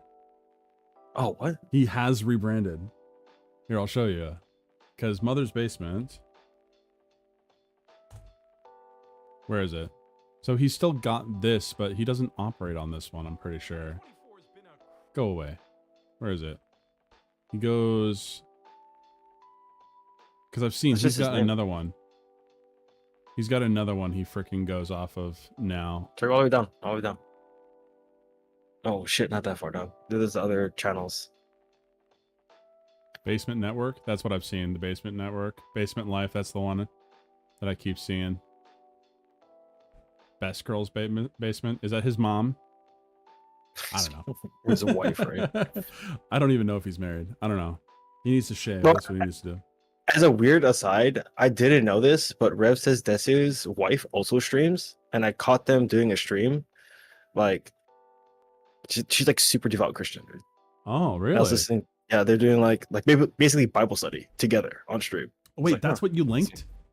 Yeah, I remember seeing that. I was like, wait, that's Rev's wife? that's actually Rev's wife. Yeah, I didn't know this at that time. Yeah.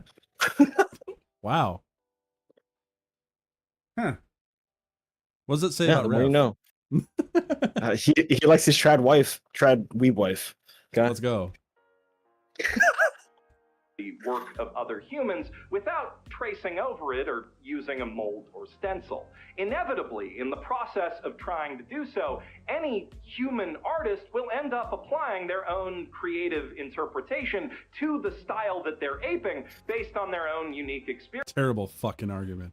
Terrible fucking argument. God damn it. Experiences studying other people's art, developing their own artistic techniques, and just living life.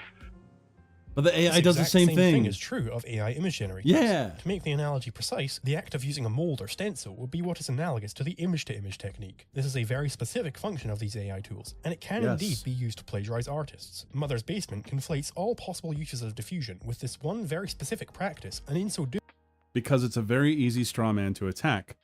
The thing is that in the 15-minute mark around that time, there's a point where Liquid Zulu makes a very similar claim of artists regarding their skill.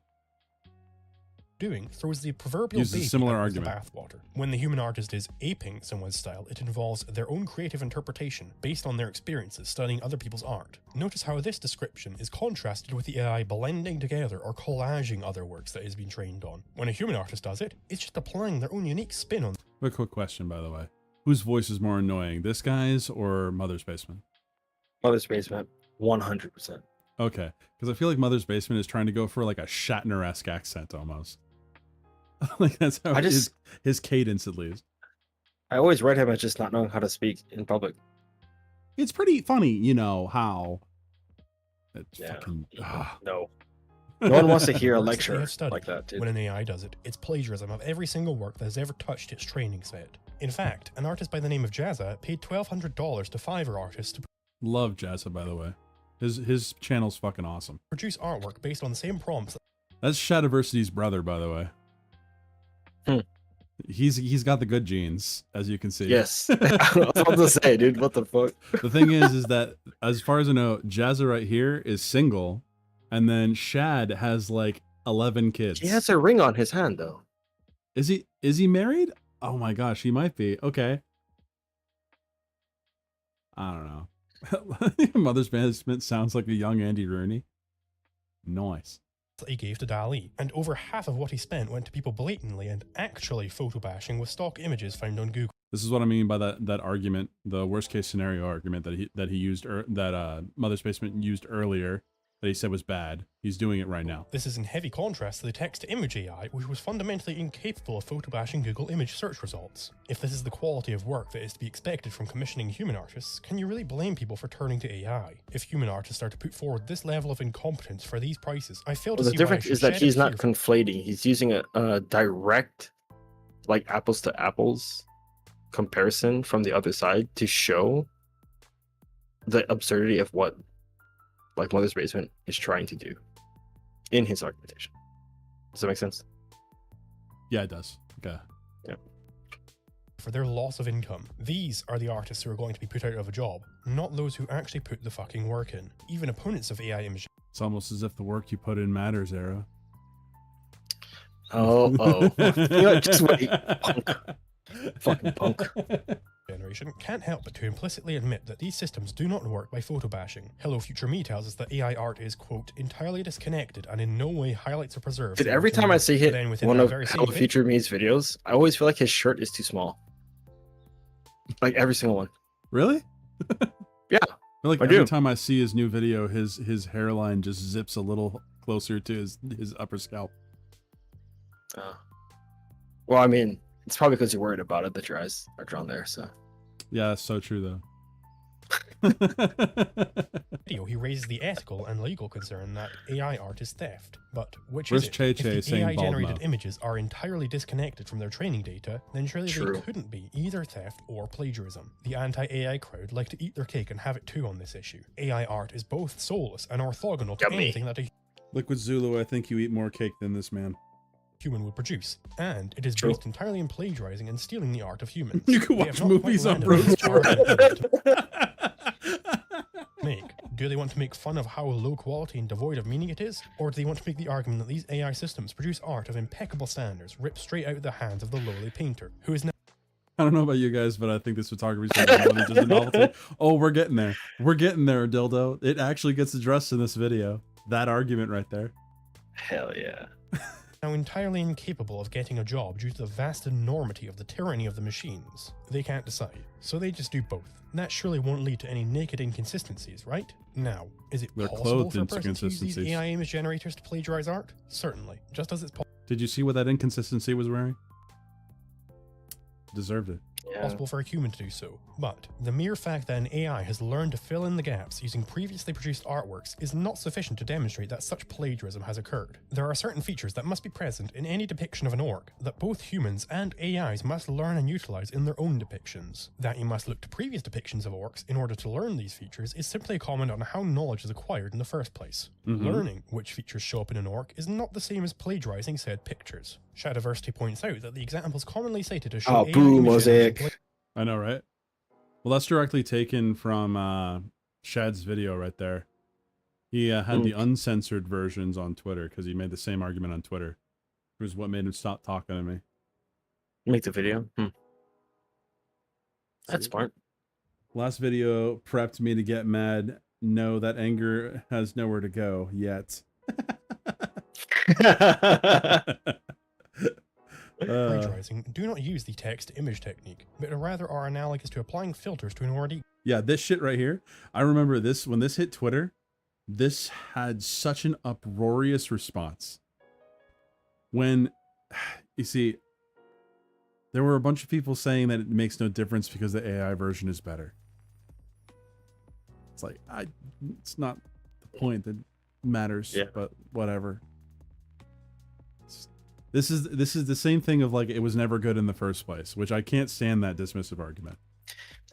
Right, but you have to understand that there is just like a human drive that says that, right? There is a thing that's like pretty privilege. Sure. Pretty privilege. I agree with that. But where does that come into this specifically? Because I would not say that the AI version is prettier than the original. True. I don't think so either. But I'm saying if they perceive it in that way, right? They like the AI image better. Lossy compressed versions of an artwork are still violations of copyright. Well, it depends on if the copyright actually holds, because it really depends. But how you doing? How you doing, good one? Oh, sorry, Groomwin. existing image, called image-to-image. Certainly, it is possible to plagiarize art with this technique, just as it is possible to plagiarize art by tracing over an existing piece in Photoshop, but that does not make Photoshop, or even tracing, per se tools of plagiarism. Moreover, now, tracing, for the most part, is a tool of plagiarism, though you can definitely use it outside of it. But like majority use cases on why tracing is a bad thing is because of how often it's used. Just go look up freaking any Sonic OC on DeviantArt. Majority of them are just tracing over that one Sonic 06 image and then doing a different color. And then saying, this is my new Sonic OC, Cutters McGee. Like, you know. Moreover, any claim of plagiarism. I know you're not that tapped into fucking like VTuber like scene, especially in EN, but there was that Sonic the Hedgehog OC like VTuber that debuted like a couple months ago. Wait, there was? What the fuck? Yeah, dude. Really? Yes. Why? No one dares trace Sonichu. I would also draw Muhammad. So. Wow. Sorry. Well, I don't how would you trace respect that? it. I would trace Muhammad. Yeah. Let's go. Yeah. Well, how? Oh my God. Is it that one Sonic 06 post? Yes, it is. Yes, it is. Because Sonic 06 came out around the time when DeviantArt was in its prime. Oh no. Let's be specific. It is not enough to assert maybe someone somewhere out there has at some point generated a piece of art that plagiarizes from me. If you are to claim that AI art is plagiarized, you must link a specific piece of generated art to the specific piece of Muhammad has art a lesser track record of smiting infidels than Sonichu. Must be discarded on their face as epistemic null statements. A claim of plagiarism presented without evidence may be dismissed without evidence. Okay, this is true though. You do need to be very specific and then bring the receipts if you think that something is plagiarized or traced over. It's the same thing of like you're trying to prove that something was stolen. You need to have receipts. Moreover, which specific aspect of your work was plagiarized? Okay, it's funny actually. I like all these people. So Lucid Pill right here, I watch him. I watch this person as well. This person actually, like, they made a video like 4 years ago saying that you should stop using social media if you're going to be a serious artist because it'll kill your motivation, which I think is a funny thing because that's exactly what she fucking does to push her products and everything. It's social media marketing. Man, I wish I knew. See, this is the guy that I had never even heard of before this video. Zapata, I think his last name is. Yeah, something like that. I don't know. We'll get into it. Steven Adam Duff Zapata. of Lucid Pixel concurs with me that the AI is not photo bashing, but is rather learning the process to create art. Emo's lighting the hypocrite signal. Oh yeah, I am. Thing I wanted to mention, which was, what's the part of our art that is being stolen from us, right? If you're watching a bunch of people who've never drawn anything before in their life, they've never trained themselves in artistic fundamentals, and we're watching them. I'm on Midjourney and I'm watching a bunch of people prompt different images, painted or photographic or whatever. You're watching people prompt this out, and you're thinking to yourself, what is it about that would be hurtful or bothersome or worrisome to a trained artist? What are they taking? This guy is full vibes, by the way. Like his other videos are all about the vibe, but also his whole thing is he got started in 3D animation right around, what was it? No, he was a 2D animator working in the industry, and then when Toy Story came out, then everyone started moving to 3D animation. And he was one of the first adopters of 3D animation software, and that's basically how he made his mark on the industry, was because he was the only person that knew how to use the most recent, like the newer thing. He was the only one that knew how to rig. I don't remember what they were called. This guy is dumb. AI doesn't replace low-end artists; it replaces expensive high-end artists. I don't think it does either, Goodwin, personally. Yeah, I don't think so either. But What are they taking for granted? And that is the process. It's the process, the fundamentals, work. It's the sacrifice of time and energy. We as people, at least in society as we've known for a very long time, has been valued. Our skill in general is based on our ability to do something that somebody else can't or isn't willing to do. It's our craft. It's funny how this contrasts with how he describes, because his one video regarding how his work came around and how he did things was because there was value in him teaching others how to use this program, because he was never as good of an animator as the others. And then eventually he got pushed out of that studio because he had already taught everyone how to do his job and he couldn't keep up with everyone else. Isn't that funny? You know, those who can't teach, right? Well, the thing is, he can do it. He's a fucking amazing artist. Like, honestly. Right. Like, but like, it's just it's really funny. Yeah. The games industry would like a word. Craft. It's the time, it's the energy that we put into it, and all of a sudden, that's taken away from us, right? This is just a slip of the mask, or perhaps I mean, he's about to go into like the actual formation of that argument, but don't you think that that's kind of like gross what he just said there? The entitlement that drips out of that quote. Oh, of course. I mean, obviously Zulu picked like the most, inflammatory one he could find, but damn, dude. Well, okay, a lot of those artists on that panel, they made their name for themselves not by being unique or really good at their jobs, but for being one of the first like major sounding boards out there. And then having a distinct art style is one thing, but that's not what they're known for. They're known for what they say. A lot of these people, they're basically, they do a lot of just talk show stuff at this point. So then the art is now valued higher because of the person, not because of the merits of the art, if that makes sense. So yeah, there is an entitlement there, saying of what we did, what we carved. Oh, well, also that what was taken away from us. Like what? You know?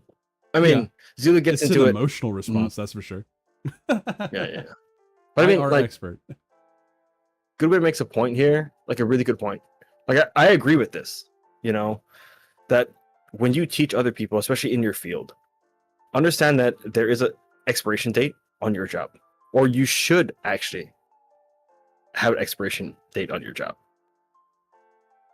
Sure. In like a teaching sense, right? Unless you're, let's say you have a finite and like not like expanding group of people you're teaching, you should actually move yourself into fucking dildo.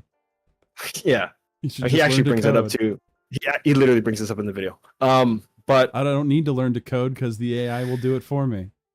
Hell yeah. But you know what I mean, right? Like if you're not trying to pull in, say, like lesser skilled people over and over, like most teachers do, say like online courses, like my girlfriend does, in terms of like her teaching Japanese, right? Eventually, she tells her students, okay, you should actually move on to these other teachers because they teach Japanese at a higher level.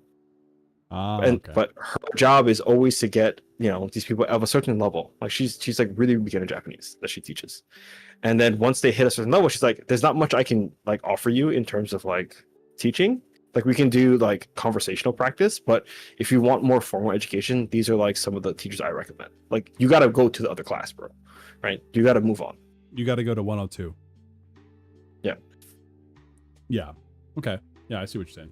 Perhaps a Mott and Bailey approach to the argument. The weaker Bailey being the stance that AI is actually photobashing or in some other way plagiarizing the specific components of people's artwork, which is then abandoned to fall back to the far stronger Mott of AI simply learning to emulate the process that humans take to make unique. I do want to say that the courts somewhat have supported this argument right here, saying that there's still a copyright issue because you are still plagiarizing work that is not yours.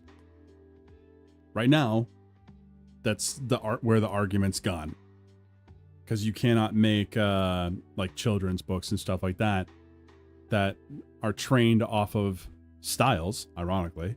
And I don't think that you own a style, but there are definitely styles that are used specifically by companies or individuals. And right now, the copyright is being held up that you can't do that and you can't make money off of that. But that's not really exactly what's being said here anyway, but just wanted to bring that up. Pieces of art. Now, if this Mott is supposed to indeed be defending the stance that AI image generators plagiarize, or in the words of Adam, steal the work of human artists, then am I to accept the stance that it is plagiarism for anyone to implement the same style as another artist in the making of an entirely different piece? This would surely be a very hardline stance, and not one that— By the way, this guy right here, very fun to watch. He's a purely traditional artist. I'm aware of any artist taking up, unless perhaps there's some Galambosian art collective out there that refuses to paint anything without first compensating the descendants of some random caveman. This stance would mean the total death of any creativity, lest one be accused of plagiarism and theft. I'm sorry, Open Crypto you want to do Alliance. your own take on the sower? Tough luck, sunshine. Jean-Francois Millet owns that concept. What's that, budding artist? You want to follow along with Bob Ross as he paints that cabin? You are literally Satan. None of that.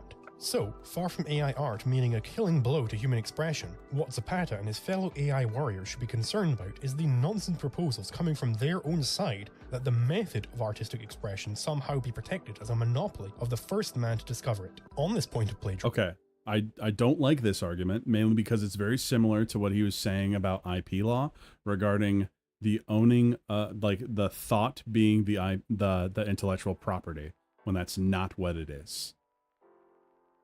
Because you can draw or paint as you follow along, he even made this argument earlier. Now, granted, he's saying that this is what the anti-AI art side is saying. I've never heard them make this argument. And I did not hear Adam from Lucid Pill make this argument either, saying that the originals need to be credited for this work. I feel like this is disingenuous. Anything to say about that before I press play? No, I kind of forgot what he was talking about. My bad. Do you want to go back? Yeah, go back like 10 seconds. Yeah. Far from AI art meaning a killing blow to human expression, what Zapata and his fellow AI warriors should be concerned about is the nonsense proposals coming from their own side that the method of artistic expression somehow be protected as a monopoly of the first man to discover it. On this, I have not heard a single person make this argument that is on the anti-AI art crowd. That the method is what's being... that the method's being protected. I don't think that that's what's going on at all. Now, the work being put in, he could make an argument there. But the method itself, no. Otherwise, we would all still be doing traditional art. This point of plagiarism, we can take an analogy from AI image classification. If I train AI on many millions of pictures and then hand it a new image and it tells me that you better not say anything about Bob. He doesn't. The image I showed it was a plane. Has this AI stolen the identification of percepts from humans? I don't know what he does later in the video, but he doesn't, at some point, as far as I've seen. Of identifying many pictures of planes, but this does not demonstrate that this ability was stolen from them or plagiarized from them by anyone who looks at their work to figure out what a... Oh, hold on. I guess when it comes down to defining style, was Call of Duty plagiarizing the style of Counter-Strike? No. No. Those are distinctly different with distinctly different styles. But like, this is why the style argument's pretty retarded. Because anyone can use your style. You do not own that. You can't copyright that either. Like, you can only copyright the work that you did, but the style itself, nah. Nah.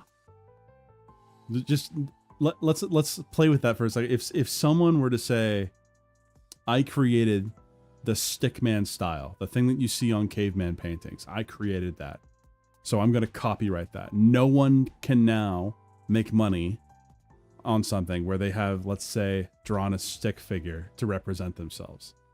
That's retarded. That's really fucking stupid. Like, what? Why would that be okay? There's a reason why it's not. Newgrounds. Newgrounds? Yeah, Zapata I know, right? opposes this analogy between AI and human learning, claiming on the Art Cafe podcast that AI systems learn in a categorically different way to humans. Fair point, Dudicus. I just want to remind people. Okay, this guy. All right, pay attention to this, chat. And again, this is more philosophical, but it's like when something like Stable Diffusion is trained, it's locked in place, which is unlike human learning, right? We're always adapting, transforming, our moods affect everything. Stable Diffusion is just, it is what it is as it was output, right? And it's going to, if you give it the same prompt and the same random seed on any given day, it will produce the exact same output image. He has never messed with it before. Never once has he messed with it. This is such a radical ignorance on how this shit works, bro. I started laughing when I first saw it because you made a comment about the time where it's like, wow, there's ignorance at this time. And then I listened to it and I'm like, you know, I'm closer to the anti-AI art crowd than you are, Arrow. But like, this is fucking stupid. This is literally like pearls before swine shit, where it's like, he's not engaging with the thing. So he's making shit up about the thing. Yep. 100%. He's literally making that shit up. Exactly, Goodwin. He's thinking diffusion outputs are deterministic. He even said you could use a random seed and it would come out the same every time. It's fucking stupid. There's nothing radical ignorance is his someone style from just running all of Stable Diffusion and outputting every possible image it can make, except... I have a question. Does this ever go over the environmental impact? Yes.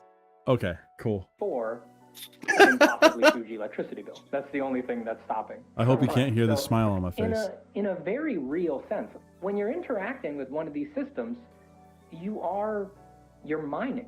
You're going in and you're trying to locate yourself using the prompts within a space that is already defined. It's already objective. It's like, does it also have a land acknowledgement? Gold are already in the river, and the people who are prompting are sifting for gold. And there's a lot of fool's gold, and they're throwing it around, but it's not generating unique things every time that you prompt. When they shipped Stable Diffusion, it was done.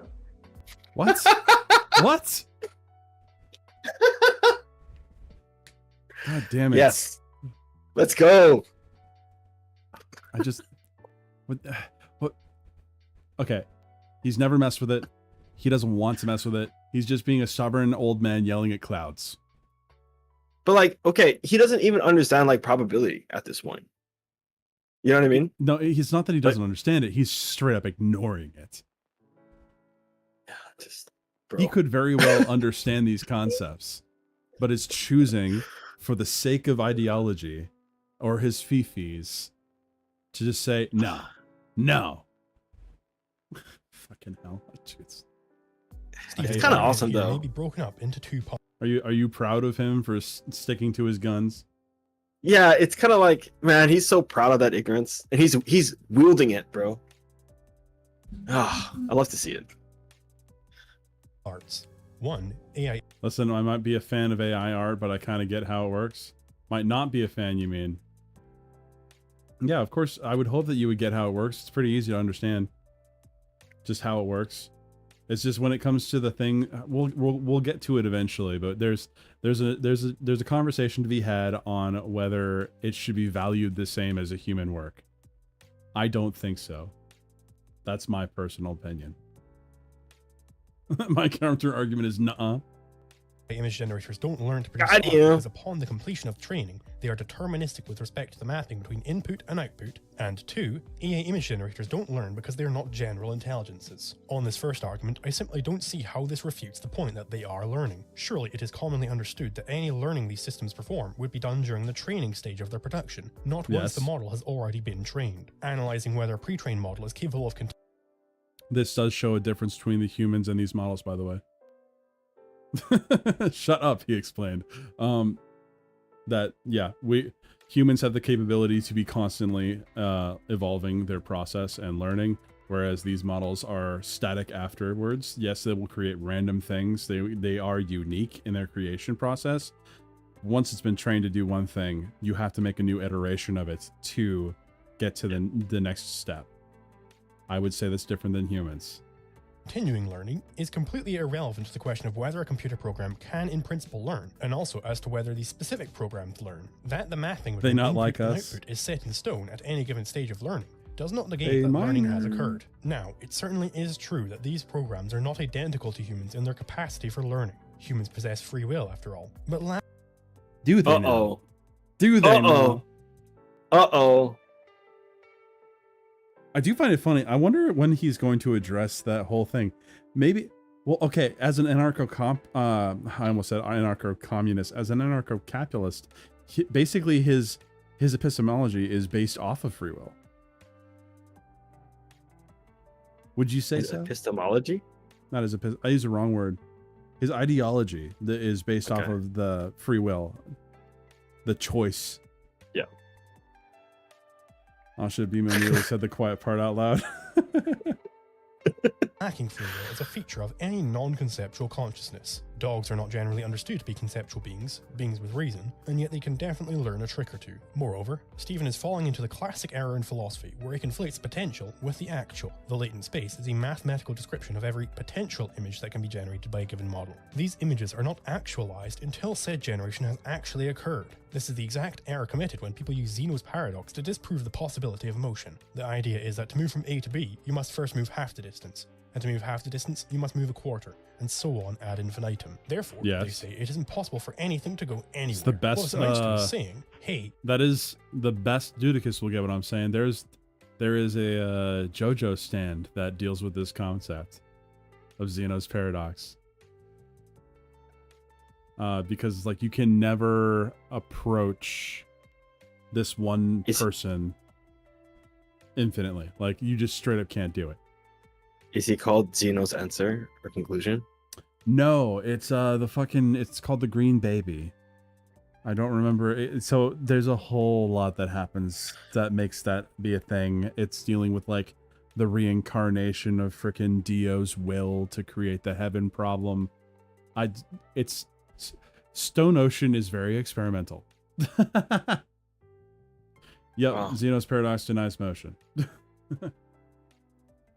I can continually subdivide this line forever, which is true, but this is describing a potential. I have the potential to keep listing off smaller and smaller fractions, but said fractions are not actual unless and until I actually get to them during my listing. We can analogize the latent space here to the Library of Babel, which is a website that hosts a mathematical model which has mapped out every You're not super versed in part 6? Oh, skill issue. Characters. Does this mean that whenever anyone types or yeah, says literacy. anything, all they're doing is pointing to a location in the Library of Babel, thus proving that their thought was unoriginal and that they cannot learn? Surely not. I can tell you that the introduction to Zapata's video is written verbatim on page 82 of volume I may have not been paying attention. Of wall 1 of hexagon Just the 17, soy. ESDRA, Jacks. WGCZ, etc. That I can point to a mathematical description of Zapata's video.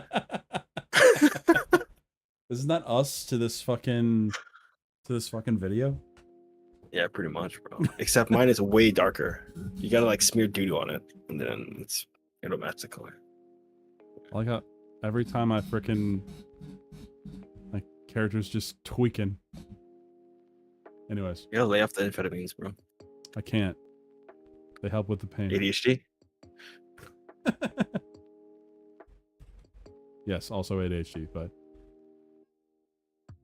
does nothing to demonstrate that said video actually existed prior to him making it. Further, even if the latent space was actual, that in order for the model to function, it literally had to go through the process of generating Grok, every can you possible explain image. this? What's would Zeno's still paradox? not make AI image generation plagiarism, nor would it negate the artistic worth of such generation. Surrealist artist Miles Johnston analogizes such an actual latent what a space to fucking photography. stupid last name, by the way. I'm almost starting to see Johnston. generative art as more analogous to photography, where the latent space, the space of possible images, is almost a feature of the natural landscape.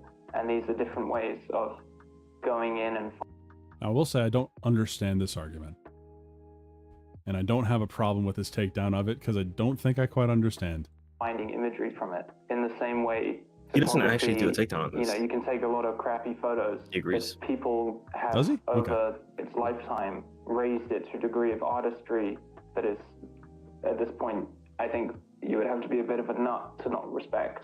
But it's not hard to find artists who, felt extremely threatened by it. Now, the obvious attempt to draw a disanalogy here would be to point to the fact that AI image generators can produce their artworks only on the backs of previously made human art. This does not break the analogy, however, as there exists a certain subset of photography that is of things which have been shaped by the hands of men. Does a photographer lose his art? Pause this. Do you understand the argument he's making? It seemed like it was a fear of future development. He's talking about like when he talks about the latent space, the latent space, Yes. I don't quite get that. Like what? So, in this context, a latent space is the area in which you create art, or you can bring about art from, right? So the latent space would be this say like in your digital, like line art or something. That space would be some kind of like meta interface between your mind and your actual like digital work, like workstation, where you are then creating art, right? But he's talking about it in the sense of photography. And what he's talking about is the world itself. That ends up being like where he can draw art from. And maybe, back when photography was really new, it was kind of lame and just, we literally were just taking pictures, right? But now, with so much development from people who've been taking like photos, he's saying you'd have to be a nut to not call that art. Like we have developed so much in sort of technique, understanding, and composition, and like, from landscape to portrait, like we have distinct genres within like photography.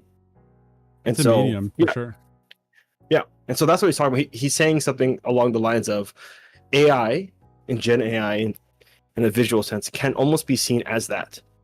Okay, right? then it's basically, I already feel that way about it being, accepting it as an art form. Like, okay, I see what you mean now. Right, like the Gen AI is that kind of liminal space, that latent space that has the how do I say it?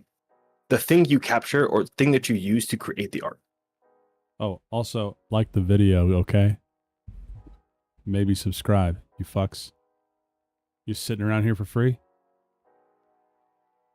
I work hourly. 1 like, 1 subscribe per hour. Come on. No, I'm just joking. Anyway, so okay, I understand that it feels overly romanticized, but okay, I understand. I think where it's coming from. Let us continue. Artistic credentials for photographing a forest where the trees were shaped by medieval loggers. If you photograph a moor, are you plagiarizing the Bronze Age farmers who made it that way? Is it that No, everyone who has because they're photographed dead, the skyline and no one has in cares some about way how they wronged feel? the architects of each of the buildings that make it up? Certainly not. That a physical landscape was shaped by man does not make it non-art to photograph it, and the same applies to an actual latent space. Stephen elsewhere criticizes this analogizing of AI image generation to photography. Maybe this is kind of tied to how I view the appeal to history of like, oh, well, what about when photography came along, oil painting? So the reason that I am not compelled by that comparison is that photography and oil painting were parallel and independent technologies. So what do I mean by that? I mean that we can imagine photography having been invented if oil painting had never been invented, right? There's nothing about oil painting that actually intersects with photography. If it had... Okay. I don't disagree with him at the moment. Because they are 2 different technologies. No, never occurred to... What? I think this is one of those. I'm sticking to my conclusion and making an argument around that. Sure. I guess now what we need to find out, is that incorrect, though? Well, it's. I mean, how do you? How do you disconnect these 2 things? I think it's a very bold statement to be like, oh yeah, someone would have definitely made this thing without this other thing. It's like, how do you prove that? You know? Well, because let's say without oil painting, we could even go as far as like without drawing or anything of the sort. Eventually, I feel like we can't prove it, but like the way that you can move technology forward, how we have, I mean, eventually someone would try to capture human likeness in one way or another.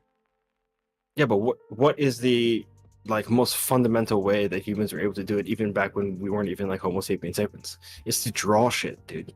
Sure. Like that concept is there, and this is an outgrowth of that concept. That's why I don't think you can actually disconnect these two things. Okay. I'm not sure I agree, but let's get further in and see if my mind changes. Anyone to create images with oil paint, photography might have still occurred to somebody. So I consider them completely parallel and independent technologies. So there was no scientist taking cameras into oil painting galleries and photographing the paintings on the wall. Do you know what a camera lucida is?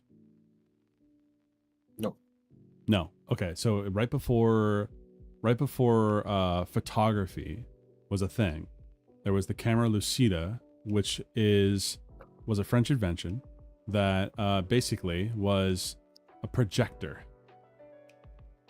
It was, you get into bright light, you align these 2 lenses, and it will, via mirrors, project what you're looking at forward down onto your canvas. And you trace it. And then you trace it. Now, before photography, which happened like that year, people were saying that this was going to replace artistry as well. Because it could do perfect renditions, because you're getting a perfect image put on your canvas to copy. Isn't that funny? Camera obscura was also used for that. Indeed. In order to produce cameras. Now, Stephen has indeed pointed to a legitimate difference between photography and AI image generation, but again, what needs to be kept in mind is whether this is a relevant difference. In attempting to show the disanalogy between A and B, it is not sufficient to point to some aspect that they do not share. You also need to show that said aspect is central to the point being made. So, what exactly is it that people are saying when they bring up this point of photography? We have seen at least one example of this from Miles Johnston above, and in that instance, Miles was relying on the pre-existence of the latent space being analogous to the pre-existence of some physical landscape that one photographs. The point being that said pre-existence does not negate that capturing it, or mining it out, is still a legitimate form of art. However, this is not the only way this analogy is employed, and I do not believe it is the way that Stephen is getting at here in particular. So, another argument that I see this analogy used to support is in response to artists complaining about job losses from AI. A typical exchange might go as follows. The use of AI image generation to produce works of art is immoral.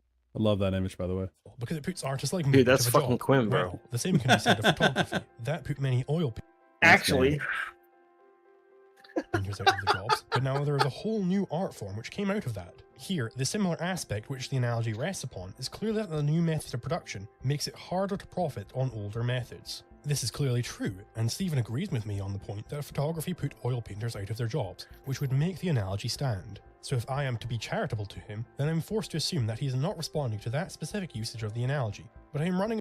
Okay, actually, quick question. Did it actually put oil painters out of jobs? I'm not sure. I think so. Like, because they could... Someone is always going to want a painting over a photo. A photo does not necessarily trump the quality of a painting. Right. But I guess that goes back to what does the client want in particular? Do they want a facsimile of life in any form, or do they specifically want an oil painting of, say, their child or some shit? You know? They want still life, but they don't want a photo because they want the artistry of the individual making it. That's why I think the niche is going to always exist. This is exactly my argument. Yeah, like I think that obviously will always exist, right? But I don't think a lot of people, or like most people, actually care to that, like, how do I say, like fidelity into what they actually want. People just want shit to like commemorate things or something that looks nice. It reminds me of the people that I would work with. One of my supervisors at work, I've talked to you about this before, where he would only play games that looked as realistic as possible. That's all he fucking cared about. I only care about the graphics. That's it. Nothing else. Or the FIFA guy. Yes. And that was his whole argument, is like it has to look as good as possible because otherwise it's shit. Doesn't matter about the mechanics or anything. But yes, putting artists out of a job is no argument worth hearing. Usually they all fall on fifis. That's it. Which artists? Fifis. Makes sense.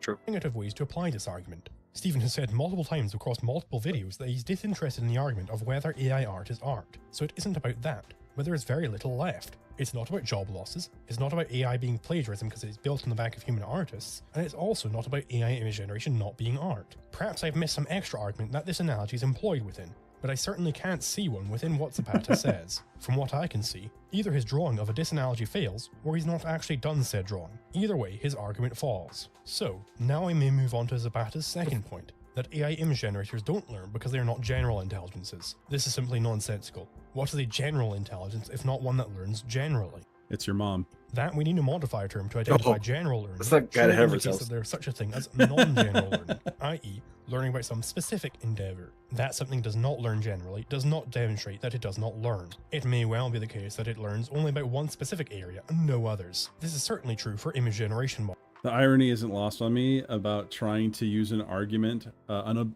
objectivity argument against AI art and using the term general. Yeah, it's great. It's fucking awesome. His mom has a very specific kind of intelligence. Hell yeah. Models. They learn how to perform the specific task of removing noise from images. Specific learning is learning. A is A. Solar Sands has an alternative thesis as to why humans and AI are disanalogous when it comes to the collection of references.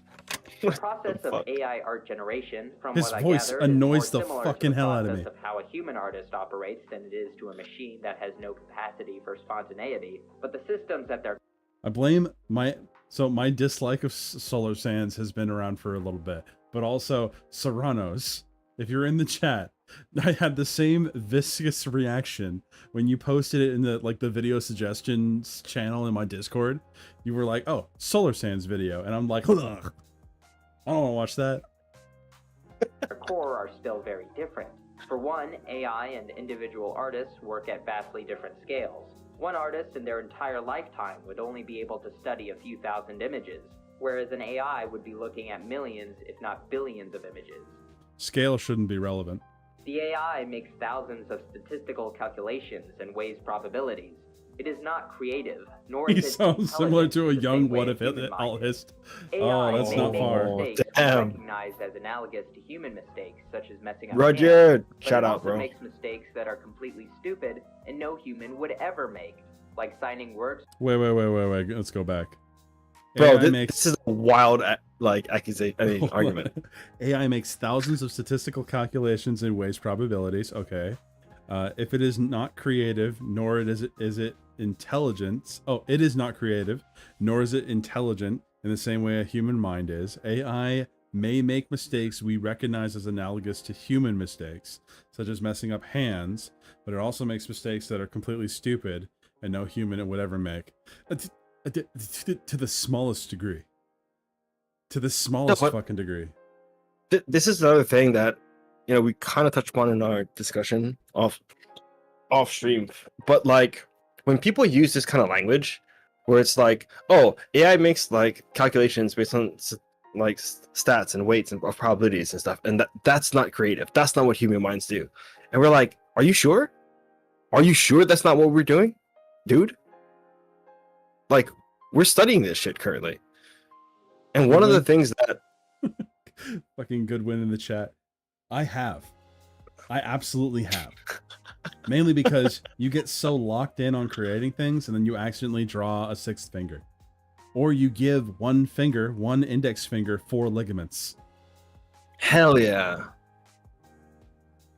Makes mistakes that are completely stupid and no human would ever make, like signing works with blended signatures because that's what paintings usually have, or misunderstanding how an object is constructed so it can exist in a world with gravity. This is the difference between vast, unfathomable machines controlled by for-profit companies. Why did and the lighting change in the back? limited There it is. referencing capabilities of your average human artist, who is unlikely I'm bringing that back. difference Hold on. between vast Like signing works with blended signatures because that's what paintings usually have.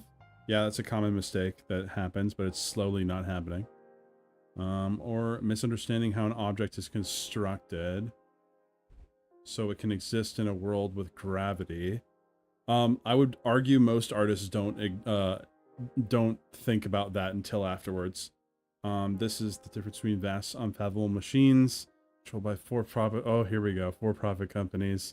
And the incredibly limited referencing capabilities of your average human artist. Okay, it's the big dog versus the little dog.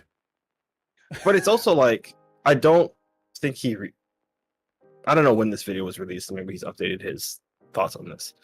But saying that you need to understand necessarily now how something is constructed and how like embodied experience works in order to draw something or create a facsimile or something, I'm not sure that's necessary. You don't actually need to know how these things exist in the real world in order to draw them with the sense that they are.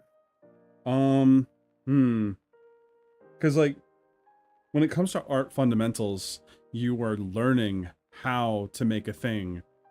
Whether it is in the real world or not, you're treating it as if it is you're being taught traditionally to make something live in a 3D space, regardless of the medium.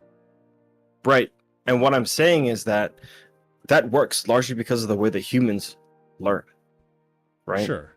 How you conceptualize objects in your mind is probably based on the objects you've actually touched, kicked, tripped over, and all that shit as you're a kid, or maybe when you're an adult, maybe when you're actually seeing it, right? But when it comes to the actual portion of putting something to paper, it's like a drawing of something, you don't actually need to know that. You just need to know the rules on the paper to give that effect. Sure, I guess. I'm not sure. I don't think that let me try and phrase this properly here.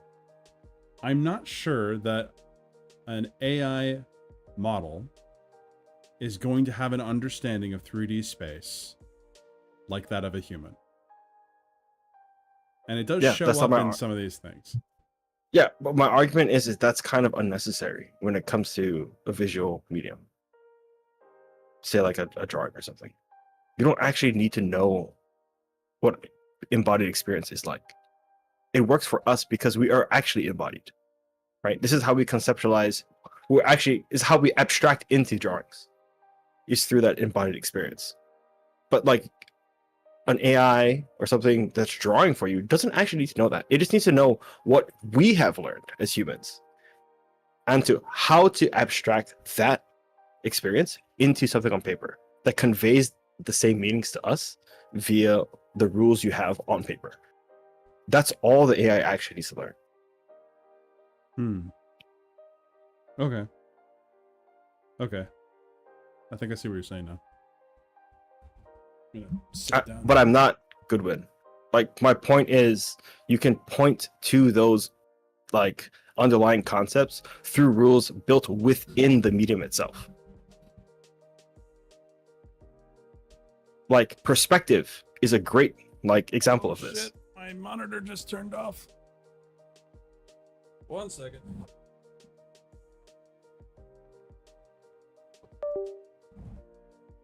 I hope this doesn't fuck everything up. Oh, it did.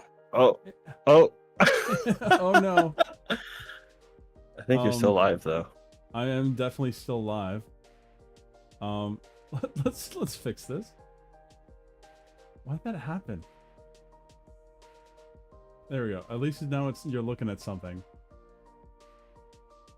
Yeah.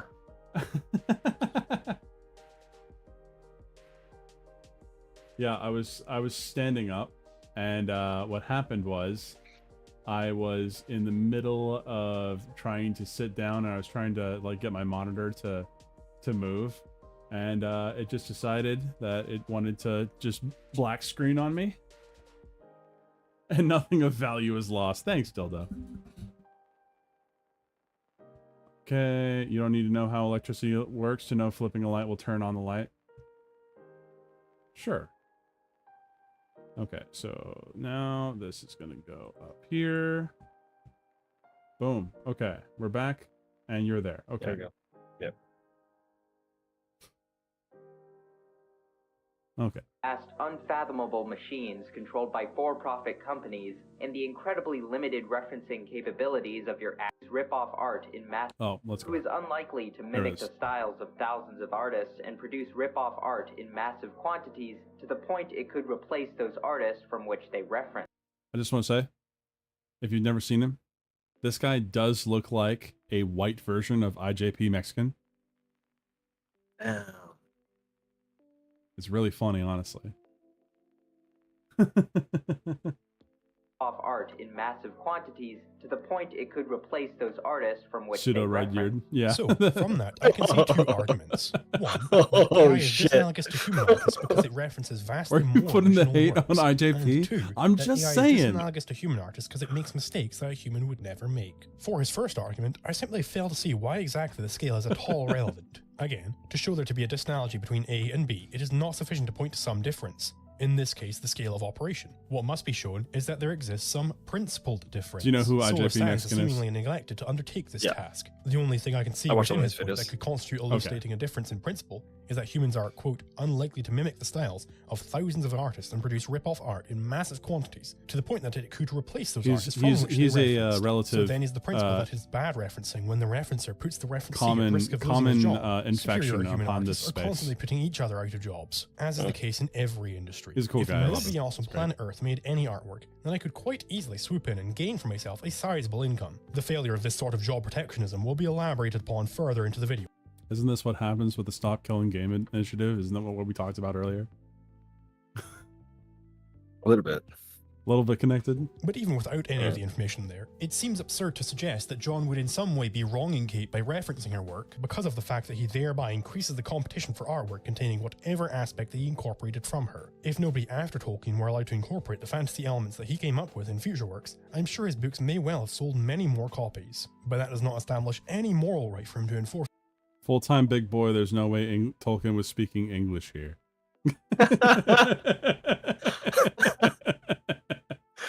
Bro, we gotta watch that video now. What the fuck? Absolutely.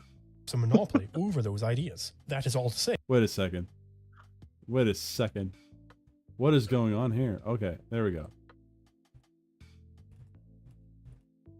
Boy, there's no way Tolkien was speaking English here. Let me see here.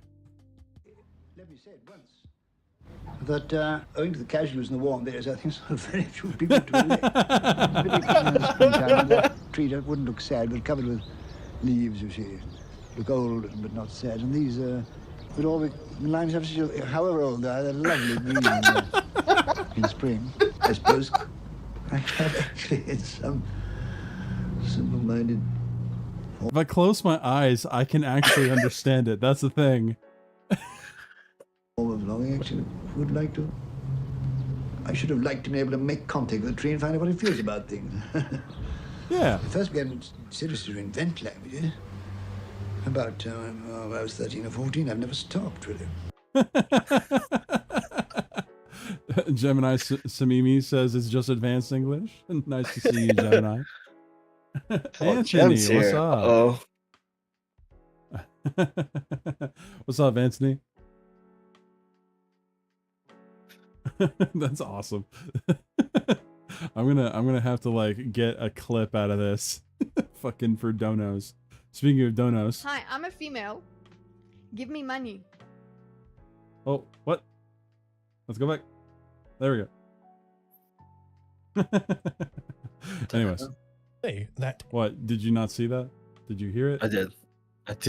I don't think people heard it though, but people should have heard it. Okay. Hi, I'm a female. Give me money. Yeah, they totally heard it.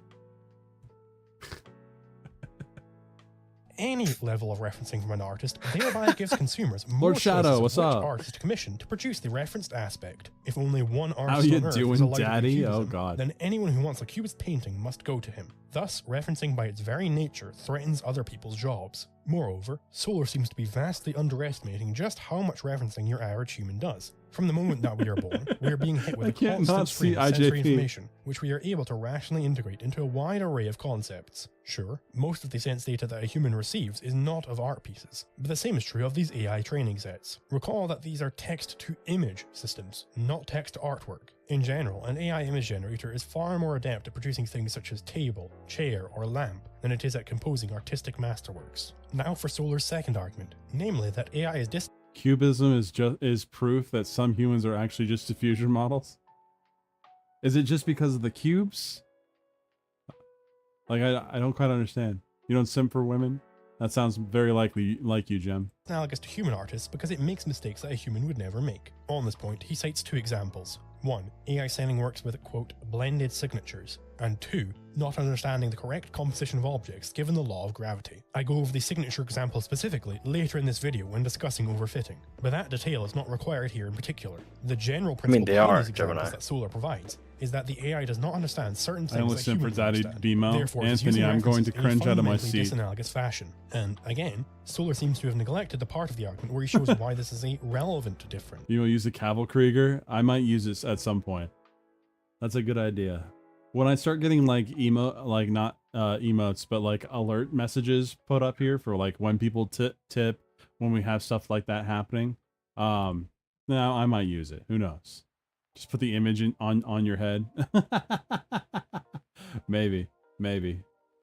Do the medieval artists who had no clue how to draw humans with correct anatomy also fall foul of this? Or maybe that is the specifically correct you don't know what anatomy at the signatures or time. gravity are? It would strike me Yeah. as the least charitable interpretation of what he's saying. That's what I was to be thinking, that it actually. is literally only those two mistakes that make the relevant distinction between man and machine. You have a good one, When good one. attempting to Thanks for broaden hanging the out. principle, it leaves one with See you, equally man. absurd outcomes. If bad Anthony referencing just is wants whenever some of the referencer BMO doesn't mommy understand milkers. some law of nature, not You just don't want You that gotta milk. say the then ooh every woo. human You who have has to say the ever ooh made woo. any He art is a typed it, bad bro. referencer, up until the point I'm not of gonna the say the discovery ooh woo. theory of everything. Say the To ooh steal woo. man's point as best as I If can, if we can I get narrow a the focus tip, not on understanding if I get a just tip, any I'll say the ooh woo. to specifically not understanding those laws I that are can be perceptually bought. given to man without any need from any tools or instruments. The sort of law that would say, when you throw a rock, it will go where you threw it, or fire is hot. However, this is still a poor basis for any sort of ethical distinction between Poor. good and bad Poor. referencing. For how would this theory account for Martians or other aliens which might have completely different sensory apparatuses than us, and may require massive Galaxy changes in production Quest. and experimentation to even know something as simple to us as the fact that light exists? Heck, we don't even need to consider AI has made people lazy. Then again, it's my personal opinion.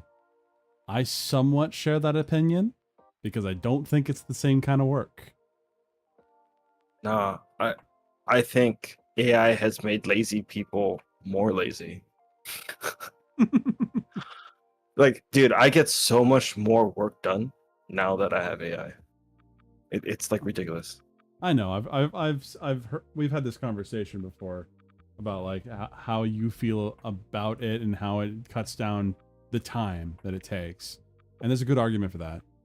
I still don't agree necessarily with the core part of your argument, or what I think is the core part of your argument, which is that it's the same as spell check or something of the sort. Like it's Similar, it's in trying to vein. do the same thing. AI is making it easier to be stupid and successful. Damn right. Same with YouTube streaming. We've been doing that for generations, though. Before, you actually had to be intelligent, strong, good-looking, and all this kind of stuff, and like know which cave to like live in and how to keep fire going for like 12 weeks on end. But now we have like clothes and like buildings and electricity and shit. Anyone not using AI is going to fall behind. Hard pill to swallow, but it is what it is. No, I could probably stay and do exactly what I do right now for years and years and years, because I'm kind of building myself up as a personality. So people want art from me because of my personality, not because of my skill necessarily. You obviously haven't watched any Neurosama, bro. I do see some of the clips. I think Neurosama is the one that has, it's like a little turtle on the AI's head, right? Yeah. It's just different fire and shelter. But yes, I agree with what Dildo said. There will be niches, and one can live off without it. That's kind of the core of my argument. There are a great many humans who have a condition called blindness, who would lack any direct sensory perception of light. Are these people therefore bad referencers because they don't have direct and implicit knowledge You're of in such the phenomena, resistance and who always? therefore might make elementary mistakes with respect to its depiction? Surely not. What if there was someone who is severely mentally handicapped? I want to even say though yes Bob to this Ross, argument become just evil the because moment BMO we is try to colorblind. Hey. Hey. Also, Johnny and Friends Come Draw With Me Down Syndrome art tutorial. I would fucking watch the hell out of that. his motion of making a Because signature. look at how Assuming happy this individual guy had is. No understanding of what writing is or Like, holy shit. I want to do whatever he's doing because he's so fucking ecstatic. My favorite thing about Downies. Such a statement. Wait, would that's the say thing that you're not something supposed to say, right? Yet it is the argument in its strongest form based on what is currently Your present resistance in only this makes video. my penis Another harder? point Oh, brought God. up in this discussion, in seeking to demonstrate a disanalogy between the way humans and AI learn art, is in the assertion that there is nothing it is like to be stable diffusion, i.e., stable diffusion is not conscious, so it therefore must be doing things in a fundamentally disanalogous way to humans. Bad argument. On this point, I present to you ripgrep. Ripgrep is a command line utility that allows you to Ooh, recursively ripgrep. search through every file in a directory for a given string of text. I have here a directory with files. So that's why his representing art is rooms always in my black and house. white. It's Each not. file contains a list It's not of always objects black and within white. that room. It's So just if we look at doodles what is are in bedroom fundamentally 1, different we from can see my that I have a actual bed, art a process. desk, and a computer. Imagine what I would do if I had lost my phone and I wanted to search through each of these files to find the room that it is in. Clearly, what I would have to do is open up these files one at a time and look through each item in the list that they contain until I find an entry that says phone. I go about doing this, and sure enough, it was in the living room. I can accomplish the same thing by using ripgrep. What I do is I type RG phone, RG standing for ripgrep, and sure enough, ripgrep provides the same information, albeit a lot faster. Now, is ripgrep doing anything fundamentally different to what I did?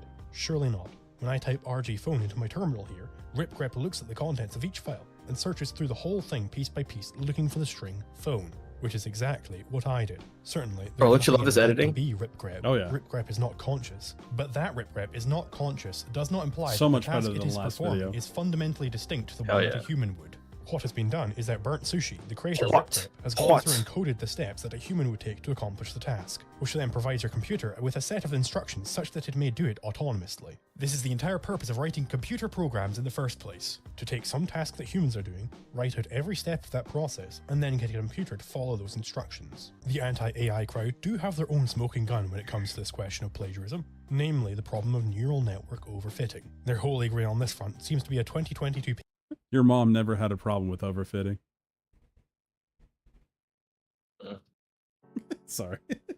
I don't have that issue either, dude. Yeah. On account of my diminutive size.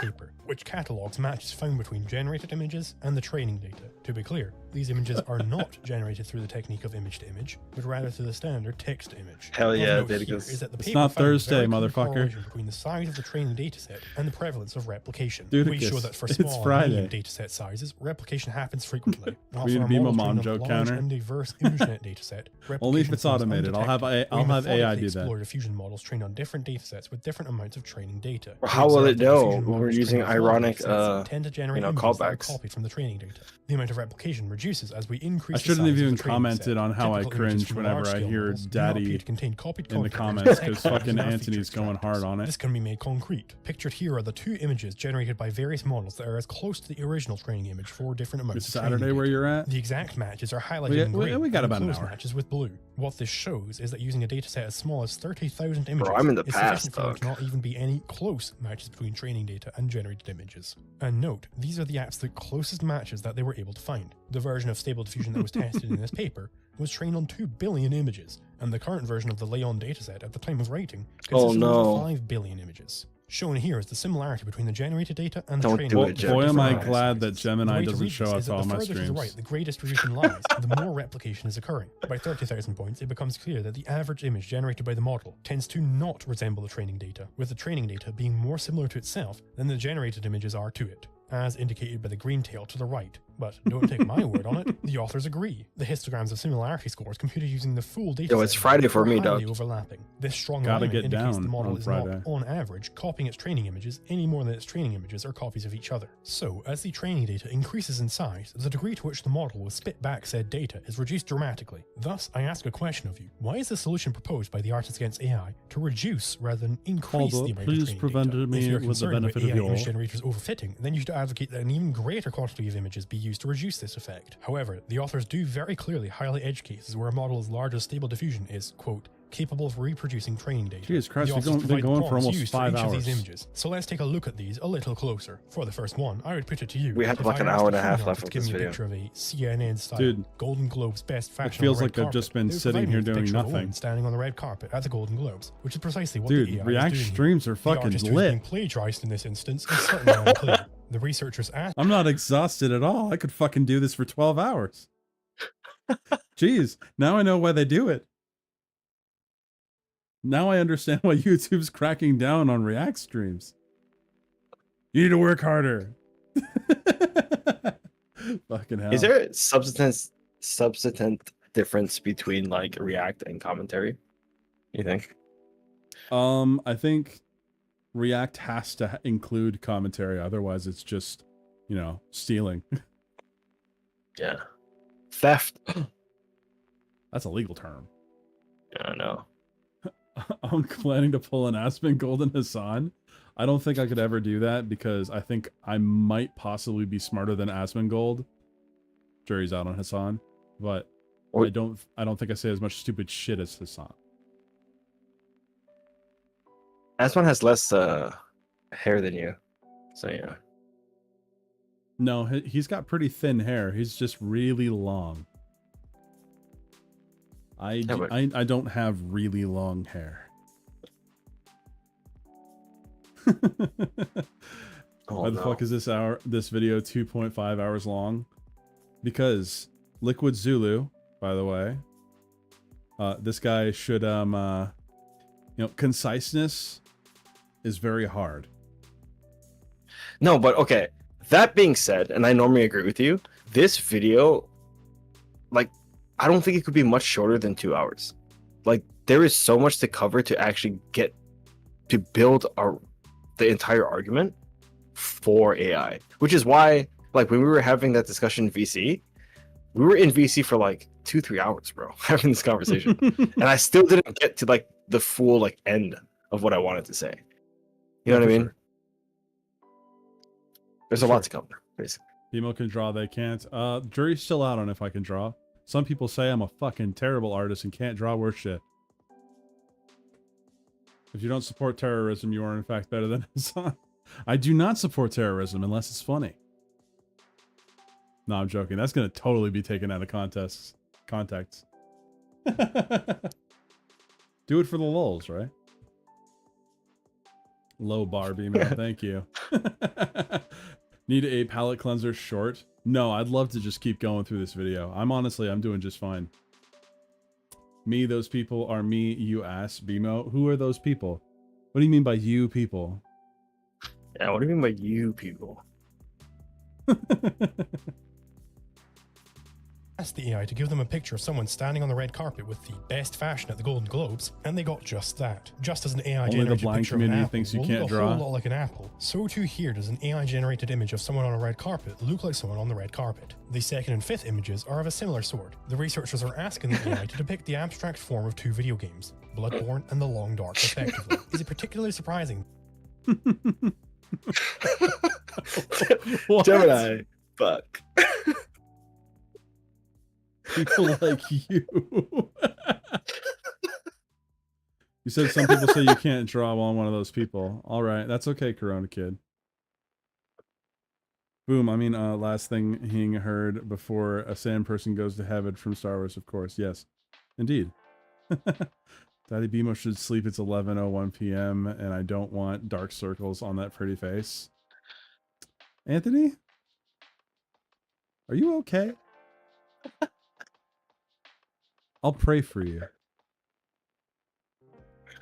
Then that the AI produced what humans consider to be a very widely accepted abstract representation of a video game. The first is literally the game's poster, for crying out loud. We hear from Carla Ortiz that, quote, when you type Bloodborne, you get an almost exact replica of the original marketing material. Okay, so she's apparently against making almost exact replicas of marketing material, and I am a good little AI hater who will gladly snitch on any intelligence that disobeys Queen Carla. I happen to know of one such intelligent art generator who is targeting Bloodborne marketing material. What is this? What is this? Can you see that? Yeah. He's not even holding on to it. No, dude, there's a little leather strap or something that he's holding on to. I guess with 3 fingers, his pinky's out to be polite. Hell yeah. It didn't just make an almost exact replica. This thing was I don't know. I think it's pretty close, bro. I'm actually surprised. I speak, of course, of Carla herself. She copied the exact marketing material, posted it onto this slide, and then had further copies made for every single person on the Zoom call, and who's watched her talk on YouTube afterwards. Boy, if an AI making almost exact copies is a crime worth demolishing the most advanced artistic tool known to man, then Carla is surely worthy of the pillory. To reiterate, even the worst examples of overfitting on Stable Diffusion, the most edgy of edge cases, are not copies of the data. They are close, but not the same, not even to the human eye. If I tried to copy and paste the Bloodborne poster, and it was that severely warped, I would be filing a GitHub issue with whatever software is responsible for the copy and paste function. Clearly it is broken and is corrupting the data going through it. And, again, this is for the worst case scenario of overfitting on a baby algorithm. What you will notice with the selected set of overfitted images is that for the most part, fermented cabbage, are very popular and widely shared. Crunchy, the most obvious example is definitely that of the canvas wall art print photos,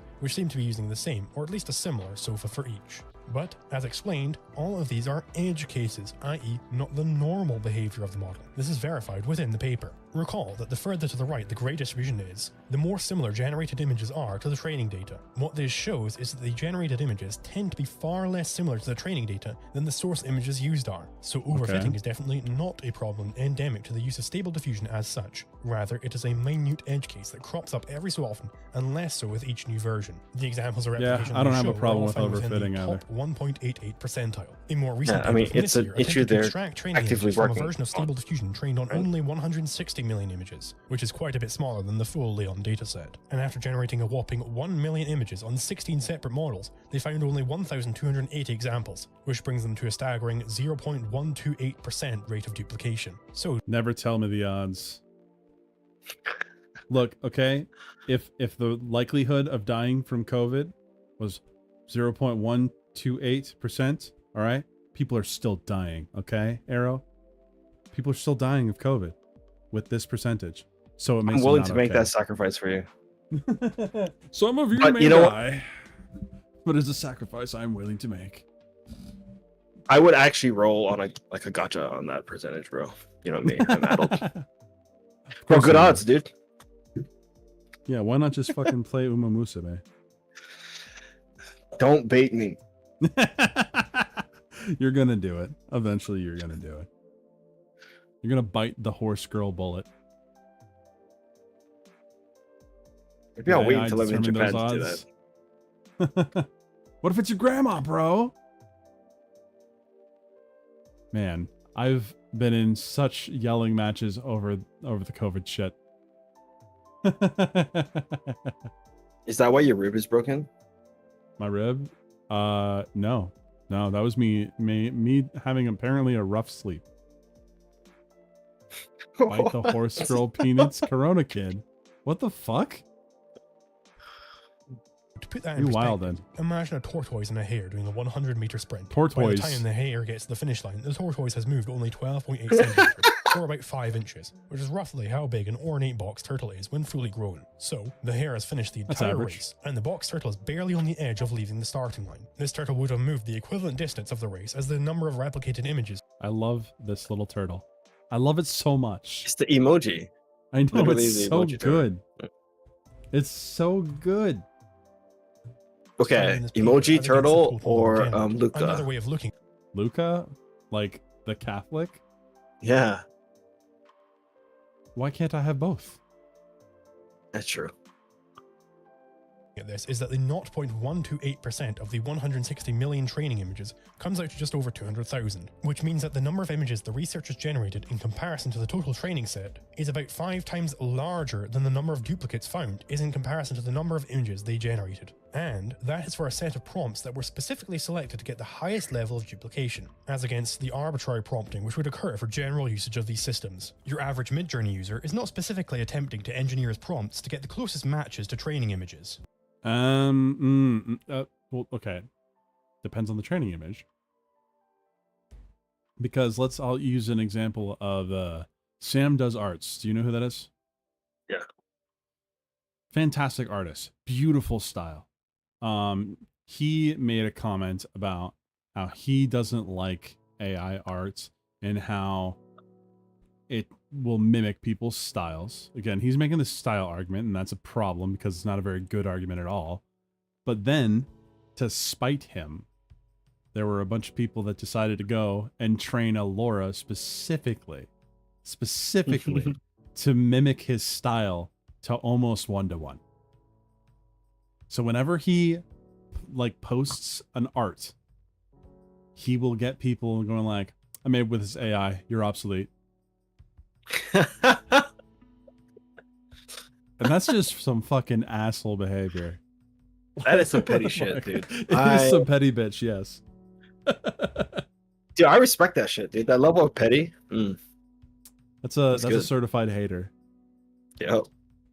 All right, Jem. Have a good night, Jem. You wasn't turtly enough for the Turtle Club. Fuck you. Don't break my heart like this. Same thing with Studio Ghibli, but they didn't spaz. Studio Ghibli did spaz. They called it a fucking, what was it? It was a reflection of the dark heart of humanity, or something of the sort. They They said went so something hard, bro. I'm like, chill, dude. Like, holy fuck, man. May I ask a Did question? your feelings get hurt?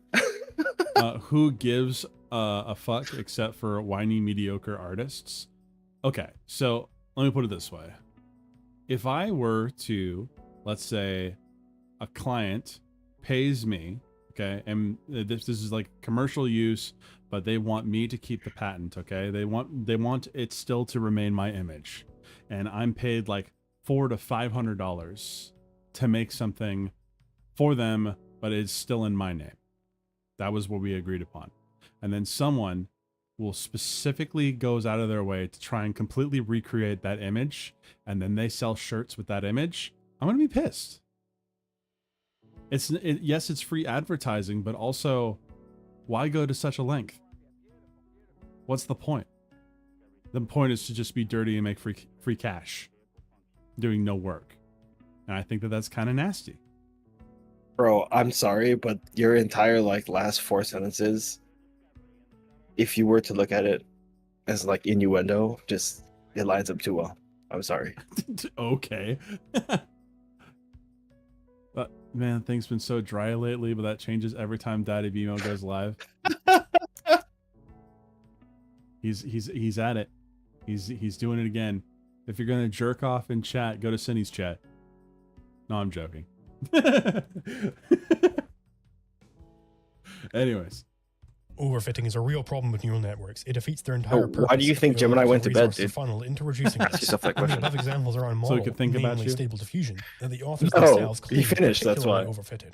Ew. Heck, the fact that we even need a separate category of overfitting sure does a pretty good job at highlighting the fact that this is not the standard behavior. If the expected output from such an AI system truly was, as the anti-AI artists claim, too close to existing artwork, then they would require no such concept as overfitting to use as Damn, a smoking Dudicus, gun you or should have otherwise. charged. That we have overfitting. Yeah, you indicates should have, that we dude. Holy overfitting shit. as against normal fitting, and perhaps even underfitting. These categories would not need to be, and never would be split up if they were all overfitting. A perfectly overfitted Stable Diffusion would not be an AI image generator, it would be a search engine, much like Google Images. It is the artists who made such a perfectly overfitted AI. The Have I Been Trained website allows you to search for images within the training data. This would be the fully overfitted model that they fear. The anti-AI crowd have here an ace up their sleeve. Oh, so maybe the papers we keep blindly sharing don't show what we think they do. But you don't need an in-depth look to prove overfitting. All you need is to point to the signatures. Why does it copy people's signatures, Zulu? However, unfortunately for the AI haters, it seems that aces are low in this case, because their signature copying examples, insofar as they were not image to image, illegible. prove the exact opposite of what they think it does. Take this image. This is a real example used by a real Twitter user to show that AI is copying people's signatures. Now, could you in 1 million years decipher what the fuck this says? It looks like it says cunt. It looks like it says cunt to me. I'm just saying. I can see that. No. But also, yes, it's just indicative of the stuff that it's been trained on. If the stuff that it's been trained on has signatures, it's going to try and replicate signatures. But it's also, this is something that's being trained out of the thing. And it doesn't do it one for one. So you still have no idea if that's your signature or not, because it's illegible almost always. Yep. Wait, can GPT and Grok AI create an Oscar-worthy movie script? Probably with today's standards. I wouldn't be We're gonna find surprised. out. Actually, so, like, just on this note, I am Just a B surprised movie. at the level that GPT can write, like mid writing, like dialogue, like scenes and all that kind of shit.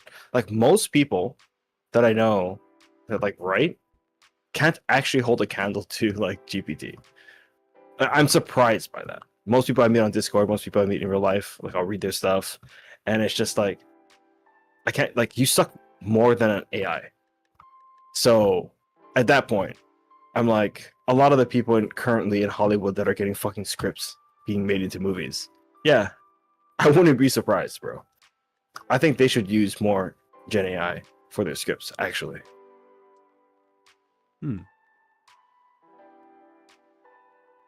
It obviously says, what is that fucking gate, colon, line through? Fucking, I don't remember what they're called. All right. The first character is easy enough. I think that we can all agree that that is a C, but the rest is quite a bit more challenging. What are those middle glyphs? A few I's followed by a Cyrillic E? Are they supposed to be H's? Why is the final one squared off? It looks kind of like a C, but it could also be a weird lowercase t, or perhaps an E without the middle bar. The Twitter user in question does let us know which artist they think this is taken from, so let's have a look. Maybe there is an artist called Key that I am unaware of. Oh, of course, it was Chuny the whole time. I feel really silly that I didn't get that. What with them being different number of letters, having different fonts, and being differently italicized, they are vaguely similar in that if you squint to the point of barely being able to see a single thing, then they both look sort of like signature-shaped blobs, which is, of course, to be expected considering the fact that this is all based on the process of denoising. But it is clearly quite a bit of a stretch to suggest that these are the same signature. If a child tried to get out of school with a forgery of the parent's signature of that quality, it would not work in the slightest. Their teacher may even suspect that some sort of a stroke had occurred. For a community that will point to a misshapen hand or inconsistent... Oh, hey, who remembers this image? Oh, man. What a blast from the past, dude. Let's go. Yeah. Light source, literal sun. Yeah. I remember ripping apart this image, too. For those who don't know, this was made by Shadiversity. He basically took Supergirl and a picture of his wife and just iterated on it with AI over and over and over again until he got to this result. Which, like, the head's too big, too. Yeah. Like, fucking... but it's definitely something. At the drop of a hat. It is strange that they would be the #1 champion for AI quality in this area. Concept artist Reed Southen claims that we're still going. We're still going. AI-assisted recoloring of an old character is a, quote, complete redo, that it is totally different such that Shad cannot even properly consider it to be his work. But this is clearly orders of magnitude more similar to the original than the garbled nonsense being interpreted as signatures. I don't know. Like, the outline is the thing that sticks around, but, like, the anatomy gets fixed. The sword gets changed in terms of where it's sitting, like, but there's a whole lot of change that happens to make this thing look like a full render instead of this. Yeah. Which, this ain't bad. Yeah. This ain't terrible. It like it looks like a one piece style. Like, I could grab that waist and fucking throw her across the room with one hand, which actually that also thickens out. Now that I look at it. I don't know. She actually has hips in the right side. Yep. Again, the anti-AI crowd have selective vision when it comes to pointing out flaws, similarities, etc. This is a complete redo, and AI art's plagiarism. I think Anthony's a gooner. A far stronger example in this count is that of Getty Images' watermark being emulated by Stable Diffusion outputs. At least here you can tell that it does indeed vaguely resemble the but Getty that's not even this. Wait. When was this image generated? When was this generated? I have no idea. This shit doesn't look... What is this muscle? This muscle right here? Dude, this looks like a Dolly image. Kinda, yeah. Look at that foot. Oh my god.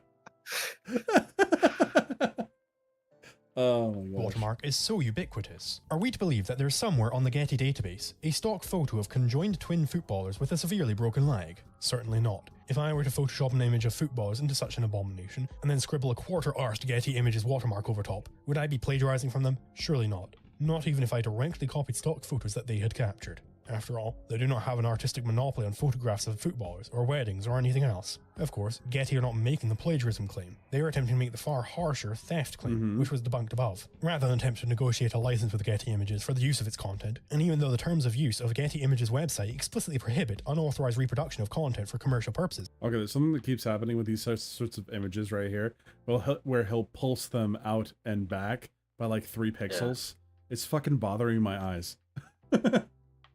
Such as those undertaken by Stability AI. Stability AI has copied at least 12 million copyrighted images from Getty Images websites, along with associated text and metadata, in order to train its Stable Diffusion model. But, of course, I had to also copy that image to my computer to read the legal complaint. You had to copy it to your computer to see it on your screen. The Verge had to copy it to their service to add it to their article, and everyone who's read that article has copied it also. At no point in this massive chain has anyone done anything to violate the rights of Getty Images, nor has So this is actually a really good video. I do recommend it. Corridor Crew, fantastic channel. Corridor Crew, Corridor Digital, they are stand-up, solid dudes. anyone plagiarize some artistic creation of theirs. Indeed, on the surface, this is another clear example of overfitting, but as explained, that you can find instances where a neural network overfits does not establish that it overfits as a matter Anthony, of I don't even have In time fact, to Getty barely Images do my neglect to channel. include any of the prompts used within their legal complaint. If they prompt with something like Getty Images photo of footballers playing, one with a red shirt, one with a white shirt, then this would certainly not be some gotcha moment against the AIs. They would be getting exactly what they fucking asked for, rather than some overfitted image of a prompt for footballers. The anti-AI That is the first time he's artist may sworn here in take a this hard in line this stance video. against any amount of overfitting. Perhaps a single You could raw tell he fruit was fucking tired of the argument. It's like, look at exactly what they fucking asked for. You got what you fucking deserve. Shoots him in the head. Spoils the whole orchard in this case, but this stance would surely ignore the fact that man too is capable of overfitting in his own way. It is not uncommon to see a headline about some has-been musician suing a far more successful counterpart for utilizing similar melodies or chord progressions. Drew Gooden highlights in his video on Yellow. Guess they should have had a citation.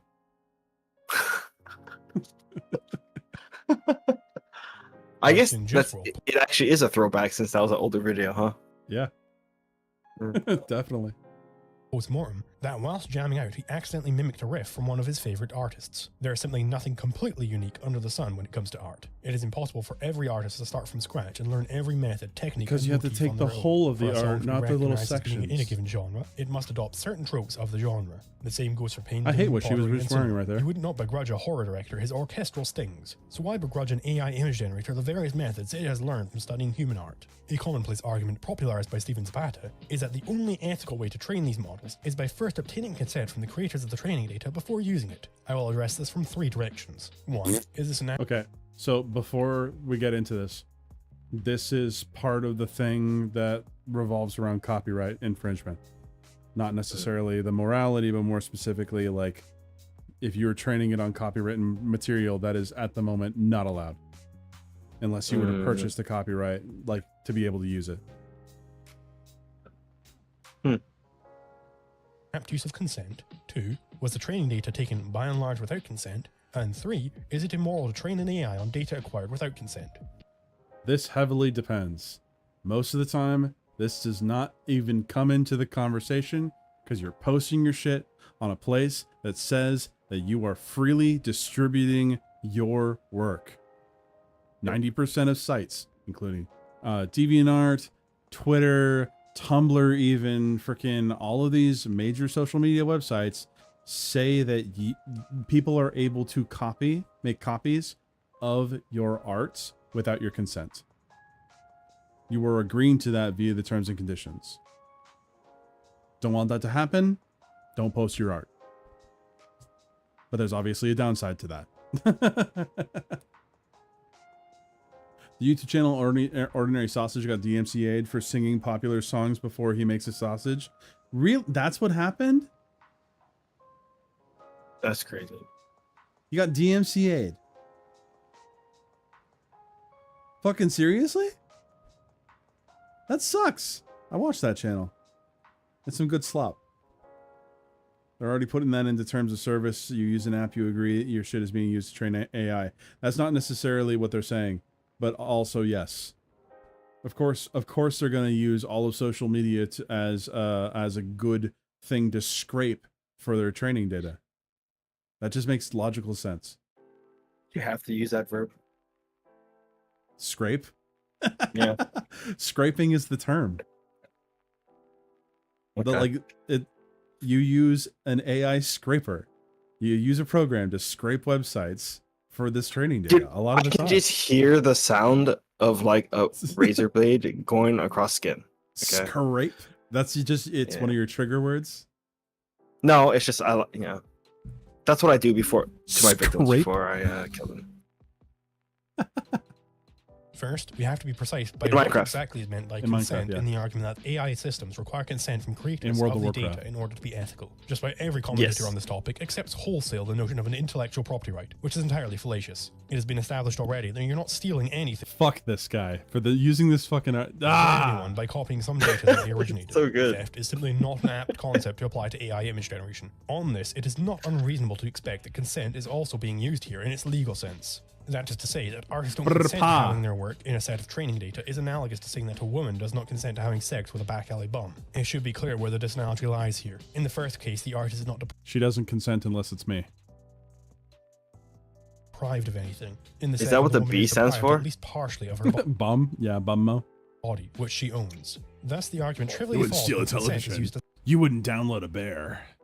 as a legal term. So to They haven't strengthen met it, me. we may use a broader notion of consent, namely that consent just denotes some sort of agreement. We can make this concrete by saying that consent is communication of one's will to another party, where Yes. will means the aim that is sought through purposeful behavior. I don't know who Will is, but I'm really fucking mad at him now.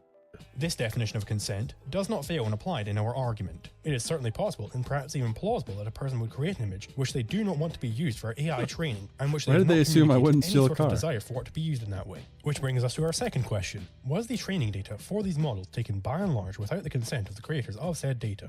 The common argument used by my pro-AI compatriots is that if they use the services provided by the various big tech platforms, then they will have scrolled past and clicked. Why does this guy look like a discount Harry Potter actor? Or he looks like fucking, what was it? Floop from Spy Kids 1. But with his hair down. Oh. Do you know who I'm talking about?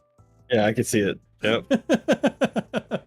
I agree to the terms of service that allows said platform to collect and sell their data. This argument suffers from a He's fundamental just flaw. British. The following data, the largest database used to train That's these so models, good. which comes from Leon, were not generated by purchasing a bank of images from companies like Google or Facebook. Rather, Leon analyzed common crawl data, looking for images with alt text which they then save a URL for. Common crawl, as the name would suggest, got its data by crawling the web, using bots to download By scraping. and save websites. I may be wrong about this, not being an expert in the inner workings of large dataset generation, and if this crawling does indeed fall under the terms of service agreement, then indeed artists don't have much of a leg to stand on here. I will proceed for now under the assumption that the terms of service agreements do not cover this use, because even if they do, it is questionable whether clicking I agree to something that you have not even read constitutes consent in the first place. We AI advocates can safely ignore this question, because there is Who's we? a far stronger argument to be found here, namely that the artists who are complaining about this all post their art on public platforms. Hey, he's gonna make the argument I made. Otherwise, Common Crawl would not even find it. It is ludicrous to suggest that by posting an image on Twitter or DeviantArt or some other such platform, that you are not communicating your will for it to be seen on the Is that internet. the fucking symbol If I for post a DeviantArt now? Yeah. Yeah, it's awful. Yeah. If buying isn't owning, pirating isn't stealing. More or less. through someone's mailbox, I'm clearly and openly communicating to them that I want them to read it. There is no we, there is no Santa Claus, there is no Queen of England, okay?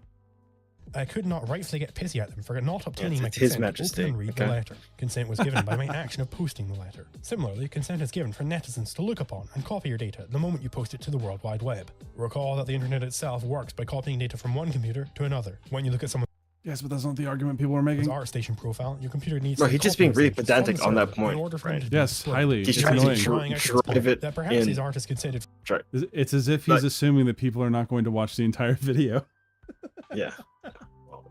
Well, it's 2.5 hours long. Did you watch the full video the first time? The first time? No, I was too fucking busy. But I didn't skip around either. I didn't skip around either. I understand that there needs to be a consistency with an argument, so you should probably look at it all the way through. For humans to look upon and copy their artwork, but not robots. This is ludicrous. Could I post a picture to Twitter and claim that I only ever wanted it to be viewed by Mongolians after... Yes, there are people that have literally done that on Twitter. I follow one person that he will post art. He's an amazing, fantastic artist, okay? He will only post art for 5 minutes and then delete it. Because he's afraid of AI. So everything is limited, time limited. And then he also blocks all comments. Okay. You know how people have like TDS? What if you have AI derangement syndrome? AI derangement syndrome? I don't know. Like, there are a lot of people that are afraid that their work's going to get stolen. This is more of a high... I'm sorry. Did you get the joke? No. It's just a TDS joke, right? Please spell out. AIDS? Oh my god.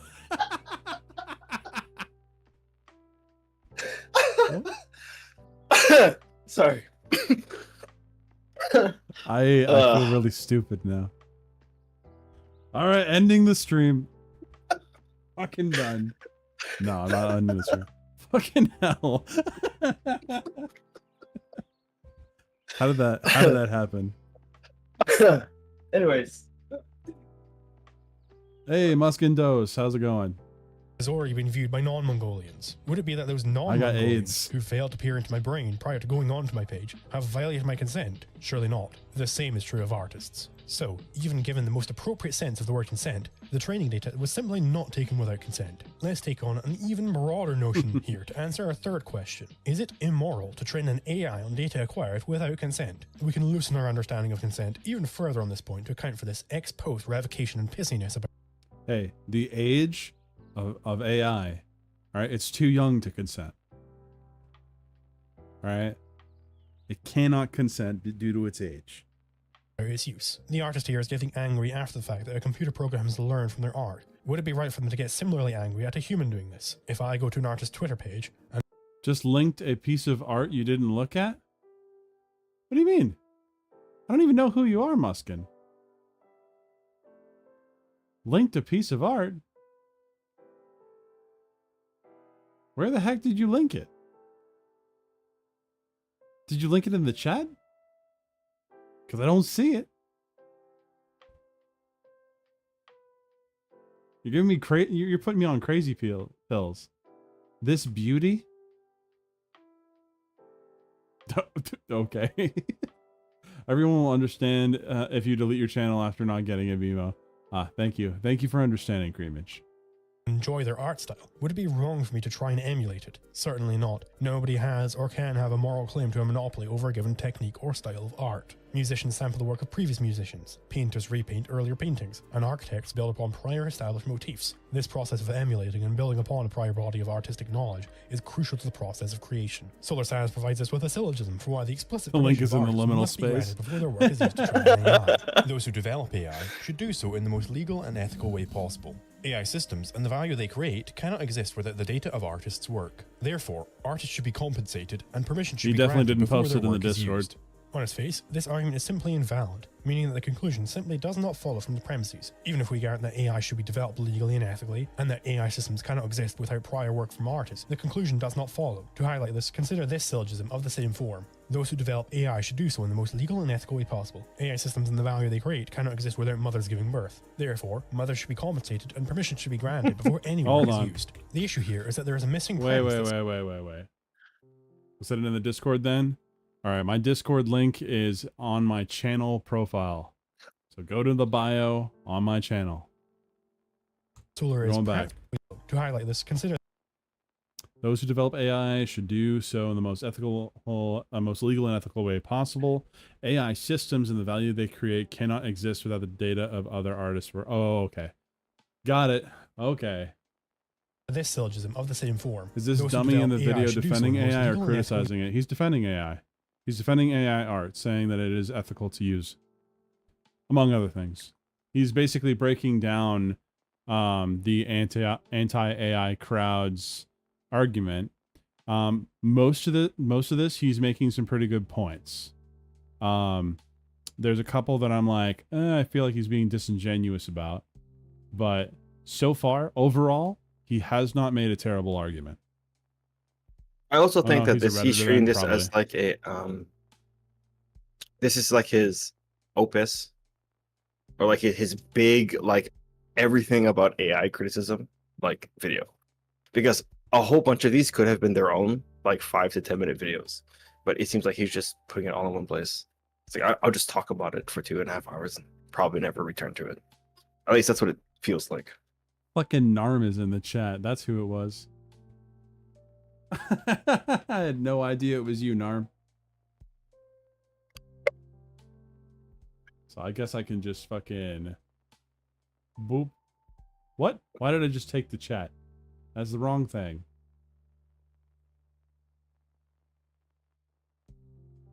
This is what he showed. This is the perfect art that he was talking about.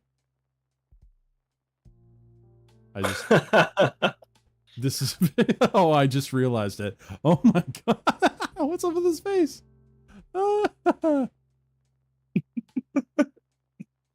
That's so good. Code Veronica. Oh, Oh no, not The Sims. oh man, that's good. That's some good shit.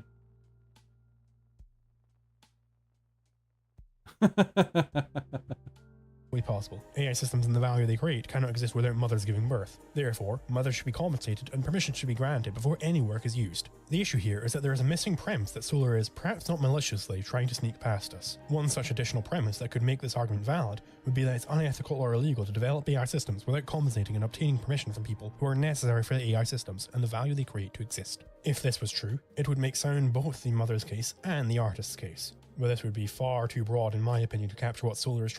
This is a really bad argument, mainly due to what if you create something that is completely original? It can happen. So right, true. Well, you mean the AI art argument? No. This is a problem with the anti-AI art argument in front of us. Yeah. Because there are circumstances where something original does get created. That could be created without the use of anything else like that. But this is also like the appeal to history that we were talking about before. Trying to get across. Thus I can go for a far more narrow snuck premise that it is unethical to train AI on data whose progenitors have not given permission and been compensated. Now, I think I have made it clear why 1. It is not the case that it is per se unethical to use data that has been generated by others without consent, and 2. That it is the case that artists do in fact implicitly consent to such uses by posting their art online. Think of the pro-Mongolian artists from before. So this premise is falsified, thus eliminating the conclusion drawn from it. So in all 3 counts, the consent argument against AI image generators fails. But this makes a lot of sense regarding his thoughts on IP as well. Yeah. Which I think his thoughts on IP are pretty retarded at this point. So, I don't know. Namely, this notion that given human artists are required for the tech to work in the first place, that they should therefore be compensated and have their jobs protected. This brings me to the job protectionism argument, which represents the true nature of this ethical AI. Oh, you want to address Anthony in the chat? Have you seen those forgotten those Taylor Swift AI images? I don't even know what he's talking about. Oh, so okay. One of the reasons why we have like people trying to do legislation against AI in America is specifically because Taylor Swift was one of the most popular things to create AI porn of.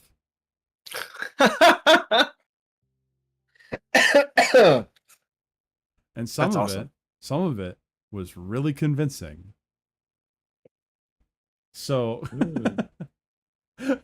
no, don't say that with that tone. No, because that creates this really interesting kind of interaction with like libel, right?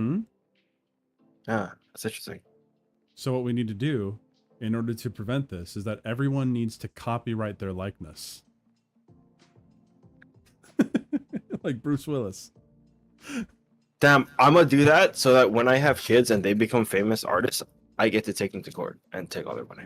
There you go. I got it. Won the game. Easterbrack on the Lucid Pixel podcast states the point as follows. If it's ethical, we don't have to compete with it anymore. That's the only way it can be ethical. In my opinion, the model of an ethical AI is one that is for the user and the user only. And if that's how it's used, then it's no longer us competing with any entity that stole our art. It's just... I feel like art programs should be used for the user and the user only. I feel like dildos should be used for the user and the user only. I feel like oxygen tanks should be for the user and the user only. It's such a fucking stupid argument. Right. But then it kind of goes back to what we were talking about a little bit in that VC chat, where it's about degrees, right? Like, what does she mean by that? By ethical? No. Like, or user to user? Yes, like that being, for the user or whatever. Yeah. Like, the what does model she of an ethical actually AI mean is by one that? that is for the user and the user only. So you can only make those images for yourself. You're not allowed to share them. That's what comes to mind. I don't know if that's what she means. Yeah, exactly. Like, I don't know what she means. No no longer us competing with any entity. Okay, but pause again, right? So should I go back to that? You have the previous one up. So it's no longer competing with us, right, as an entity. So she's seeing, I guess, AI as a separate entity from the artists themselves. But if you, like most technology, gets integrated with, you know, the user of this technology, like what does that mean? Like the no longer competing with us. If you are a mathematician, or like say you're an accountant and I'm an accountant, but you do everything by hand, and then I start using a calculator or even a fucking like 10 key or something like that, right? Why didn't you use an abacus? Like, is she saying that use of that technology is competing with you? You know what I mean? Yes, Dildo, this is what she means. Hi, I'm a female.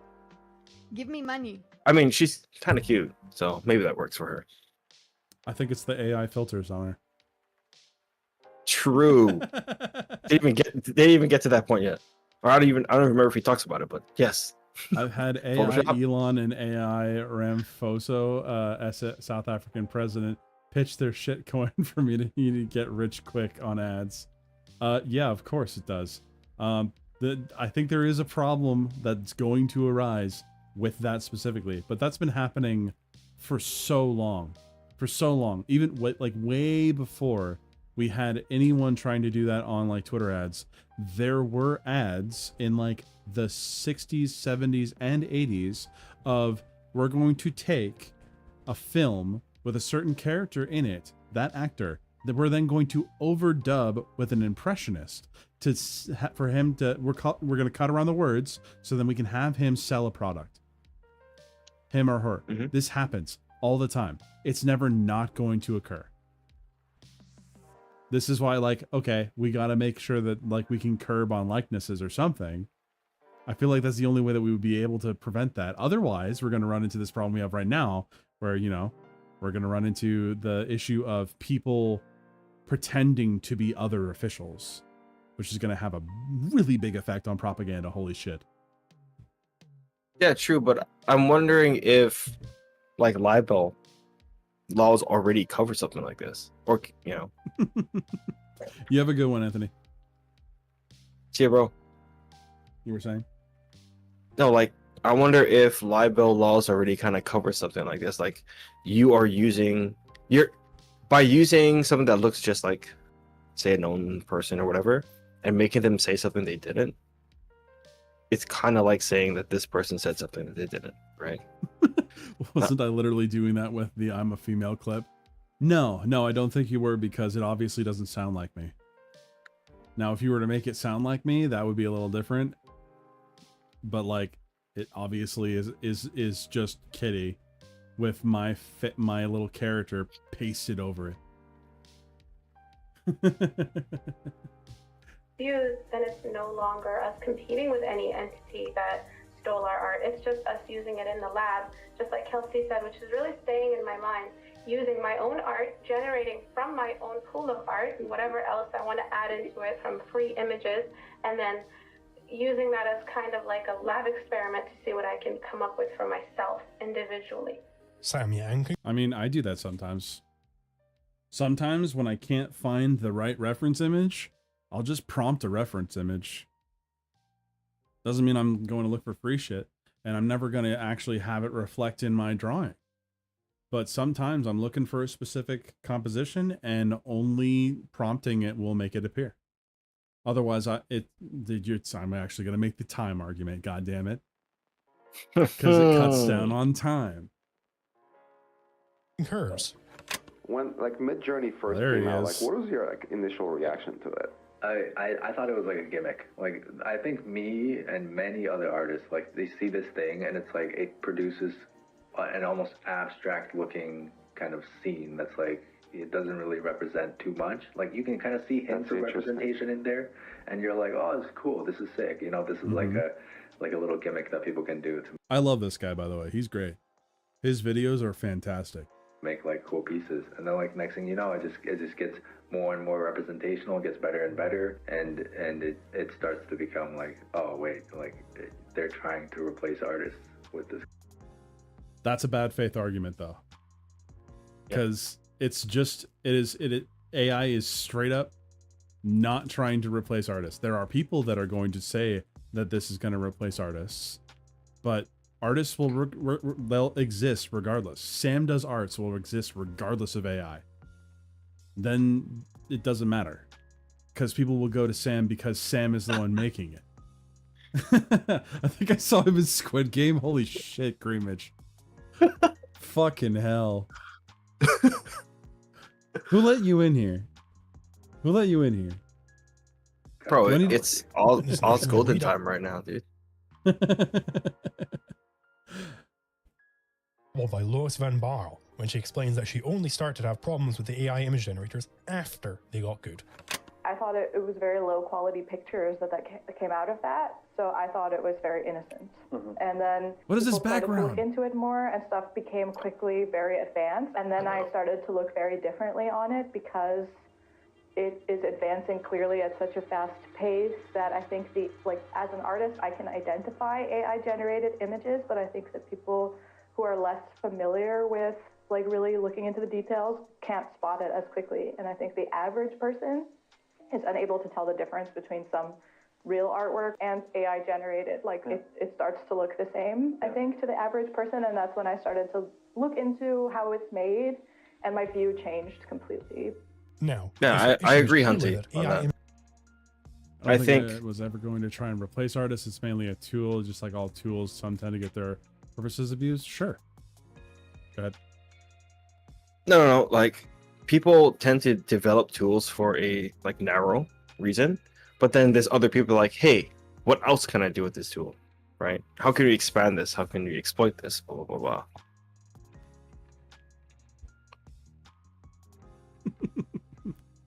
Okay.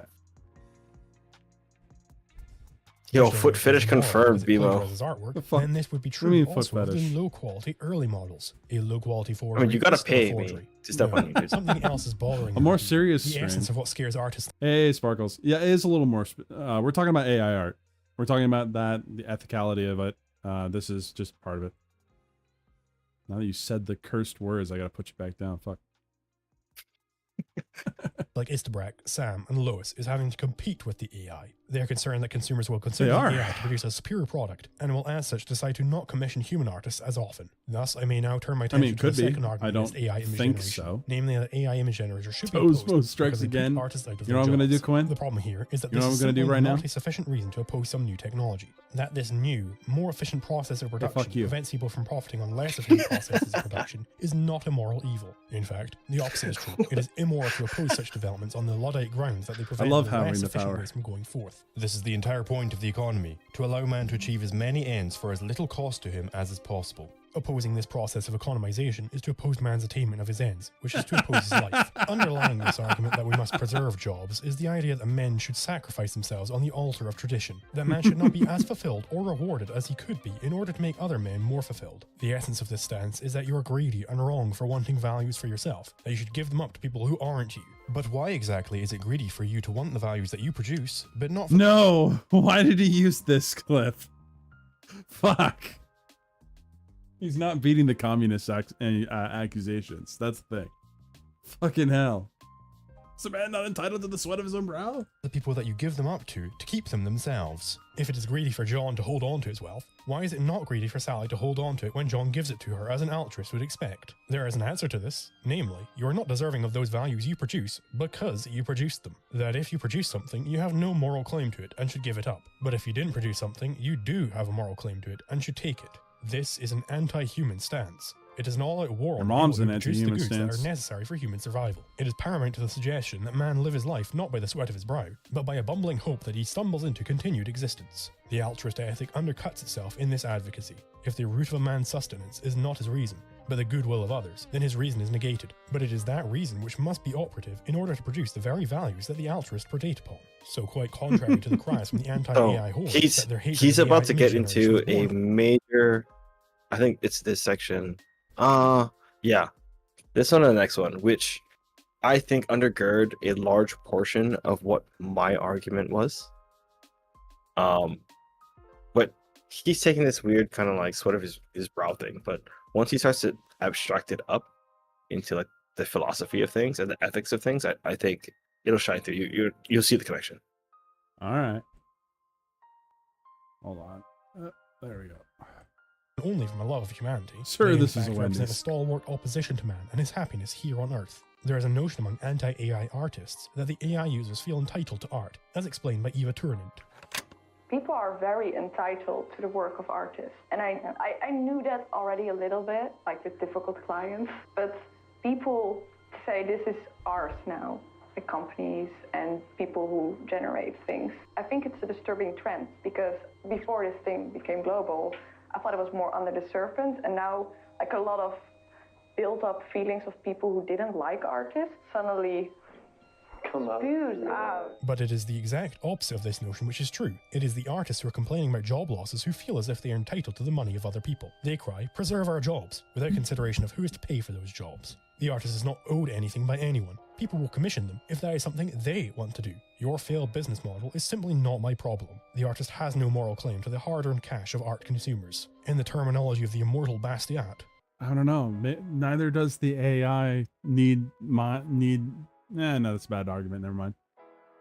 they focus only on the seen, but ignore entirely the unseen. Diverting funds towards protecting the jobs of artists means that those funds cannot be spent elsewhere in more productive work. What wonders of innovation would they have us deprived of? Perhaps the cure for Alzheimer's would be trivial for an AI to come up with. Sorry, Grandma, no remembering your children today. Somebody on Twitter wants to be able to draw pictures for a living. This worship of full employment is simply nonsense. It is the hunter-gatherer society where every able-bodied soul is employed in the task of surviving. It is precisely the mark of a more advanced society that man is able to enjoy more leisure time in far greater proportion. a more advanced society, Japan. Immediate clip of Japan. Oh god. The population was employed as farmers in the pre-industrial society. I think he's a these weeb. farming jobs were lost does not imply that we now live in a society of languishing poverty. Okay, that crossing is wild, by the way. I've seen both first person, bunch of drone shots. Like I've seen a bunch of it. I can't wait to eventually visit it because it seems like a cool area. But so that was the moment I had my first real culture shock in my entire life. I think this was middle school, and we had a trip up to Japan with the I was a marching man at the time, and we were in Tokyo. We were in that area, and we were like, "Oh, it's the fucking famous crossing," and we're from Hawaii, pretty small state, all things considered. We go there, and then like the lights change, and everyone starts moving onto the street. I'm like, I don't think I've ever seen this many people in such a small area in my entire life. Really? Like hundreds of people, dude, on the street, just packed. I think that was pretty much the first time I ever had like such culture shock. Wow. Yeah. But also, I've completely lost what this guy's main contention is. This guy's main contention is that the anti-AI art crowd do not know how this program works, and they have bad arguments as to why it should be banned. And their stated arguments aren't the real motivators for them fighting against it. I mean, I think it just goes back to what I said. This is just solidifying my initial stance. Is that people don't like these things because they're not made by humans. I think I'm just being vindicated right now. Should be ecstatic about the expansion of technology. No, How many okay. illustrators The use reason one why word I made- push back against that is because there's two ways to interpret what you're saying there, right? Mm-hmm.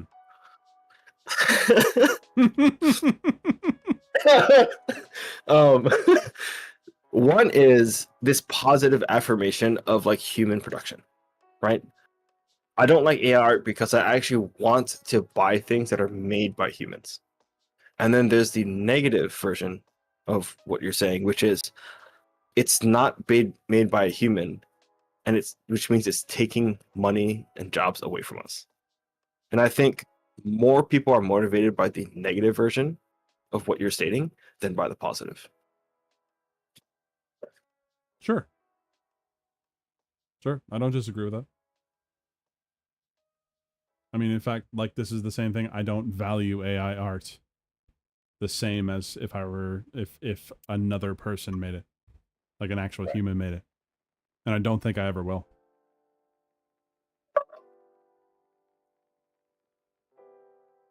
Medieval Europe. Oh, you want to paint anime girls? What's an anime? Get back in the field and get the harvest in before nightfall or we won't eat. The truth is that the artist can have his job only on the backs of the many innovators throughout history who have tirelessly and thanklessly produced everything he relies on for his life. And now that this innovation seeks to open up artistry to even more people, he has the fucking nerve to wish it halted. What worries Dean Van de Waal of the Design Professionals of Canada about AI art? That it has a, quote, low bar to entry. Fenna explains that the difficulty of an art career is what, quote, separates the wheat from the chaff. Duchess Celestia holds that those who cannot make art without AI, quote, shouldn't be able to make it. In all of these...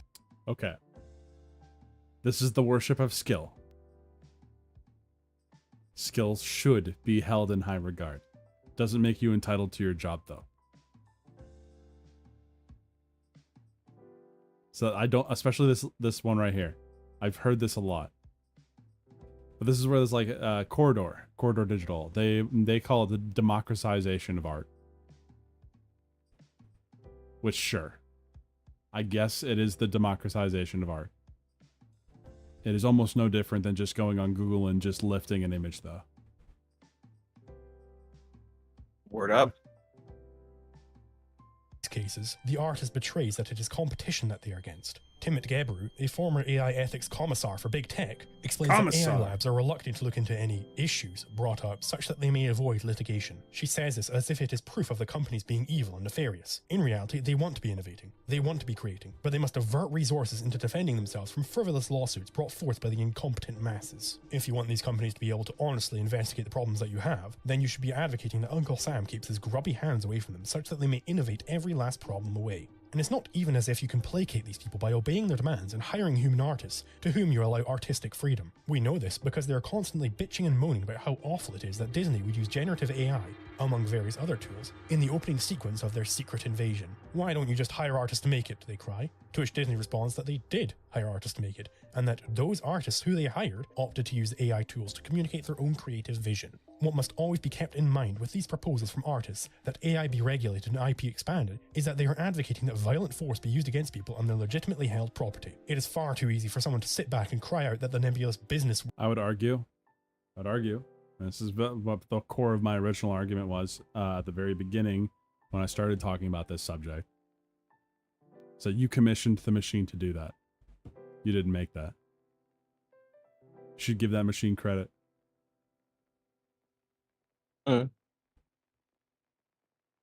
World be prevented from using their AI algorithms as they wish. It is not quite so simple as this. A business has no existence unto itself. It is rather an association of individual people. It is these people who the anti-AI artist advocates violence against in limiting their ability to use their own minds and properties in ways that they see fit. Heck, all that the diffusion network is doing is predicting how much noise is in an image. What exactly is it that they want to violently stop you from doing? Predicting how much noise there is in a picture? Seems fairly benign, right? It's all well and good to point to the individual artists who will lose their jobs. All rights are human rights. But why exactly are their lives and livelihoods more important than those who will prosper with this new innovation? Fundamentally, those concerns over job losses strike me as wolves' tears. Woe is me, people are not willing to support me. Therefore, my competition must be crushed under the boot of the state. Moreover, the restrictive policies that are being advocated by these people in the name of artists are not a universal benefit. Rather, these policies, like all protectionism, benefit the least efficient producers of art at the expense of everyone else. Both those consumers and producers of AI art are robbed of their mutually beneficial agreement, such that the less effective artists are satiated. We may also tease out the true nature of the anti-AI claims on this front by applying their arguments to human artists. If it is immoral for one to produce AI art on the grounds that the AI is more efficient at it, it must also be immoral for more efficient human artists to make artwork. This hatred of innovation and efficiency on the mantle of gerbs is nothing more than an advocacy of a race to the bottom. How dare Bob Ross produce that painting in only 30 minutes? It took me over an hour for a worse end product. Those of us who are bad at making art must band together against the oppressive chains of the successful. If people who are better at making YouTube videos than I all stopped or kneecapped their work, then I could more easily rise. 0 out of 10 Mentis Wave mentioned. Fuck this guy. This guy's a fucking idiot. I can't stand Mentis Wave. Every time I fucking watch his videos, I want to blow my brains out. They're entertaining, bro. In the worst way. You're talking to the guy that watches what? AI Slop. That's what you watch. Hell yeah. I watch you, okay? What does that make you? AI Slop. What if you love Mentis Wave? No, you don't. No, you don't. That's like saying you like Spoon. No, I won't accept it. Rise in the ranks. It is selfish for them to prevent me from achieving this success. So applied consistently, the art protectionism is a millstone not only around the neck of producers of AI-generated art, but also of those more able human artists, all at the expense of the consumer of art. This is quite a high price to pay for the jobs of the least effective artists, and it is a price not being paid by them. The brilliant economist Murray Rothbard called out this very same attitude when applied to protecting inefficient American firms from Japanese competition. Take, for example, the alleged Japanese menace. All trade is mutually beneficial to both parties, in this case Japanese producers and American consumers. Otherwise, they would not engage in the exchange. In trying to stop this trade, protectionists are attempting to stop American consumers from enjoying high living standards by... Hey, I mean, if they have menace, then you just can't attack them yourself. You have to bring in two others, you know? Oh, man. Get out. Buying cheap and high quality Japanese products. Dude. Instead, we're to be forced by government to return to the inefficient. You wanted to talk about this subject. You don't get to call me a nerd. In short, inefficient producers are trying to deprive all of us of products we desire, so that we will have to turn to inefficient firms. American consumers are to be plundered. The same applies to our anti-innovation artists. They seek to reduce the standard of living of everyone else for all of time, such that they may stagnate and not have to improve the quality or efficiency of their work. And then they have the gall to point and label everyone who they drag down as uncaring egotists for not bowing to their whims and willingly bathing in the recession that is their professional lives. They're stopping you from hatred of consuming, wealth bro. and prosperity is laid naked in their overt Marxism, as exemplified by Easterbrook. Mostly my issue with the ethical aspect is just my issue with like all of that excessive capitalism, consumerism kind of stuff, where they're trying to monetize everything, and everything is just getting, you know, to be a little more tasteless. They tell us that Yeah, you capitalism sound like you went is to college ruining for everything. 2 years. And of course, they therefore advocate for the destruction of competition and Not the monopolization tasteless of ideas with IP. argument. We're told by Philosophy Tube that what ethical AI really means What is this? What is this? Oh, I don't think I watched this video from her. Nope. And I don't want to watch it now. I mean... I guess efficacy is staple of art. Oh my gosh. Don't attack me like this. I won't ever value AI art compared to an artist. However, if someone is working on a personal project and won't make money and can't commission backgrounds, they will likely use AI. For sure. That's why you have to value art as a whole, like the art piece, as a whole, rather than what's used. Actually, Hunty, he returns to your exact argument probably like another 20 minutes down the line. So. Oh. Yeah. And we're almost halfway. Is digital socialism, and that there is no ethical AI under capitalism. So fucking ugly. Easterbrook is not alone on this panel with her hatred of human flourishing. Wow. This anti-profit message is redoubled by Adam Duff and Antonio Stapiertz in a discussion over fans sending them AI-generated art based on their work. And I should clarify that client who did that with my work was like completely well-meaning. It was sort of like they were actually excited about it as just an experiment of what's possible. Wasn't done maliciously, but at the same time, it seems like they hadn't considered how profoundly weird and unsettling that would be to the... I have an image to show you.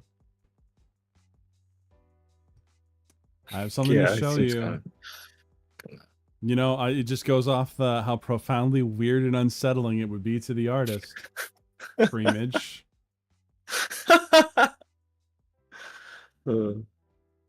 Just gotta get it. I don't know why you find it weird and unsettling. You know, we accept you as what you are, people. Shove it up your ass. That's Gemini's thing. Speaking of weird and unsettling.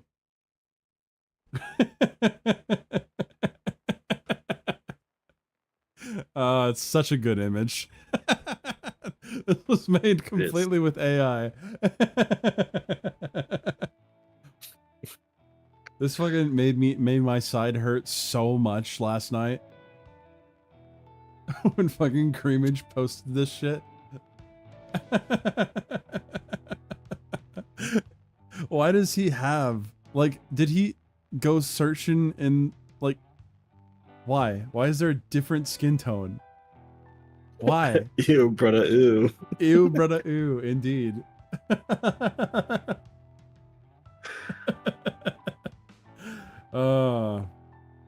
Anyways. It's just, what is this title? It's awesome. Fuck. My ex was the size of an elephant, now I'm gay. I don't remember where it's a reference. So, I did talk about my ex last stream. I did mention elephants last stream. So that's like, I don't know fucking where the rest of that is. I don't understand. Bro, it's okay. Creamage It's is 2025. Okay. It's 2025. Go fuck yourself. The artist. I bet the guy who contacted you, Adam, just sort of, isn't this a neat thing I was able to do? Deal with it. He's a fellow artist. He's actually an artist that, yeah, he did it innocently. And he said, well, I'm not monetizing this or publishing it. I just wanted to show you what Elephants are not my favorite animal. To Adam's point, it's like as long as it's not monetizable, because you say Adam, like it's diluted, that's all fine. As long as people are not able to profit off of what you created. Because if they're like, oh, we can take 20% Adam, 10% Steve, and 30% Hardy, even if it's very generic, that's my main issue actually with this AI art. The general. Take this argument, make it about reparations. Everyone would say no. That's just how it is. It's a bad argument. Loves it.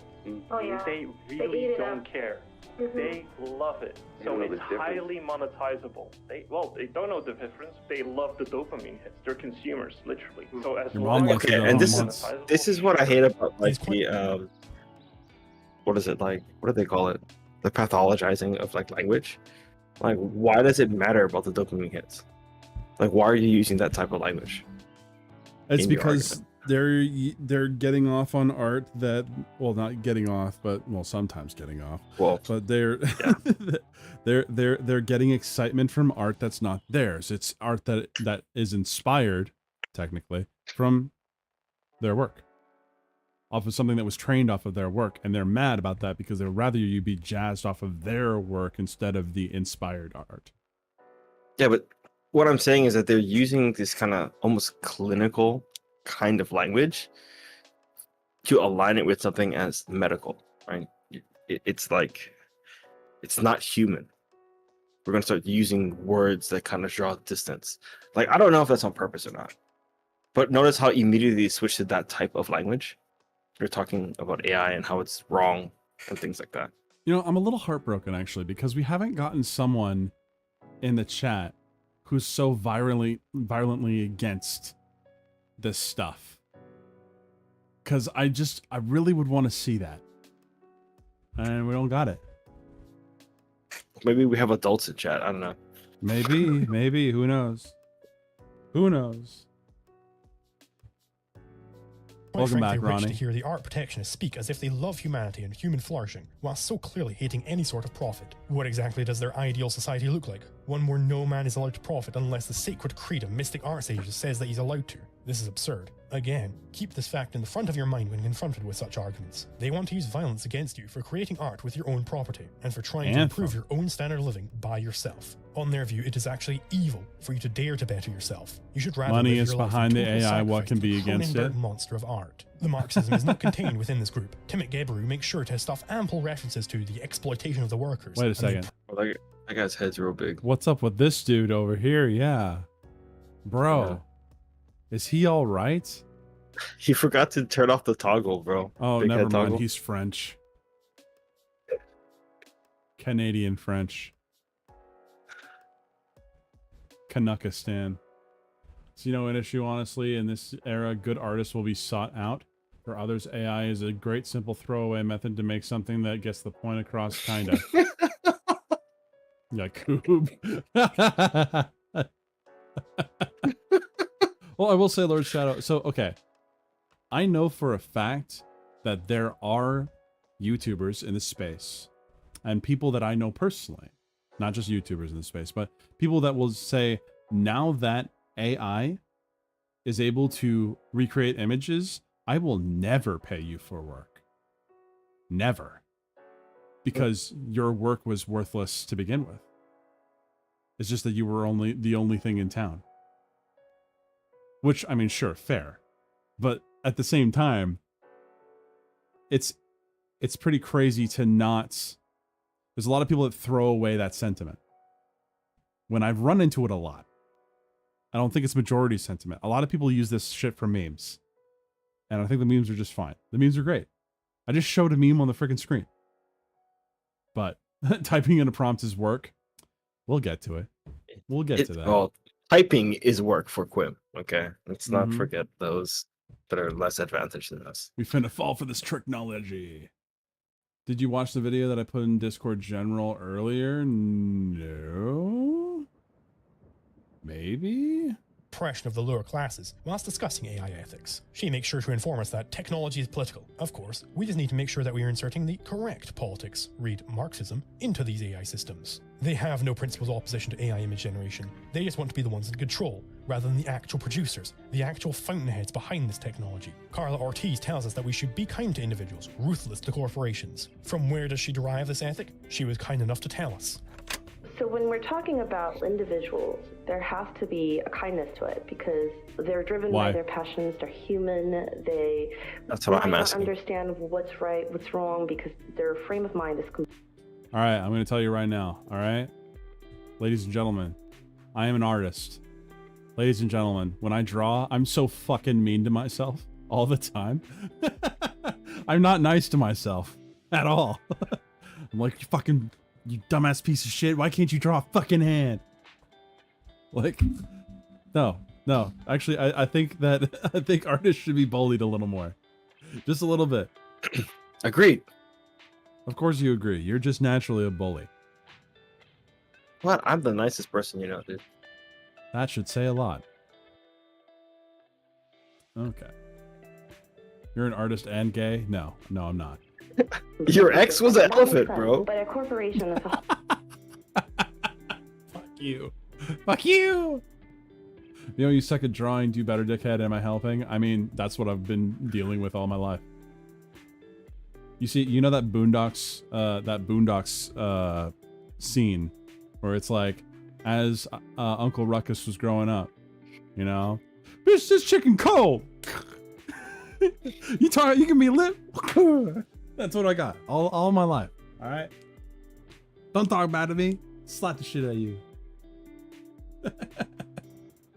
Nah, it's fine.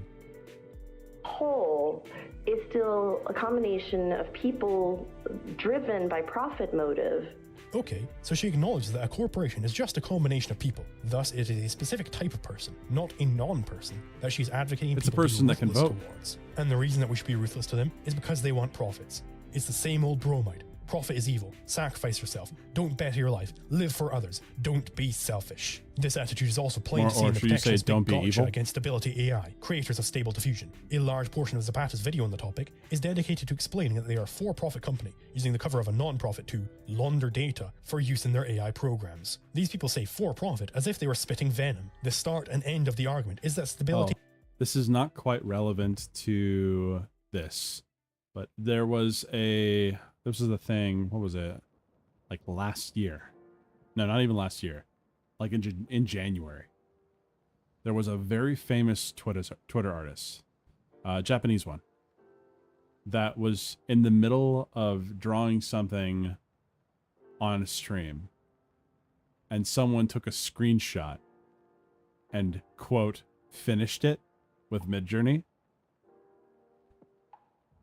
Nice. And they posted it, tagging the artist in it, saying I fixed it for you, and basically stole all the traction out of that art piece. Because when it got fully posted, it did not get any traction. Yeah. That's fucking shitty. Happens a lot, though. Yeah, it does. Because people not deserve just to be in, beat like, over art. the head. Yeah, I know it doesn't just happen in the art world, that's for sure. It's fucked up. It's so fucked up. But it is a market gap. And like, as cynical as they may sound, that is a market gap. And that is a way for people to exploit stuff. But it If you're not tends to first, be you're a last. really, really like short term and not sustainable like business model. Just it's really hard to do all the time. Yeah. But it's literally clout chasing. Yeah. That's all it is. Like, it's clout chasing, and it's like, what have you achieved? Like, what the fuck have you achieved? Because that person will now be known as the asshole who tried to copy someone's style with AI. Like, fucking hell.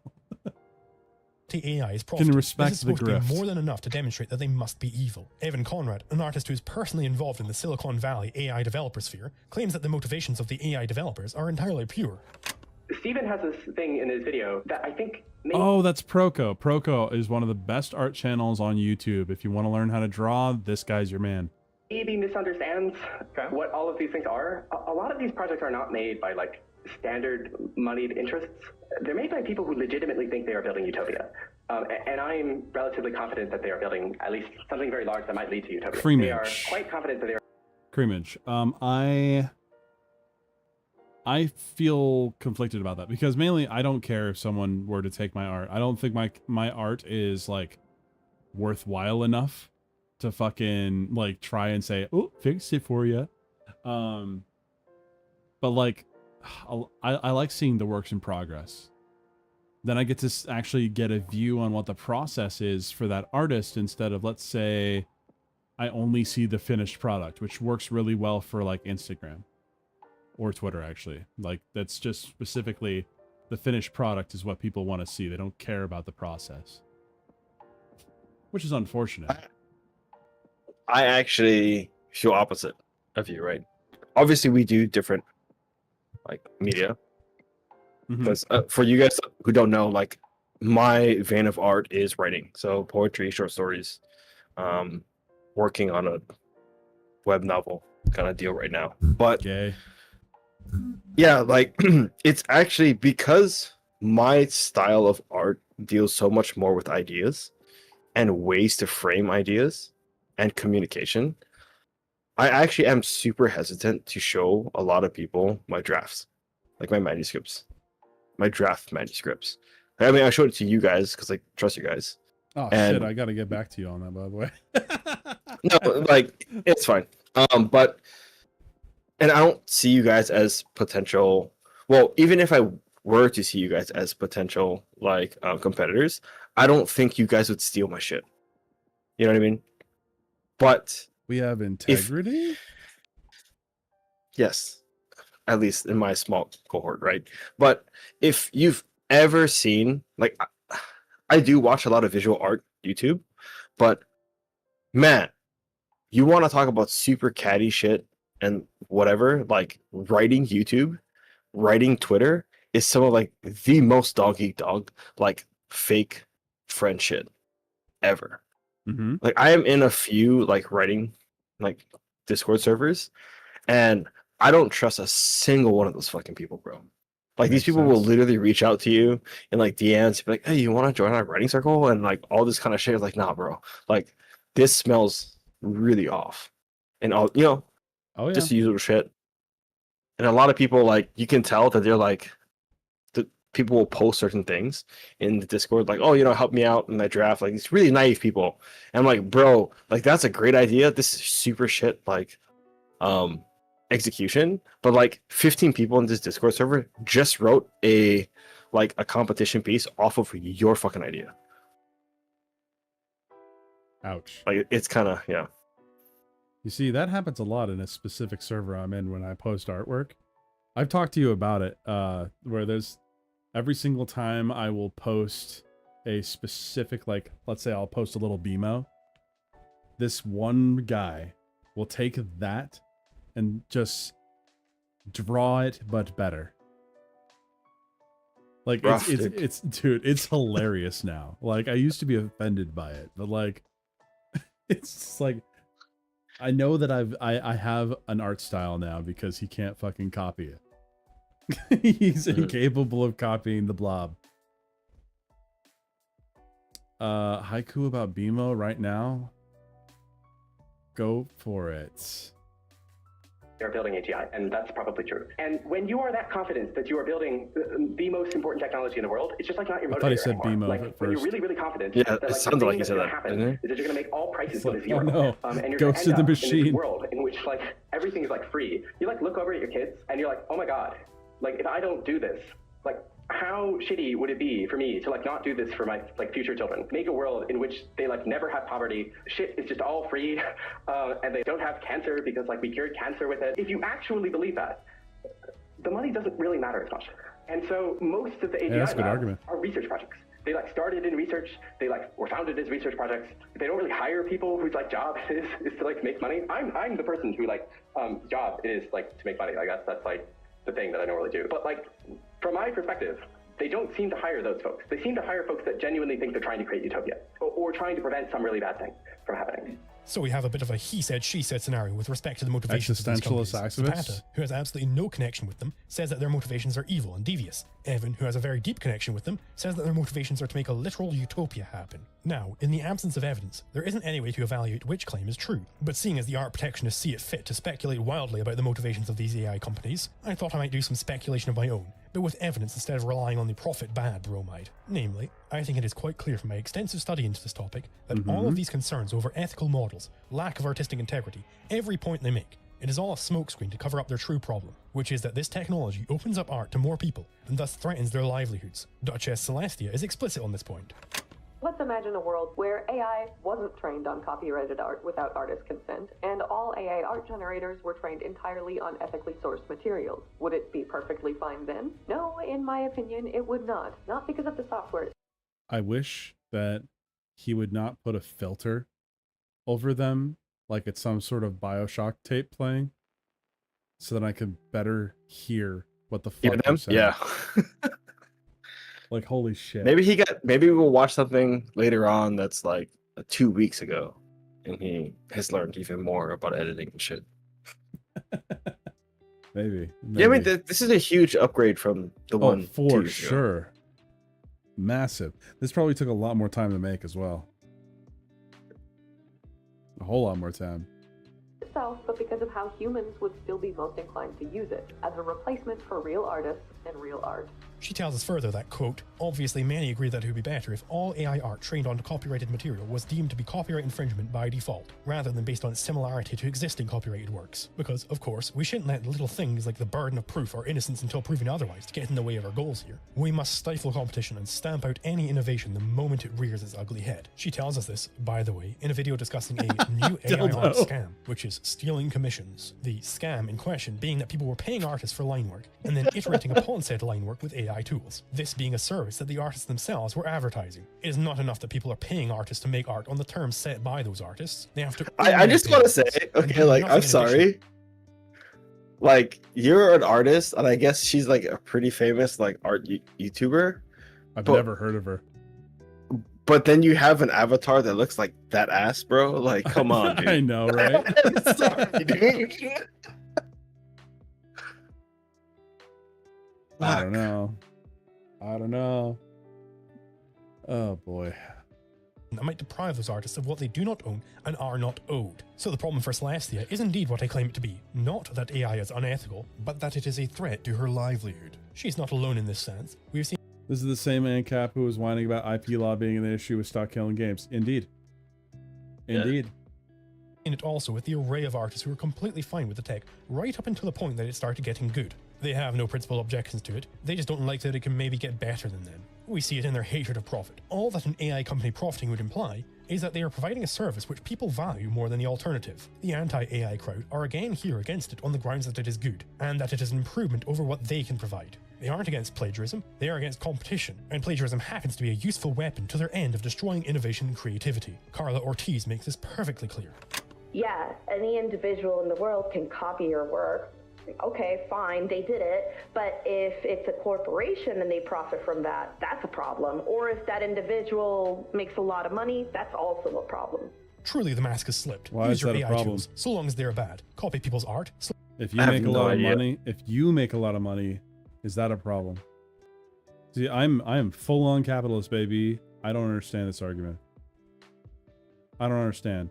That's like that's like people being mad that I am okay with like wanting to make money on my YouTube channel.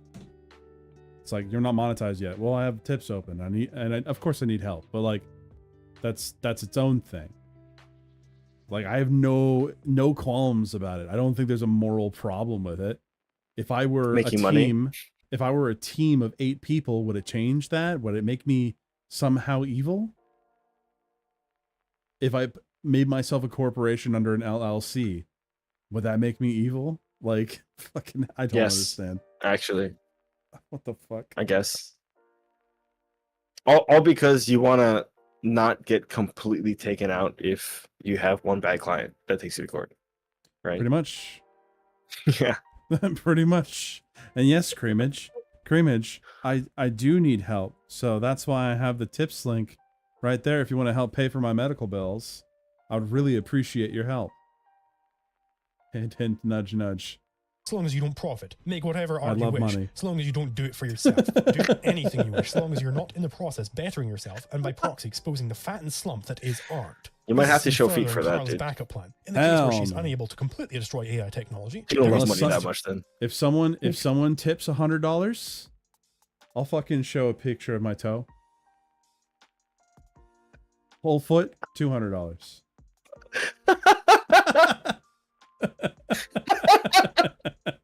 Is there a psych fund? No. No, there's no helping me there. Only Jesus helps me. Money equals more influence on the economy. Of course, the bigger influence on the economy is always a good thing. Of course, a bigger influence on the economy is always a good thing. A good thing for that company, yes.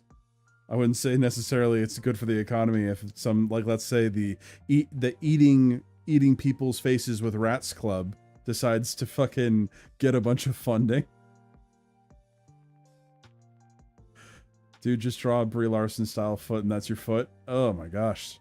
Why'd you have to remind me of that? An artistic I sense don't of even. bureau that will dictate It must the look kind of art hideous. you're allowed It's to make. awesome. Brie Larson's So feet? the way that I could Yes. see it is They're we're going fucked to need up. some very creative legislation that tackles the newness of all this. in Yo, a how dare you better objectify way. women that way, So people? for me, I would say implement something like, for example, percentages. Depending on which industry It's not a you foot, are, it is an a object. certain percentage of your labor force can be AI tools. So for example, Have you ever if you're seen the like fucking medicine Michael or Jordan's feet? Have you Nah, ever se- I don't need to. No, they look deformed. And that's what her feet look like. It's probably because they wear shoes so much, bro. It's the specific types of shoes, yeah. Because you're evil and you must suffer with me. That's not very ethical of you, Hunty. sciences, that's God, taken we're into halfway through consideration this as fuck- very large. almost percentage. halfway But if through. it's something like the entertainment industry or things that are creative, then say, hey, listen, 2% of your workforce, has to be AI or something, and that's the limit, depending on the size of your company. Wait. We're gonna do it like the fucking shipyards are like, we must hire 8% women. We must hire 8% AI. I don't think AI needs rights like that. Or in the sense of no. She's saying the upper limit. She just poorly worded that. The threshold? But yeah, that's basically what she's saying. Oh, we can only have 2% of AI? Yeah. Interesting. Okay. Not sure how that's gonna work. Is think about it as if you're trying to gain a visa Okay, to work in the pause US, for work in like I use AI quite frequently in my work, and I am like one of like 3 people from my office that is working on this project. Like by way of us, say I use like AI 20% of the day because I have to do a lot of like referencing of like Hi, I'm a female. Give me money. codes and stuff like that. And it's like if I'm 20% of 33%, like what does that mean for my project? I'm like way over this. Yeah, I mean, but you're just trying to cut down time, right? Yeah, well, part of it is just like like a lot of stuff, like construction has a lot of rules and a lot of big fucking walls attached to it. And so there's just a shit ton of different like codes and regulations that you have that are tied into construction contracts and plans and all that kind of stuff. And like every one of those books also referenced like 3 or 4 other books. And so one of the things that used to take us forever to do is actually find the references for those specific things that are applicable for our like projects. I literally can go on like ChatGPT now and be like, hey, I know which like reference code book it is, like, and I'm looking for this thing, but I don't remember what it is, like where it is in the thing. I know it's not always correct, but it normally gets me within the realm of where these books are, like within my code books and stuff like that. It would probably take something that would take me like an hour to figure out to maybe like 5 minutes. Okay. I mean, that definitely cuts down that time, like I was saying. Yeah. But like, if you want to talk about like the work, that production of work that I'm supposed to be doing, like I've just handed a bulk of that work over to AI. Because I'm not sifting through the 400 fucking code documents on my server. You know what I mean? Makes sense. Dude, that just reminds me of my own job where we are not allowed to use AI for any reason. Yeah, that's rough. It's like, oh, you want to know that procedure? Okay, here's the physical book. Go find it. Oh, it's not that procedure that you were thinking of that you need to find? Okay. Well, now you need to go try and find it in the index. Any other country. In order for you to get a visa, there has to be shown a need or a reason to why you couldn't give that job to someone who is a citizen, and why you need to bring someone from abroad. It is not an AI free zone. It's just like that being kind of the side of finance and banking that I work in needs a serious update. Like exchange this. This idea is redoubled by Celestia, who thinks that people should be, quote, fighting for legislation that forces companies to have a minimum number of human artists. Yes, you have used too much AI technology in the production of this artwork. It is to be burned and you will be sent to re-education post-haste. We can't have any lingering bourgeois sentiments in this industry. The world of their dreams is one where they get guaranteed employment on the backs of the producers, regardless of the quality of work provided, and where those producers must justify themselves and ask permission to continue producing. This is a world where the artistic recession may continue on ad infinitum. We must establish a society where government bureaucrats control the use of AI tools. Government must monopolize the task of detecting image AIs. And I'm gonna be real. I think I'm okay with the purity test. Whether it actually comes up as something tangible or not, I'm okay with a purity test regarding, like, this is the whole thing where I say, like, you commissioned that. You commissioned the machine to make that for you. You're not the artist. So if majority of what you have made, which we've had this conversation before, where if majority of the work that you've made has just been typed out by an AI, and you've done very minimal prompting and that's it, yeah, I would not call you the artist. Yeah, but I also think that that's kind of a straw man of the argument, right? I don't think anyone disagrees at that type of low level engagement. That Shadiversity disagrees with that. He's a pretty big voice in the space. Yeah, but I think he's also kind of painted himself into a corner where he has to take that stance. Fair enough. Yeah, like I think he had the option to, how do I say, like thread the needle, be a little bit more nuanced about it, and really try and get down to the heart of what he's trying to say. But then it fought on both sides, right? Like he got heated, other people got heated, and at some point a lot of people just kind of throw up their hands and are like, fuck it. This is what I mean. Like, this is my fucking line. And I'm just like, yeah. But Shad aside, I don't think most people are actually referring to that when they talk about AI art. That being specifically the amount of work that one person has put into it, or I'm just making sure I'm understanding what you're saying. I know you said that, if all you're doing is like prompting, then all you've done is commissioned something to do the art, right? But like, at what level of, I guess, use your word, effort are you talking about? Are we talking about doing this over the course of multiple days? Refining, prompting, maybe even updating, or using like more reference pictures and things like that, like finding out, maybe even sketching some things yourself. Like, at what level of effort does it transition for you? I think that's really the question that needs illuminating, or the answer that needs to be illuminated, right? At what point does this effort and this interaction with AI kind of change you from being a quote-unquote commissioner to the AI to someone who's actually an artist that is fully utilizing AI as a tool? So we would first need to define what it means for an actual artist to be fully utilizing AI as a tool. Right. Like, I mean, I think that those thresholds are kind of the same. Well, like, you know, in essence, when I was explaining how often I'll use AI in like my writing, which, you know, a lot of people like, oh, freak out when they hear that, but it's like, I write all my stories myself. Mm-hmm. And like, those are never generated by AI. These are my words that I'm writing down.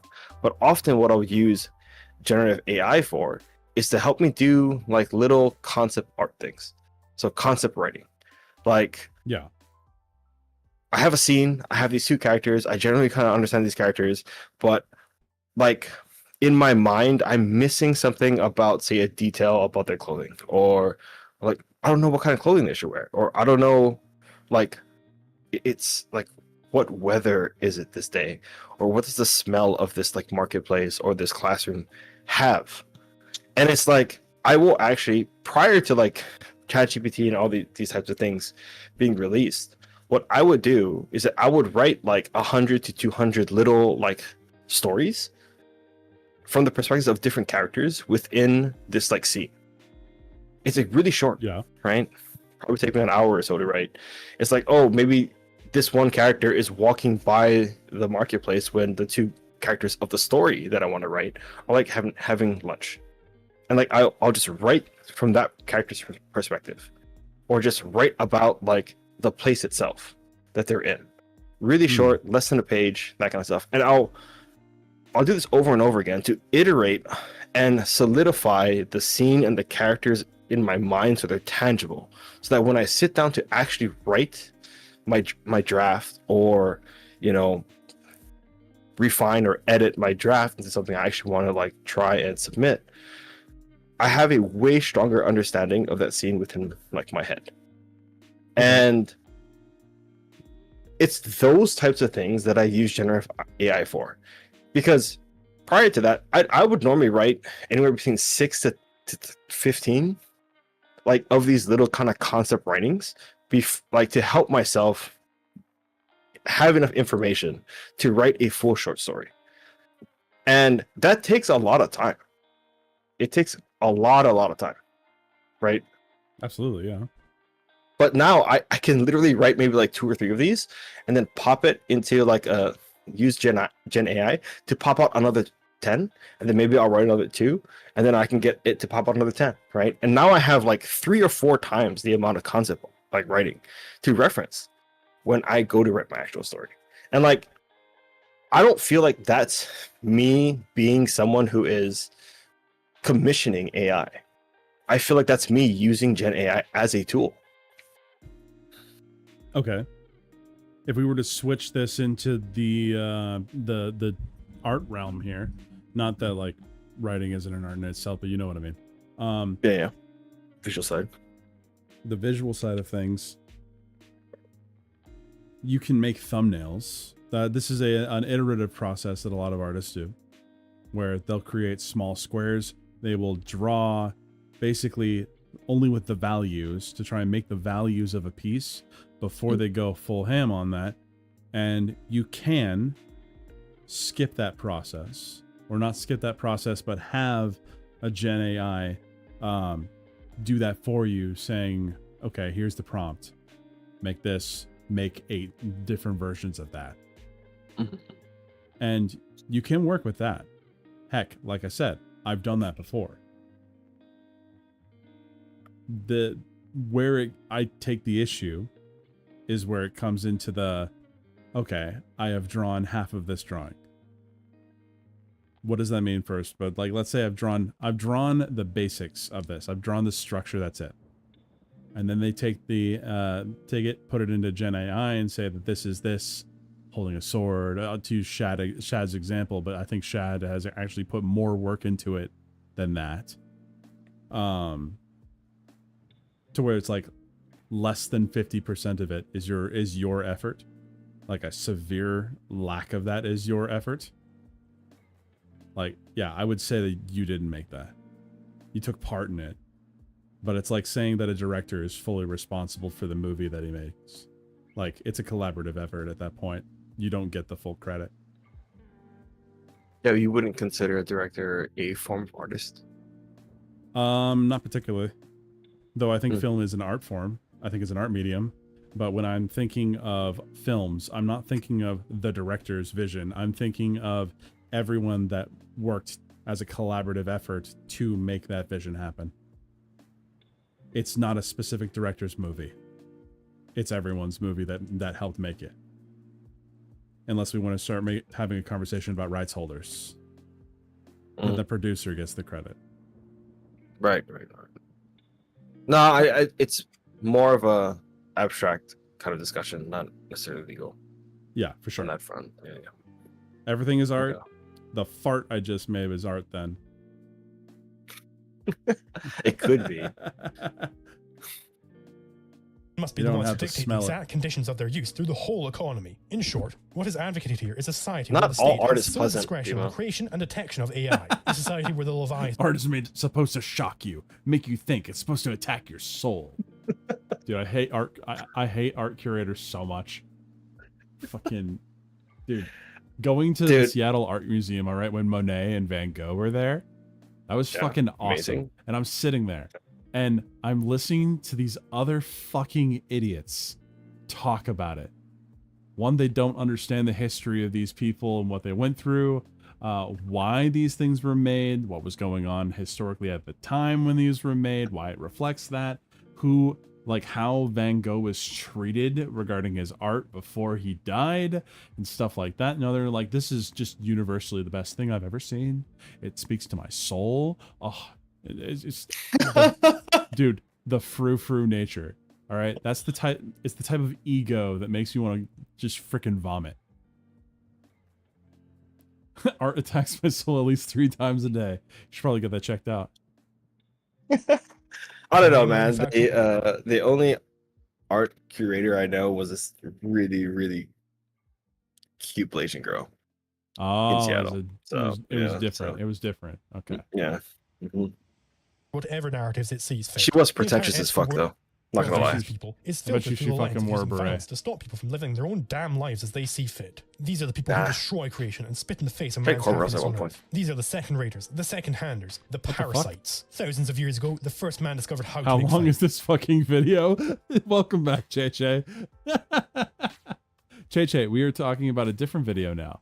We're on a different video, and we're almost halfway through it.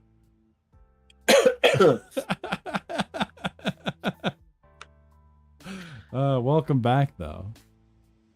He's probably burned to the stake he had taught his brothers to like. I've been on a 9-hour bus ride. Who dealt with a demon mankind dreaded. But thereafter, men had fire to keep them warm, to cook their food, to light their caves. He had left them a gift they had not conceived. Found a piece of jerky on your desk from an hour ago? Hell yeah. The first man invented the wheel. He was probably torn on the rack he had taught his brothers to build. Got a 2 times speed, this baby. Ventured into forbidden territory. But thereafter... I don't even think if that would work.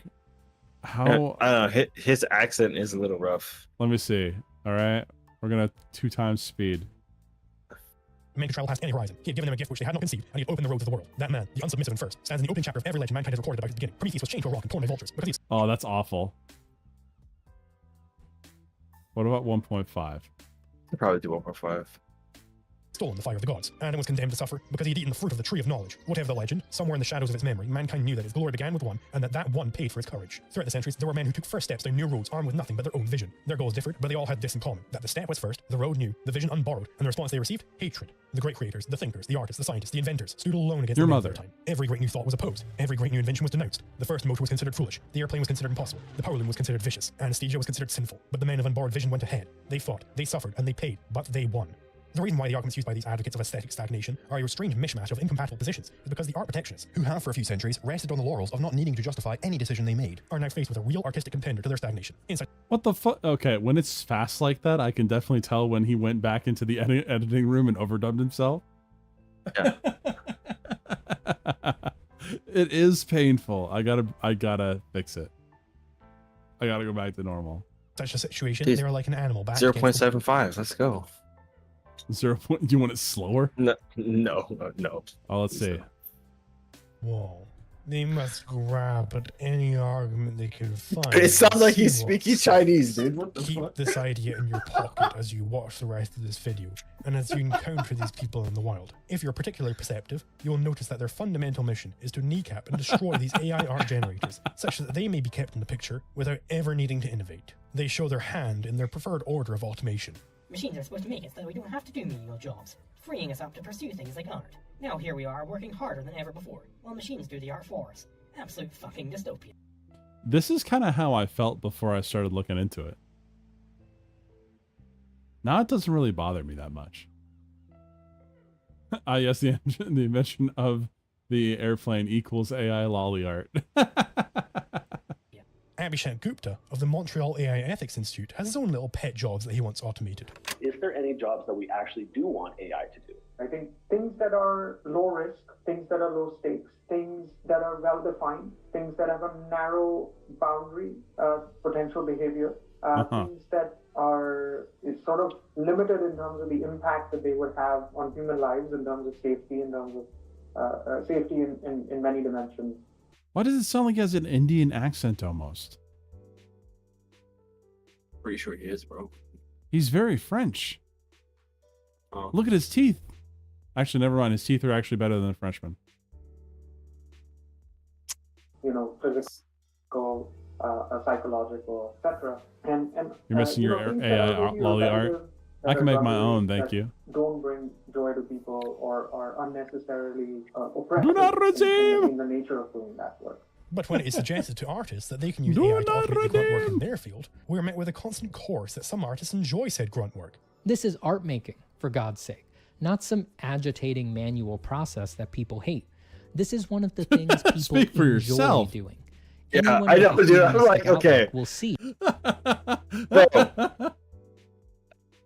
Like, I don't know how you can say, so just from my neck of the woods, right? Like line editing. Yeah, oh, it's so amazing to do line editing. Yeah, getting it within a like reasonable word count. Oh, line editing, the best. No, you fucking, everyone hates line editing, dude. Like, what are you talking about? It sucks.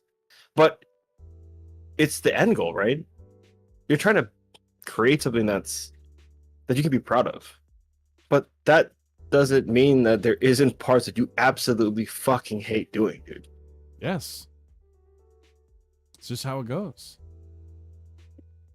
That because the I do intent enjoy and some of the desired grunt outcome work, are but the same, man, like we when should I have reserve to art deal with making for drawing the those who same stand limb to gain over and over and something over from again, it. and then In any zooming case, out because it we are looks again like here met fucking with the notion shit. that your Then stinky I have to smell erase job should everything be and go automated, back. but not our higher, more sophisticated job. Ben Zhao, creator of the popular Glaze tool used by anti-AI Glaze artists, tool. agrees with this notion. Glaze tool. Glaze tool. Dildo, you're being replaced.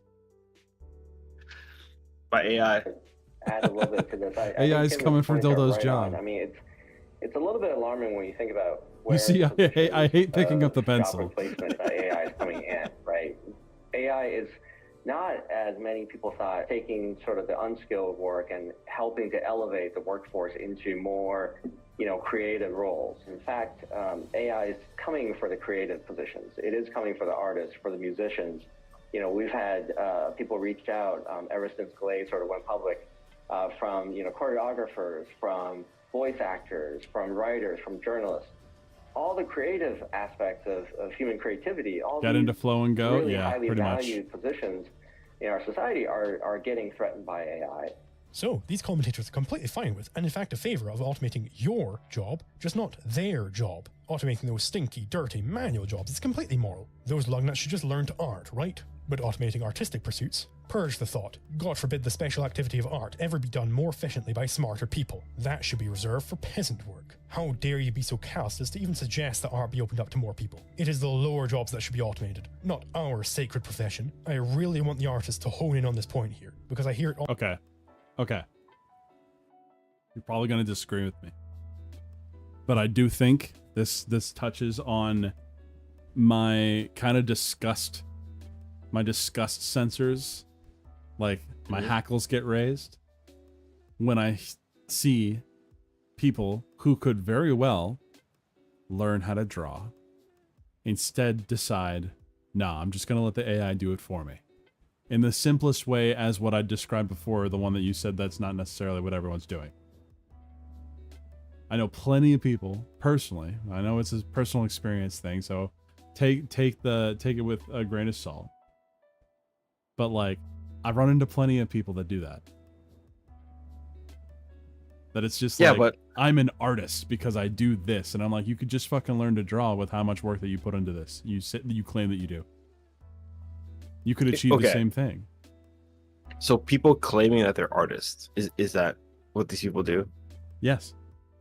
Okay. So yeah, that may be a personal thing, because most of the people I know that use AI art or Gen AI in the way that, it's like 1 or 2 prompts, whatever, a couple passes, and they just take it. Most of the ones I know personally do not call themselves artists.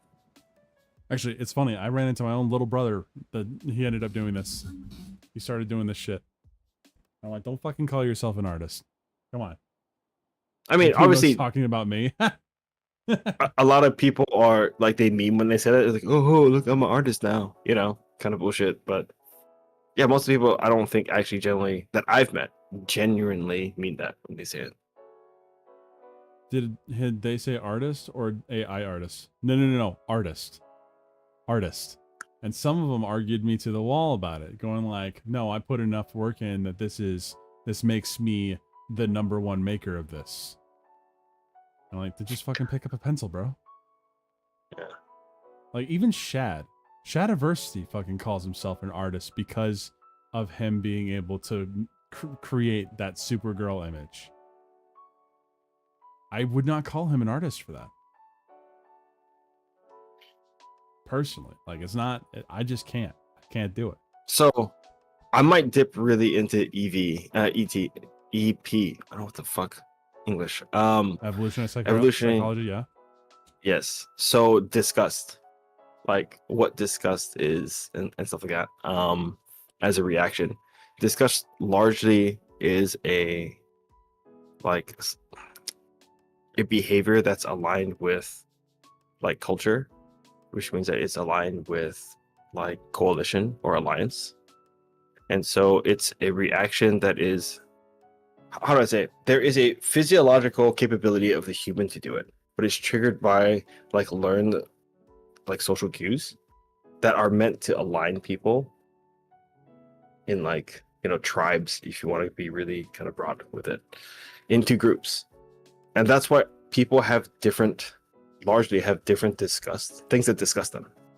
But you'll notice that a lot of people that like consider themselves part of the same culture, like same families and things like that, they all have the same disgust like triggers. And I'm very curious. I don't think I agree with this, actually. No, I mean, I'm sure over a broad spectrum, I can see how there would definitely be a lineup. But like, disgust on its own, I feel like it definitely is tied to the individual and their preferences. Well, disgust is a way to signal like alignment, right? Like on its own, it doesn't really do anything. Disgust is for alignment in a sense, both for and against. People act disgusted in order to fit into the crowd? No, the actual feeling of you being disgusted, it is like a trigger for you to align or not align with people. And largely that is triggered by like beyond certain things that like really stink smells. I'm not talking about that kind of like disgust. I'm talking about that's like why this, I didn't bring up food. Yeah. But like, yeah, like this kind of, I see someone or I hear someone call themselves an artist, and then like, I kind of get disgusted. Like that actual feeling is tends to be found in research papers to align more with like social groups and like group coherence than any actual kind of like it's really hard to explain because I don't have like the paper open right now. I just was reading it a couple like last week, I think it was. But yeah, so the reason why I bring it up is because I'm curious if it's because you have spent so much time with artists that you have this discussed. What the fuck, right? Dildo? What the fuck? The only time BMO is truly disgusted when his eyes gaze upon a black baby. Maybe a black BMO, but like, fuck. Wow. But you know what I mean? Because like I don't have this like disgust reaction, but I also haven't spent a lot of time with artists. Like I have some friends that are like really accomplished like artists that I grew up with. Like these people have gone on to like be major concept like art contributors for Gearbox and like Wizard of the Coast, and like they have like cards in Magic, you know, that their names on it and shit like that. But like they're very few and far between. I never really hung out with artists, and I've always done my own art like away from people because, as I explained, writers steal shit, bro. Okay, like fuck those guys. But yeah, so I'm curious, like that disgust reaction, because I have a very different disgust reaction when it comes to people like, say, like designers coming to a construction job site and telling us how to do things, telling like tradesmen how to do things. Like that shit makes me so disgusted. But I grew up in a working household. Like I'm a third generation carpenter by trade, right? Like. Like blue collar workers are the people I grew up with, and so like that interaction between these people like from academia or like, you know, people who hold design degrees coming to a job site and like telling carpenters or steelmen like, oh, they think they're doing it wrong, and like, oh, you know, that kind of shit, like that shit makes me disgusted. Of course. So I'm just curious. It reminds me of the freaking thing I saw SJ post. You know what I'm talking about? Yeah. Yeah. Yeah. That was a tradie moment right there. Hell yeah, dude. Okay. Yes, my son? Jesus, is that you? Practical versus theory. Time and time again. All the fucking time. Artists will be bitching and moaning about how unfeeling people are about them potentially losing jobs. But then in the exact same breath, they will cry out about how the AI should be taking away jobs from the blue-collar worker instead. This is a frankly disgusting attitude. Stop doing it. These farming jobs whoopsie. Were long. Fuck. Wow. I don't know where the fuck we were. No, we were like... Yeah, arts, sex plus AI art will take over. A little bit more to the right. Just says, statistically speaking, when you use that word, it's probably this. If I go back to the example of if someone uses a picture of a man threatening someone with an... You know what? That said, you figure this out. I'm going for a smoko, dude. Okay. Oh, man. So how you doing, chat? You still with me? You still with me, chat?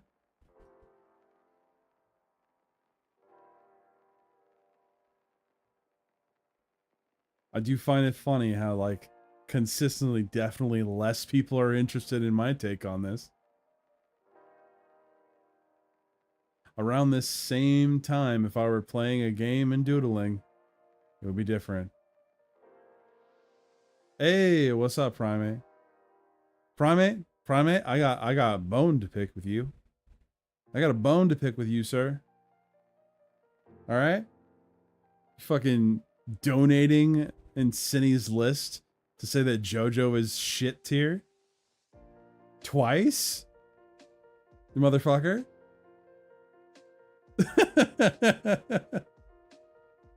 Twice.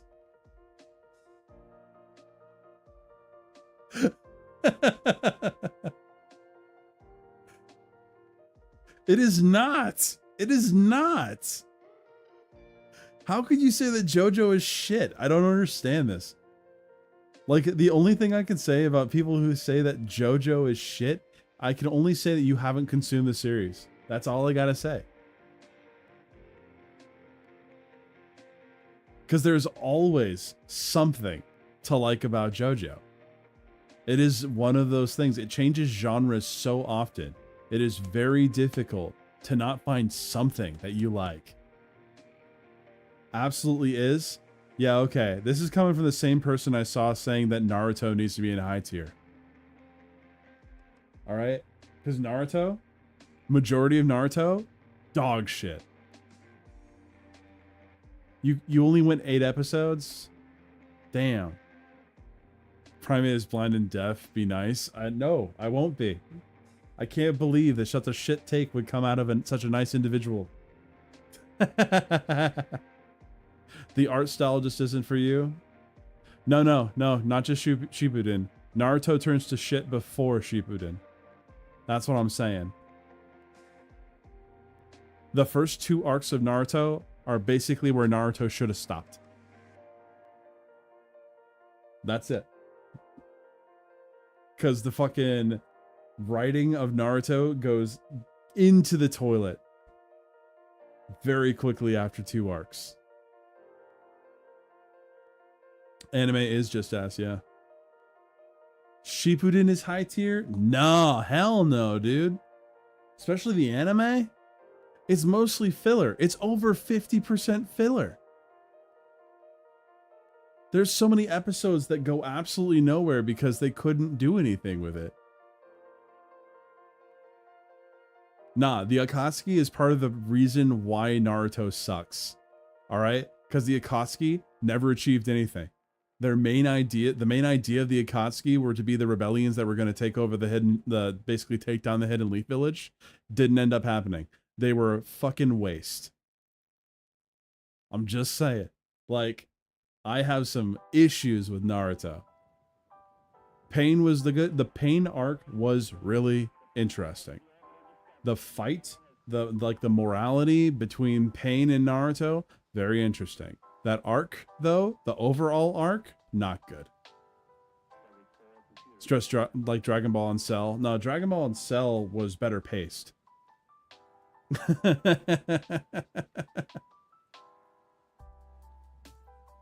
At least Primate, you didn't say that Bleach needs to be in high tier. All right, I'll give you that. I'll give you that. Because Bleach is the most beloved D tier anime. Like, I'm just saying, fucking people love it so much, and I just can't. Like, Tite Kubo is one of the best artists I've ever seen.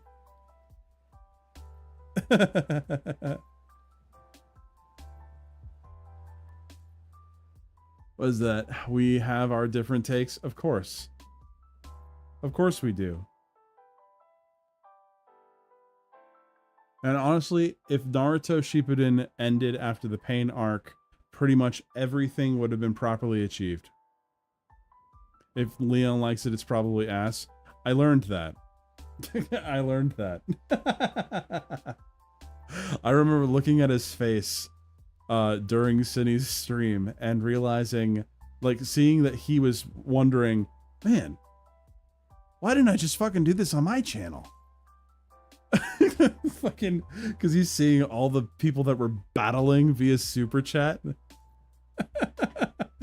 It was awesome. 10 out of 10. Makes sense, he's gay. Alright, I am going to keep playing the video. It's extremely unlikely that Stable Diffusion, because axe is used, and most pictures of axes include the axe, it will put he will take the idea and run with it. Of course he will. Basically every image. But I, being a creative artist, I might say, I won't put the axe in the image. I'll instead show the person scared with the shadow of the axe cast across their face. Stable Diffusion would basically never give you that because there's almost no photos of axes that are just the shadow of the axe. Blatantly not true. Come to a conclusion like that because it's just utterly underrepresented within the data set. So, AI art is so impressive that it can forever rip creative jobs out of human hands, but it also fundamentally will not and cannot seek to create the best art possible. If it is the case that AI could never achieve perfection by its own nature, then what exactly is the concern here? It must be that AI outcompetes those inferior artists, those artists who aren't producing the best of the best, those who are producing the mediocre. But, as explained above, if we are to oppose AI for outcompeting them on their own terms, then it must also be moral to oppose the best and most efficient human artists on the same grounds. Stephen elsewhere seemingly redoubles this notion that it is only ever going to replace the mediocre, telling us that AI art is lazy. AI art is the refuge of every would-be painter, every painter too ill-endowed or too lazy to complete his studies.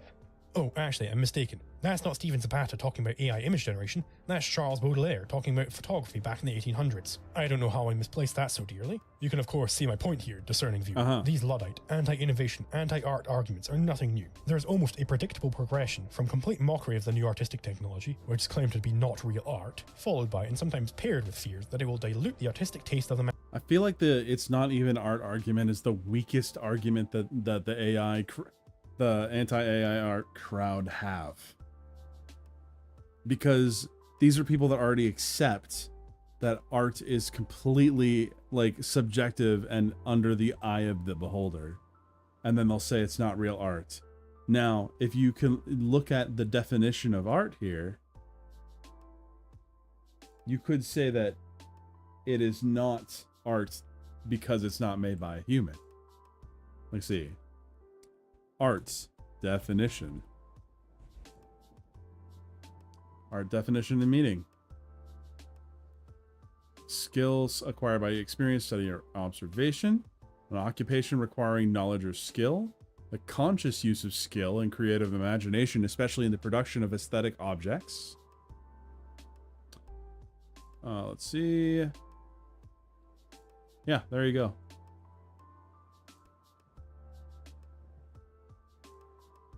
Masses and poot. Programming is also going to be mostly done by AI. Of course it is.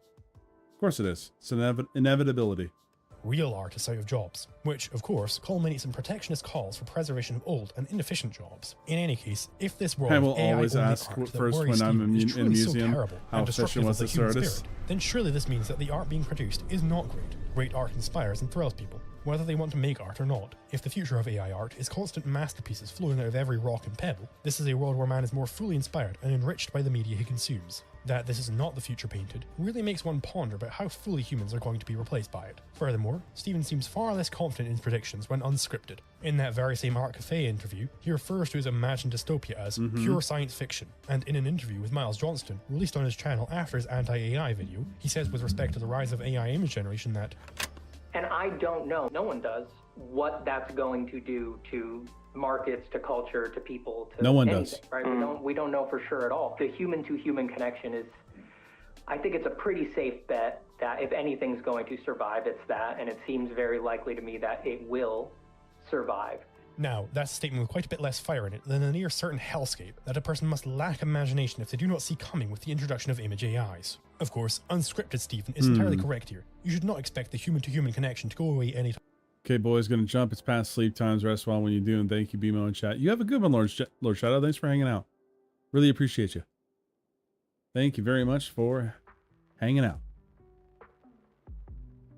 Soon. A large amount of this gerbs worrying from artists fundamentally misunderstands the nature of why a lot of people buy art. Oh, this is where we were. As Kelsey Rodriguez explains, the fact of people buying art to support the artist must be accounted for. When I buy art, I often don't just do it because I want something pretty to hang up in my house. I want to support the individual artist's journey. I want to be a part of something, you know? Like when I support a small business on TikTok and I find out that I was a part of a movement that helped save them from bankruptcy, that makes me feel good. So, let us... Yeah, there's that.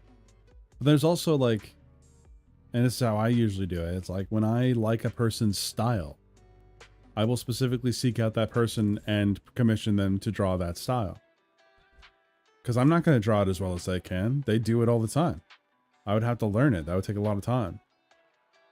And everyone clapped. I mean, sure, there is something to be said. Like, I opened up tips. You guys have been very helpful in helping me pay for my freaking medical bills and shit. So I could use that argument to say that you guys like got art from me because you want to support me. And I guess that makes you feel good. But it has nothing to do with my freaking art skill, and I would prefer people want to pay me for my art skill. Let's imagine that we are 5 years down the line. DALL-E 7 is out, and The Witcher 5 needs some box art. CD Projekt Red certainly could get Carol a goes to rendering space. done by AI, or they could commission Greg Rakowski for a bespoke piece. Evidently, many people are fans of Greg and would be willing to support him. Why wouldn't this company want the great publicity of slapping a supports human artist sticker on the box, if people care about this? Look at the mass of people who build their careers through donations on websites. Hey, I mean, like, dude, the no AI seal of approval is probably going to exist. It's going to be like the Nintendo seal of approval, but a little more fucked up.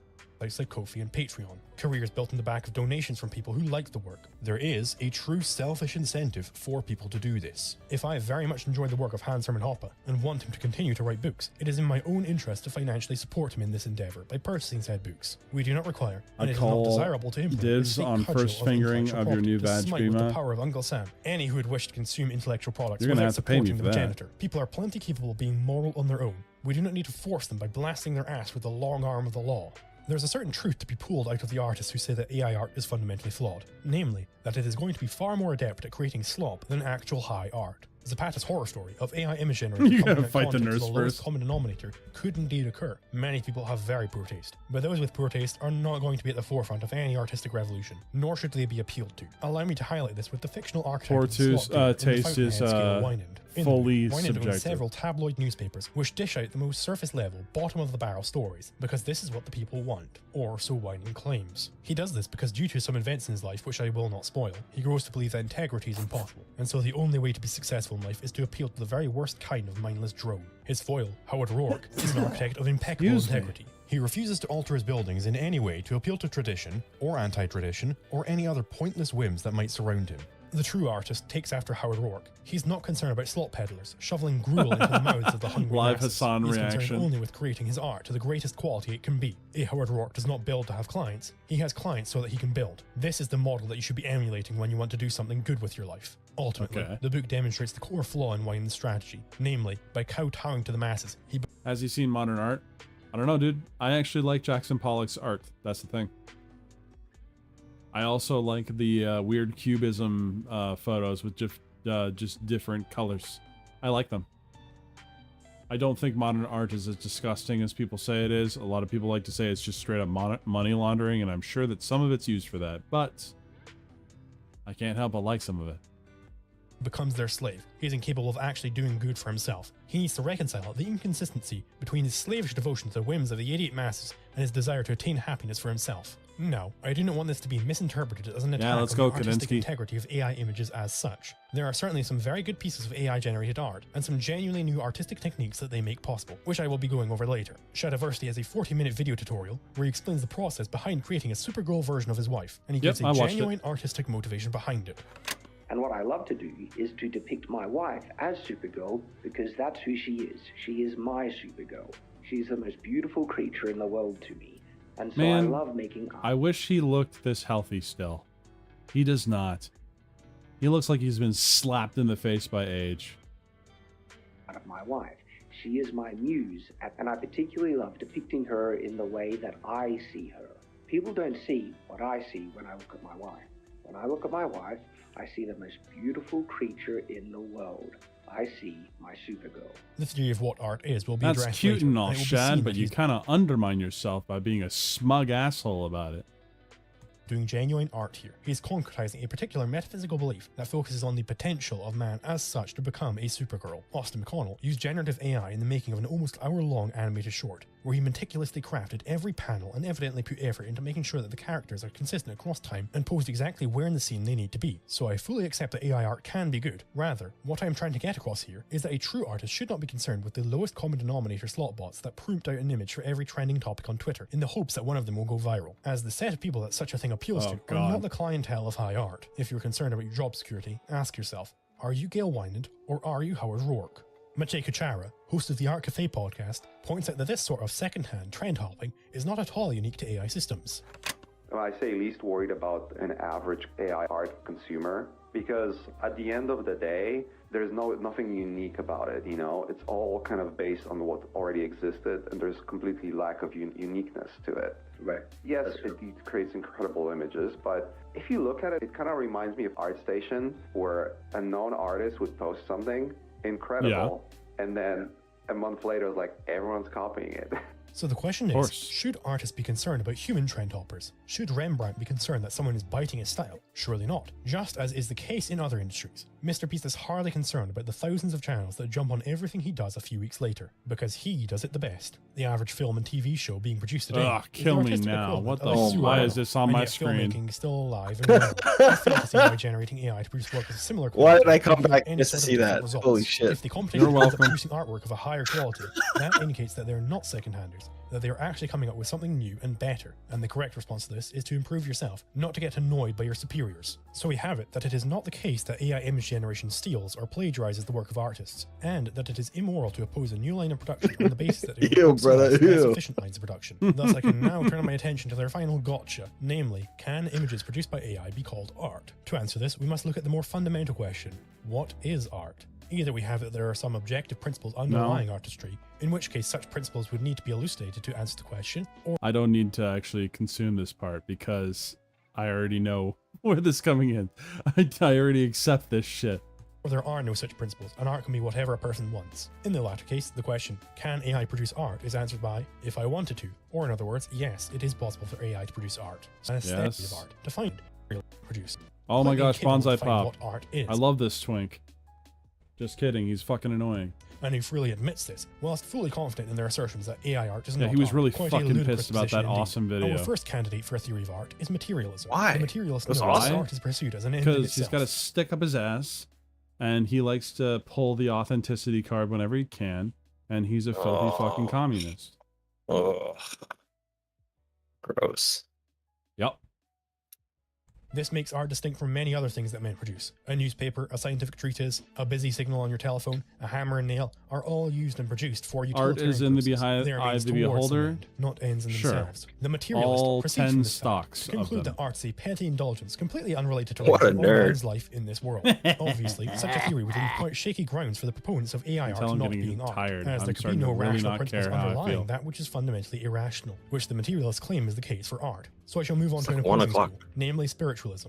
This school agrees with the fundamental premise forwarded by the materialists, that because art is an end in itself, it must be completely disconnected from furthering man's life on Earth. And they conclude from this that therefore the purpose of art is and must be to further man's life in a spiritual super-reality, of which man can achieve only mystic contact with. There are not objective principles underlying art, the spiritualist tells us. It is, The method Hunty. of making and judging art is referred to a mystical elite who have Booty turned is the themselves altar away I from pray man at and his life on every this day. planet towards some ineffable spiritual He's an dimension, altar boy, and who can and the therefore booty is decree the from on priest. high the correct methods and principles of an art piece. Now, adopting spiritualism, The could booty indeed comes allow the over, anti-AI artist to touches claim that his AI hair and images says it's are not a and sin, it's cannot not a be sin. art. But they could not do so through any rational argument. Instead, they would have to completely abandon reason and state that they had mystic contact with some deity that told them that AI cannot produce art. The issue with such a view is epistemic, epistemology being the science that studies how man gains knowledge and validates his conclusions. The spiritualist rests his view on the stance that knowledge of reality derives not from sense perception or from reasoning one based on, but from an frickin', otherworldly source. like, This view, face, therefore, the human rests on a face in there, supernaturalistic is metaphysics, used in namely so a much metaphysics which creepypasta. posits that there is some supernatural source that controls and dictates the nature of reality. This fundamentally reduces into the primacy of consciousness, which is the view that consciousness has I hate metaphysical Plato so primacy much, over bro. existence. I'm sorry. But consciousness Yeah, is consciousness I of know. existence. The primacy of consciousness viewpoint steals the concept Fucking of consciousness cave in boy. its attempted inversion, making this a wholly untenable position.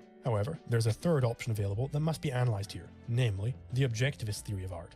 Both the spiritualists and the materialists accept the same premise that art has no relation to man's life on Earth. Objectivism rejects this, stating that art has a real, practical purpose for man. Art fulfills an essential need of human life, not a material need, but a spiritual need. Art is inextricably tied to man's survival, not to his physical survival, but to that on which his physical survival depends, to the Sure. preservation and survival of his consciousness. Man It's a requires little code too of values to guide him in philosophical life, for to me, tell but him what sure. he should do and what he should avoid. It's a Namely, bit woo. man requires an ethics. With this ethics, this answers the question of what man should do, rests upon the more fundamental questions of what the universe man inhabits is like, and how he can come to know things. Ethics rests upon the very I like broad to and look very at pretty complex things. fields If of I can't look at metaphysics pretty and things, I'd probably be epistemology. If sad. the world that man inhabits is malevolent and man is powerless to do anything, then he should simply sit back and take whatever is thrown. Oh my at him, gosh, never trying to women better his titties on situation. screen. If man has the ability to change his Bro, circumstances, what for the was better, that green then ethics dude can with legitimately the? answer exactly Check, go back. situation. If man has the ability to Green change dude. circumstances for the better, What was then that, ethics dude? can legitimately answer It looked like exactly a how he should tree. go about doing this. Because this question of what a man should do in any given set of circumstances I know that I is of know. prime I don't importance know to that I him, know. and because Fuck it rests on a philosophy. vast body of information, he requires a method of quickly bringing into focus these abstract ideas to inform I'm him with on you, his Wade. decision. To do this, I'm not he a must big form philosophy guy. concretization of said abstract ideas, one that can be immediately know. presented and summed up by his senses. You know. This is the role of art. The artist brings to focus in their work the aspects of the universe that are important and leaves aside those that are not. Art, in Aphrodite. Ayn Rand's definition, is a selective recreation of reality, according to an artist's metaphysical that was value Venus. judgments. In any human The same activity, thing. whether one is performing surgery, building a skyscraper, or defining abstract principles, two types of cognition are involved. In some form, a rational being must know not only the nature of his activity, but also the philosophic context on which it rests, why the activity is proper, how it relates to his code of values, and how his values relate to reality. Thus, a man's metaphysical My value frickin' judgments, headphones as Ayn Rand are- puts the point, are just involved going in to every shit. moment of his life. If I his turn every my choice, head and decision, cough, and action. it The actually basic orientation mutes underlying my the concretes of one's right daily endeavors most, must be continuously operative in one's mind as one's basic guide. For this purpose, it need not and cannot be a continuous object of conscious awareness. But a rational being cannot afford to leave. So if you wanna buy me some headphones for my throne If store. he is to be in control of his life, he must have the power to know his metaphysics, i.e., to summon it Gilmo. into focus, to make it the specific object of his Shilmo. awareness. In this sense, a man's view of life must be available to him at all times and available as a sum. To illustrate this theory, take as an example Picasso's The Old Guitarist. What can we say about the philosophy that this painting embodies? What Picasso. is the metaphysical status of man depicted here? We see a Looks sickly and fucking great. emaciated old man, hunched over in the Bro, garden. that's pretty This does not metal. look like a I'm man not gonna who will lie. accomplish anything of I love it. significance. Rather, he looks as if he will die in the dirt when faced with a slight breeze. This painting pictures man as impoverished, weak, and impotent to do anything about it. Contrast this Yeah, he's with trying to play a Michelangelo's fucking David, who guitar with stands no stalwart strings. in preparation for a fight with Fucking a great idiot. foe. This looks like a man who can accomplish True. anything. He can face down and destroy whatever needs destroyed. On the philosophy of Picasso's The Old Dude, Guitarist, every single man is every single time I see this image, I see like I want to go see them in person. I really want to go see them in person. Because to me, it is fucking insane that someone can put this much detail into a fucking statue. It is so hard for me to wrap my mind around that someone can do that. And someone back in the day when they didn't have the tools that we have now fucking achieved that. Yeah. No Dremels. Dude, it's insane. It's so insane.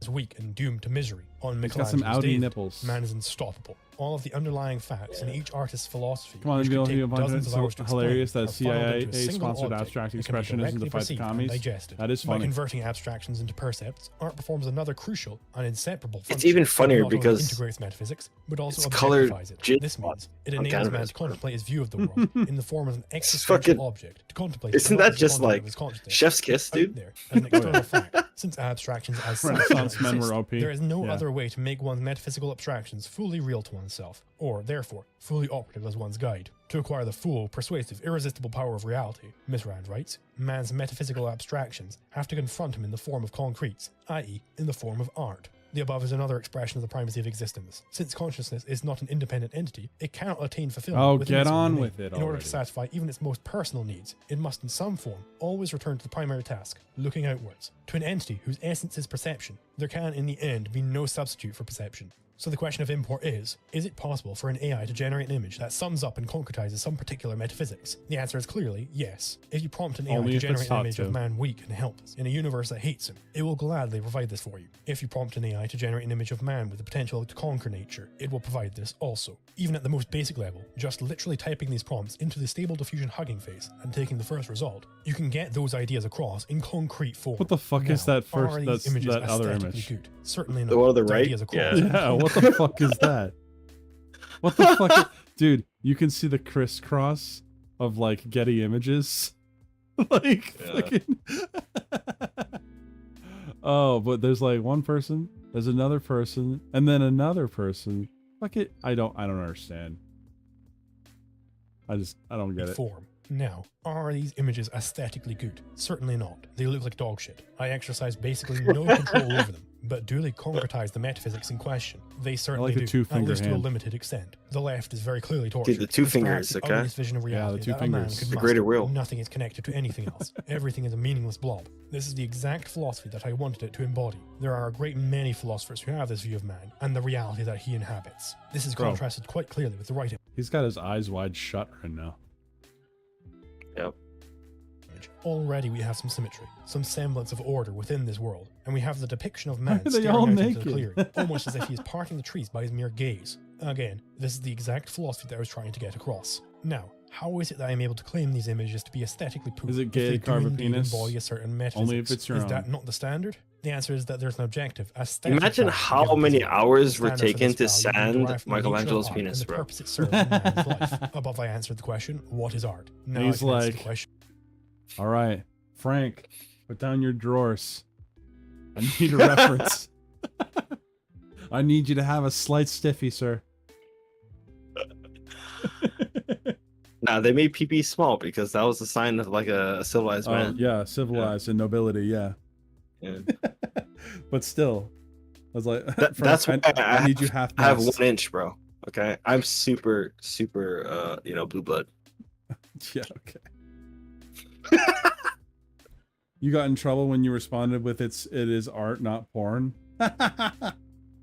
What is That's good awesome. art? As the But history everything of I've heard about your romanticism school indicates, an artist's it philosophy can have tracks. significant consequences in regard to his aesthetic merit. This does not, however, alter the fact that there is a difference between philosophic and aesthetic judgment. In judging an artwork's philosophy, one is concerned with the question of truth. Are the implicit metaphysical value judgments guiding the artist's selections true or false? Proved or arbitrary, logical or illogical? Any explicit ideology in a work that clashes with its operative metaphysics is essentially irrelevant to its meaning. In judging an artwork qua art, by contrast, one enters the domain of a highly personal emotion, sense of life. The goal of art, we have said, is not to prove, but to show, to concretize whatever sense of life the artist has, whether it be true or false. The fact that one agrees or disagrees with an artist's philosophy, Miss Rand concludes, is irrelevant to an aesthetic appraisal of his work qua art. A false philosophy can be embodied in a great work of art. A true No, philosophy I hate in an that. inferior I art. fucking hate this.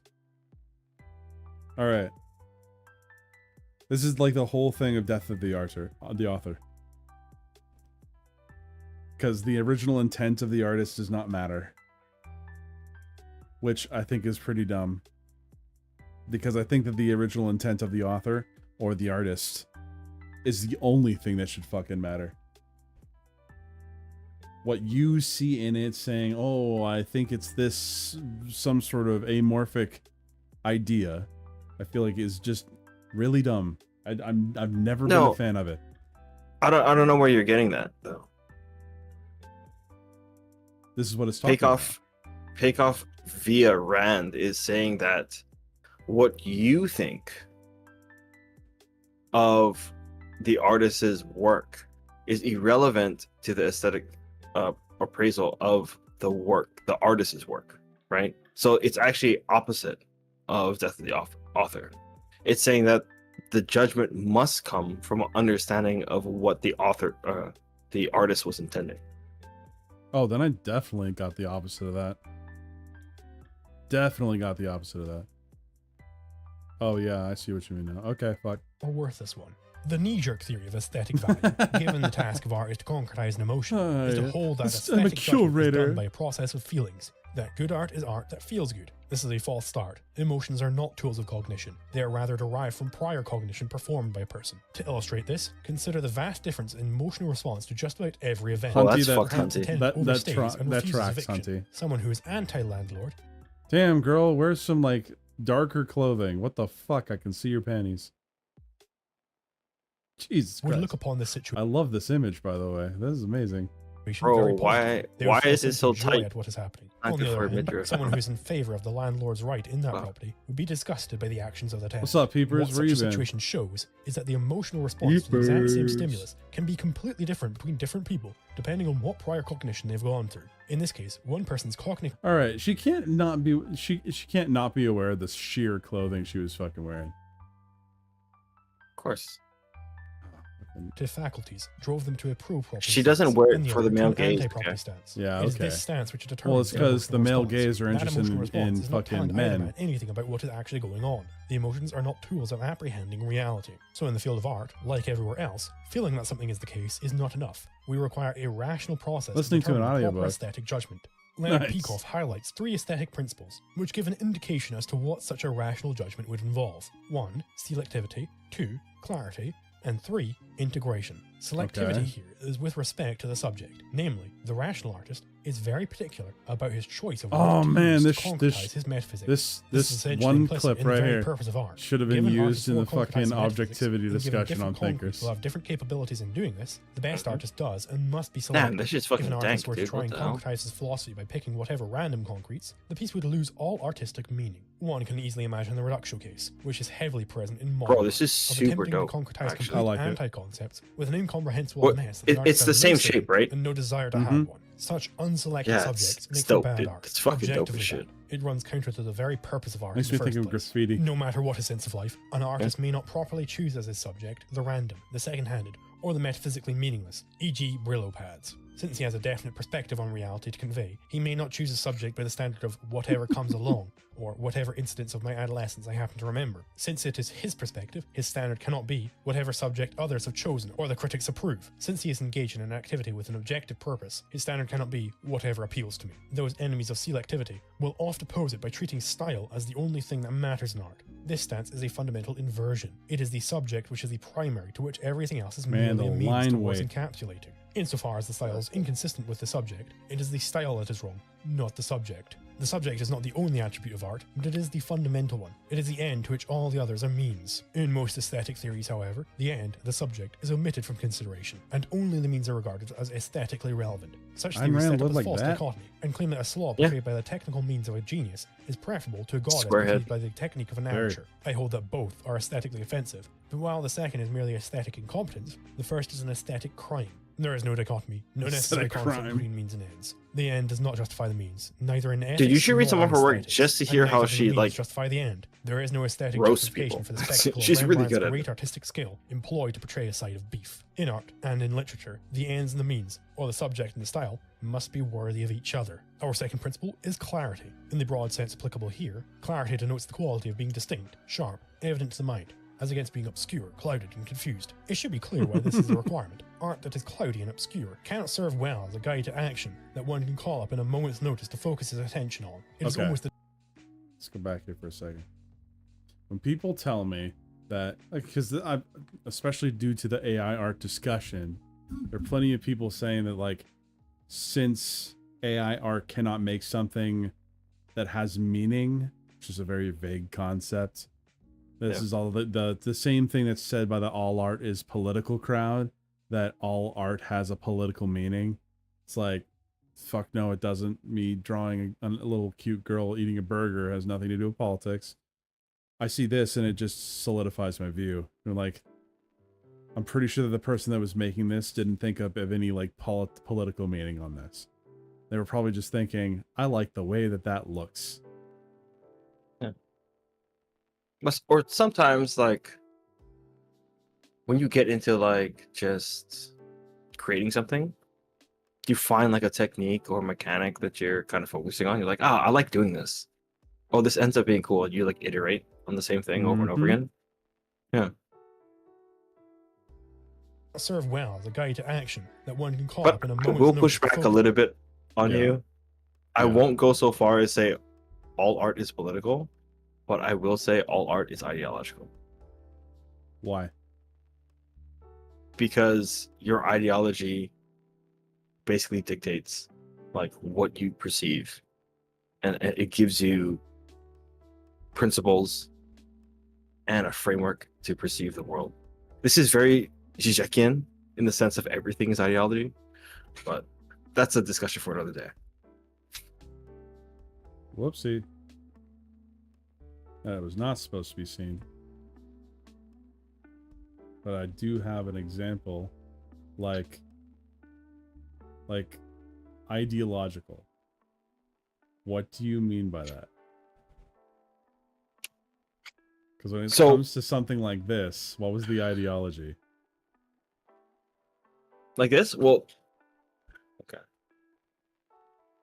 Easy. Your ideology has things that prefers like cute girls and like certain types of shapes. And that is your perspective that comes into creation of this visual art. Okay. That's why I think politics is a little bit. Shit, I need to redo this drawing. I could do so much better right now. I think politics is a little bit too many steps down, like that road. I think ideology is probably the highest level you can get to, right? Okay. Yeah. So, I do agree with Zizek here, that like everything is ideology. Okay. Not sure I agree yet. I'd want to look into it more. Only godless individual would think everything is ideology.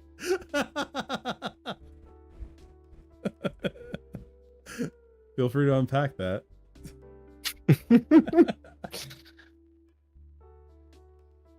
You godless heathen, you. I mean, I have what's it called? Like, what's it called? Choice paralysis right now. There's just so many jokes to make that I don't know which one to pick. Fair enough. Focuses attention on. It is almost the definition of a blur, that it is out of focus. Blurry art is thus an anti-concept, or it is at least running counter to its purpose. This requirement applies to whatever metaphysics you wish to embody. If you're wanting to embody a metaphysics which holds reality as a chaotic mess, which requires the hand of God steady, this is fine. But to do so, you must be comprehensible, fully intelligible in your concretization of it, if you are to call it good art. On the point of clarity, art is good if you can immediately Bro, we tell should what all it is go on trying to veggie get streams. across. Art is bad if you can't for the life of you work it out. And where there are numerous different theories, all culminating in it means whatever you want it to mean. The meaning of this piece is in the eye of the beholder. The function of the artist is to overcome the opacity of human experience, to confront a universe that does. Wait, what's the piece? Is the picture the piece, or is it the canvas? That's a good question, I guess. Art. On the point of clarity, art is good if you can immediately tell what it is trying to get across. Art. What is it? What do you mean? No, I don't agree with that. Fucking. What do you mean? See, I am not of the opinion that art has to have a point. And if you're trying to immediately understand what the thing's trying to get across, that means that you're getting the point of the drawing. I don't draw shit that has a point. Maybe it's a reflection on my skill. Like, no, well, I think that he's using that framework. I'm not too sure he is. How do I say it? Like, I do this a lot in our discussions in VC, right? Where I will take a framework and use that as almost like a Socratic method of dialogue with you, where I don't necessarily hold these views, but I'm using different frameworks to highlight certain hypocrisies or contentions in your argumentation. I mean, that's a lot of screenshots. You didn't see nothing, peepers. Anyways, yeah, I know what you mean. So I'm not too sure he's like actually saying this, because he's using a specific framework that he's building that's based basically on those two, like Rand and another guy, right? So, okay. Art is bad if you cannot for the life of you work it out. And where there are numerous different theories, all culminating in it means whatever you want it to mean. The meaning of this piece is in the eye of the beholder. The function of the artist is to overcome the opacity of human experience. Good Lord, you're still live. Baffling, Hey, and by Moira. judicious selectivity to revel. And you know in its what? true What's really funny is that we still have about 45 minutes left.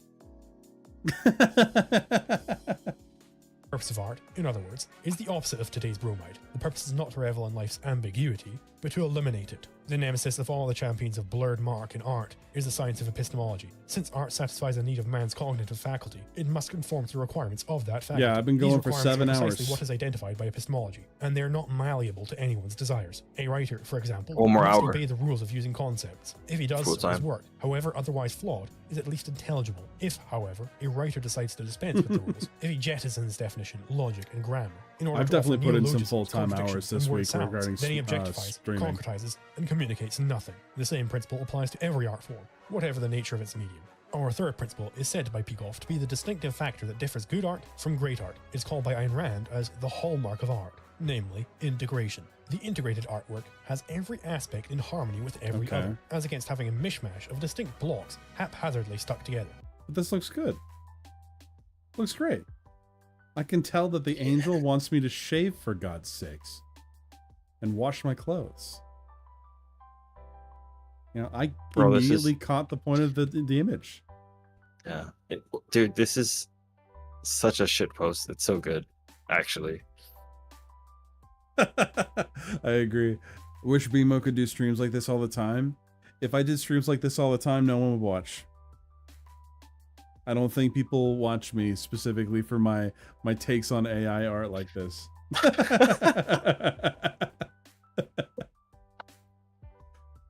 Okay, oh, like this is probably the easiest stream that I've ever done. You know the brand of this razor, right? No. Oh wait a second. This is Venus. Yes. Yes. Venus. Yeah. So this is a like top keck shit posted. Well, peepers, I can definitely do long streams until I'm back to work. When I'm back to work, ain't no way I can do 7-hour streams. Ain't no way.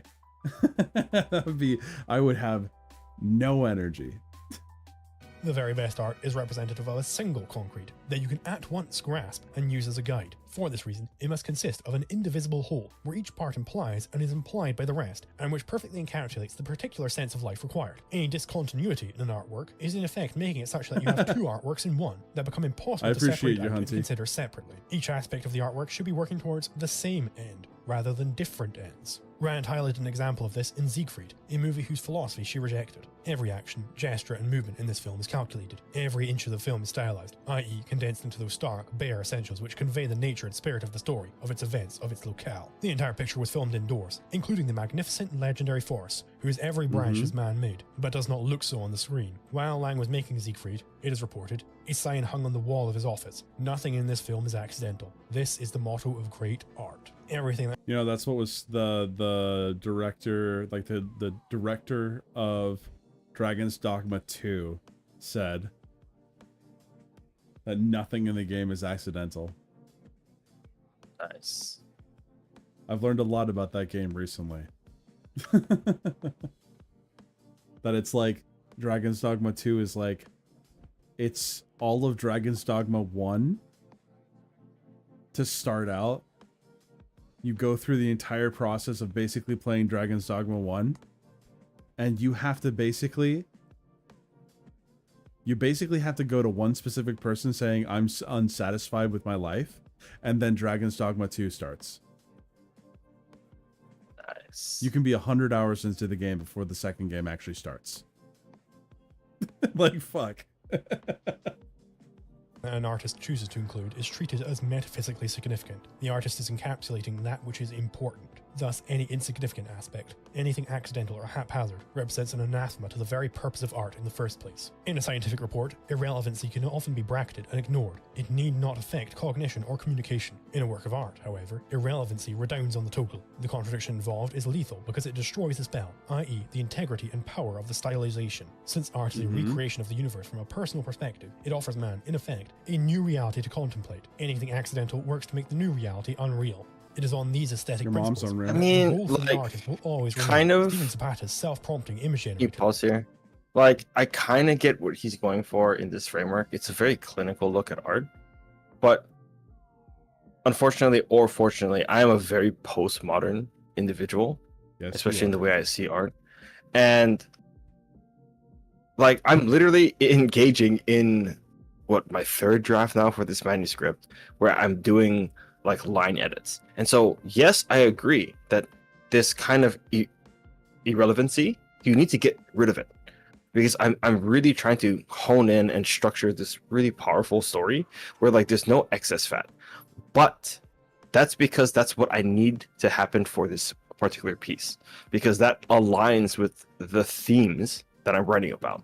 But if I'm writing something that has more to do with epistemology, something to do with like like perspective frames of understanding, I actually might put something within the story that is intentionally jarring and pulls away from being like nice and tidy and like super tight in terms of like thematic support.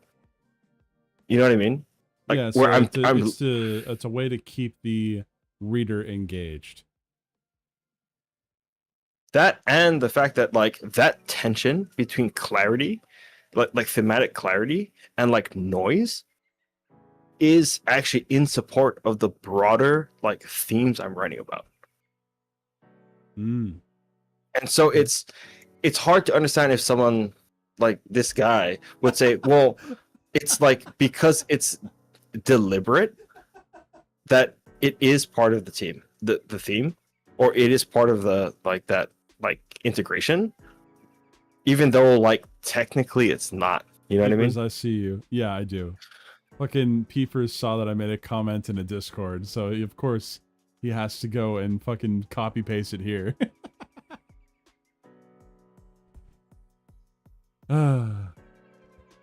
It was surely not being selective with regard to its subject, and it surely would not involve a total integration and intention behind every aspect presented. The pieces produced by such a machine would be objectively poor. A similar thing can be said for simple text prompt usage of these systems. Just from a pure information theory standpoint, there simply wouldn't be enough data in a 12-word you actually wrote that out? I believe you. To find every last branch in the equivalent of Siegfried's forests. Rather, the common approach to achieve a similar level of aesthetic control is using the image-to-image feature, which allows you to encode orders of magnitude more information into what is provided to the AI, such that you can specify exactly what you want, where you want it, and how you want it to look. You should this sue surely him, leaves the door Bimo. open for objectively brilliant AI-generated art. That this wine and megafeed slop is automated away allows artists, good artists, to focus their time on creating superior pieces than otherwise. The self-prompting That looks megafeed awesome. can swallow up and satisfy the demand Yeah. for all of the non-innovative work. I think he said it's Allowing acrylic. towards those artworks It's that acrylic are too. innovative. It is almost It's a fucking law of human My mom nature would do a that lot of type the of time work, people but don't with know what they want until you show with it to them. watercolor. If Ford took public opinion surveys, people would have told them that they wanted Which made it faster very horses, difficult not for her to cars. Steve achieve Jobs it, had but the she would fucking entrepreneurial make it work. genius to create the iPhone, a product completely unlike anything which existed, and which no possible trend data would exist pointing to, and which has now completely changed the mobile phone industry.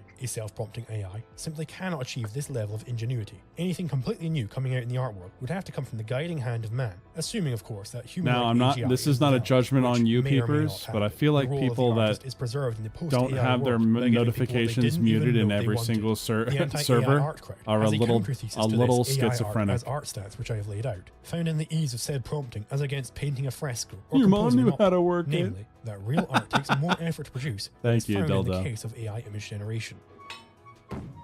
Let's go. How's this, Squidward? It's beautiful.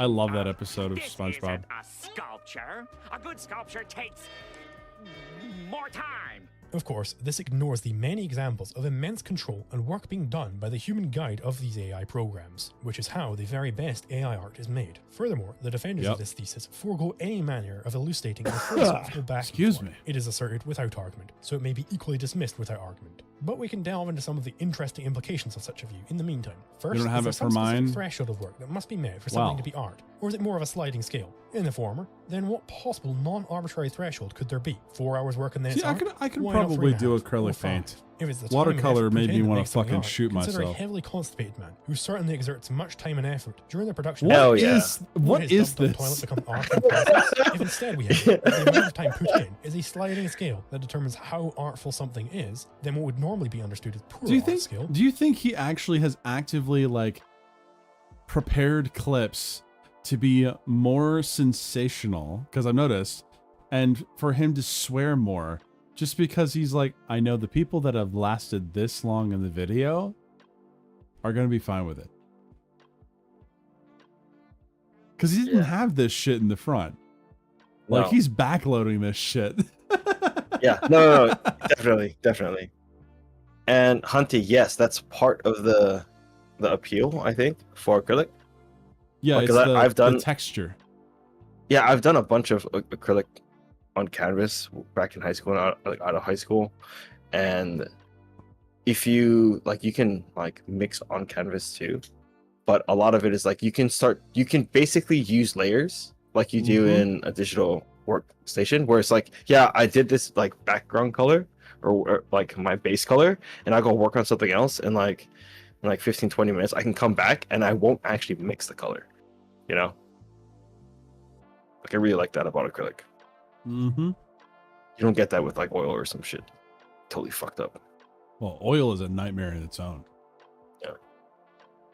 Becomes great skill. The person who's never Oh no, my paint broke while I was in the middle of it. It's too hot outside. held a paintbrush in his life, and as such takes far longer to produce anything, is elevated above his counterpart, who's capable that's of how I putting was together when a I was doing relative acrylic, dude. masterpiece in half an hour. Moreover, But you if put the it in your training mouth, didn't process you? is to be accepted I as a did. valid consideration in It whether all an kind of tastes the AI-generated same, image is FYI. plagiarism, then surely it must also be taken into consideration here in the issue of how much work was put in. On this standard, we must include the countless hours of work that goes into the writing and training of such models by many dozens of engineers. Much time has been spent by people jeering and laughing at how poorly AI art comes out, which is surely Crashed evidence of out. how difficult it is to perfect such models and the pieces that they generate. There is another popular theory of art that should be addressed here, namely the communication theory of art. The naive form of this theory would simply have it that art is when communication. This is clearly absurd. Art is not ordering a coffee, art is not calling an ambulance, art is not shouting at some ruffians. A slightly more sophisticated formulation can be found in Tolstoy's God What damn. is Art? Art begins when a man, with the purpose of communicating to other people a feeling he once experienced, calls it up again within himself and expresses it by certain external signs. So art is communicating a feeling by certain external signs. First, this Tolstoy, would what not an error. discount AI art. I can have an AI generate an image of a smiley face and thus communicate an emotion, happiness, through the medium of AI. Second, this definition would be so broad as to include me meme. saying, "Boy, I feel great right now," as being art. What not is obvious absurdity. this? Third, and this applies to all communication theories of art, this definition cannot account for those art pieces that are made solely for the enjoyment of the artist and never shown to anyone. Is a Overdub given that painting, shit. the exact same painting, at one point in time not art when only seen by the artist, but upon his death and it's being shown around, does it suddenly become art? Does all art stop being art? Hey, the art of upon the Dr. death the Seuss is second to last fucking human? great. Does art cease to be art Yep. the moment it is not being used in the act of communicating an Got emotion? 28 days, These bro. are Let's seemingly go. odd features of a theory of art, and yet they jump out of one of the more common such theories. Ultimately, the communication theory of art is confused about the correct ordering of things. What a ruined Art may well be series. used to communicate some idea, but this is not its primary goal. The primary goal is the concretization of that idea. Concretization must precede any communication, and so must be the genetic root of the I activity. prefer There are several gelitization. artists who propose a journey theory of art, namely that what is important about an art piece is the story behind its creation, not the end product. With the Arrow's journey, accent not and Demos destination. radio Dave voice. McKean gives us the Why do you platonic call form an of this Arrow theory, like telling that? us- I actually don't care what the end result is. I don't care what the end result is. Okay, well, I fucking do care about that. I don't give one modicum of a shit about the story behind And you the have an random things accent? thrown onto some canvas, which is then passed off as art. Yeah. I care only about the actual art You sound like a itself. I fuckboy to evaluate me. art on its own merits, Wow, not by whatever return story to that? behind it. I am a consumer of art, not an art historian. Why Bro, the hell should I you be literally relentless got in getting proven that wrong result in which real I want? time. That's Any awesome. judgment of art based on the story I behind proved it is a myself form of wrong when I looked up self-deception. an You are Urban lying to Dictionary. yourself about what is actually in front of your eyes and evaluating it based upon out of context history. This dude is This making me of hate course, a art? slightly Damn. bastard form of the labor theory of art, or perhaps its sibling. The common premise being that the work put into the art is in any way relevant to whether it is art. This is false. Sure, people do care about stories, but that is a separate concern to art. It is the task of the museum to archive objects with some historic significance, objects that have a story behind them. That they were involved in interesting stories does not make them art. We can see the reduction case of this journey theory of art with the famous banana taped to a wall. The art gallery Yeah. doesn't seem to give much of a shit when the banana rots or people come along to eat it, as they just replace it with a new banana each time. What we have in this situation is that the art itself has been entirely dispensed as irrelevant, surely displaying the total Oh, failure of that's such how a you theory to spell explain it. the importance and role of art in man's life. Eric Hole has his own thesis for why AI art isn't art. Given how Why simple Eric this is, Hole and who then was show a toilet? self-congratulatory would Come on, refer to bro. themselves as an artist, simply for typing a one-sentence description of an image and letting DALL-E do the rest. Imagine someone commissioning So an artist good. to do an artwork and then referring to themselves, in strict seriousness, as the real artist, since they were the ones who paid the commission. In fact, it's exactly the same, as DALL-E will require fees to whatever big tech company OpenAI licenses it out to, probably Microsoft. But this clearly does nothing to establish his thesis that AI art isn't art. Surely in this Oh, I analogy, really wanna DALL-E read is the that. artist, right? The question isn't who is the artist, it's is AI art art? That's Substack. There's a broad class of arguments like this one from Hole that center around shifting the artistry to the AI. I remember when this one hit Twitter. Fucking hell. You mean machine mate? So good.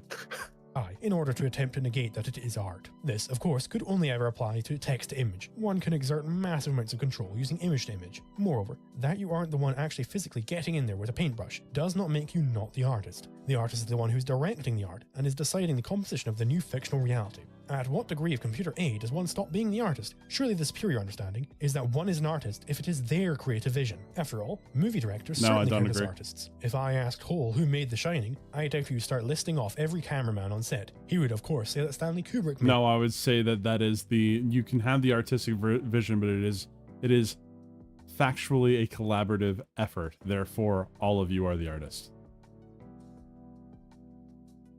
When They're it not comes like, to, you know, 1/100th of an artist. You know, they combine together. I wouldn't even jump to the percentages. Yeah, they all fuse together with the Pitara earrings. Yeah. It's a lot of earrings though. Damn. Yeah, absolutely. Or it's just gonna take forever for them to coalesce. Absolutely. Then they turn into a weird Cronenbergian nightmare. What color? They'd be like brown, right? At the end. Absolutely. The skin color would just be brown. Yeah. It's like, oh no, it's black. What the fuck is wrong with me? So you know I'm fucking tired. We're almost there. We're not, but no, we're not, dude. What the fuck? Oh, Sam Jung-gi. Kim Bro, Jong-gi. it actually gets really good, like you know, towards the back end. So it's like, fuck. Yeah, I don't know if I can stay up long enough to finish this. I might have to fucking do a stream tomorrow to finish it up. Oh. Yeah, how much longer do you want to go? Because like this is kind of a good-ish stopping point because it's not really deep into like his next point, right? Someone say blacked. This is a good stopping point. I think that this would be a good place to stop. Yeah. Okay. Because I'm starting to become a little loopy. I wouldn't say loopy, but more or less uninterested in the subject because I'm tired. So far, I think, albeit smug, he has made a pretty good defense of AI art and its workings, and it's made some pretty good takedowns of a lot of these very basic types of arguments, has gotten into some of the advanced type of arguments, but like a lot of them I haven't heard before. So, I mean, I think he's done a relatively good job of defending AI art. That's for sure. I do think he front-loaded this video with the exploration of AI as art, and then he went into these are the usual arguments we hear, and this is why it's shit. And I think a lot of this video is kind of what I like to engage in, and what you've seen me engage in discussions where he's attacking the form of the arguments a lot. Forms? You know? Plato? Oh my god. I wish we knew his like real name, so that whenever people got irritated with Plato, they would just call him his real name, you know? Like, all right, David, chill. All right, whatever Jeff. The fuck his name was. Yeah. All right, Adam. Oh, and you know he'd be like, "What? Wrestle me, bro?" Yeah, of course. Of course. Start flexing angrily. Yeah. Oh my gosh. Okay, then I'm gonna pick this up tomorrow. I might do a stream and finish it up without you. I don't know when you'd be available anyway, so. Yeah, it's too long. It's too long? No. I might be busy tomorrow. I might be out. Yeah, no worries. No worries. But yeah, we're gonna stop this tonight, and I'll just pick it up probably tomorrow morning. I'll do an early stream and then get on to the Saturday stream at night. Any questions from the chat? Do you even lift objects, bro? I do, and it hurts. I'm getting better though. Like, not just for me. Do you have any questions for Eero? Eero, by the way, not Arrow. It's been fun. It's been fun. I know we've been skirting around this topic. Actually, I think one of the first major conversations we had was about absolutely AR, yeah. Actually, yeah. That's when I called So you. We kind of, yeah. Were you wrong though? No. Exactly. This man's a dickhead. Don't let him deceive you.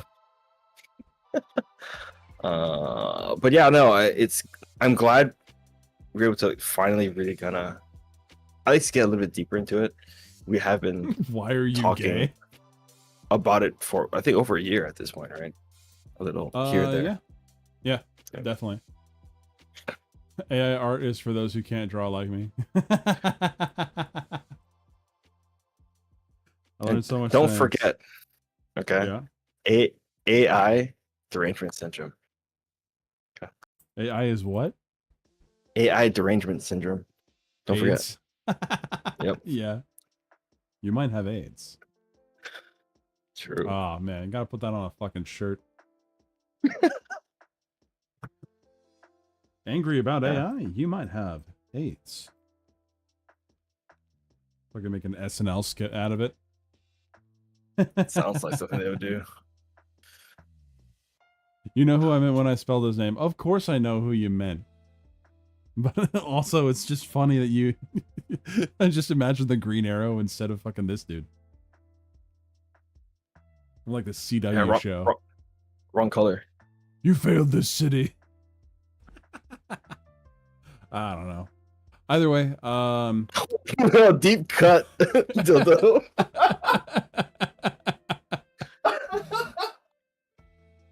Either way, we're gonna wrap it up here. So I will be going live to finish up this video probably around, I'd probably say about 11:30 or noon tomorrow. I will finish it up, and then I will be normal time, 6:30 PST, Saturday stream. We're going to play some more Expedition 33, try to get further. We're going to be going after the Paintress. So yeah, that's what we're going to do. Thank you for hanging out, Arrow. And yeah, man. You guys have a great rest of your night. Take it easy. Thank you, guys. Also, hi, I'm a female. Give me money. I still love that clip. All right. You guys have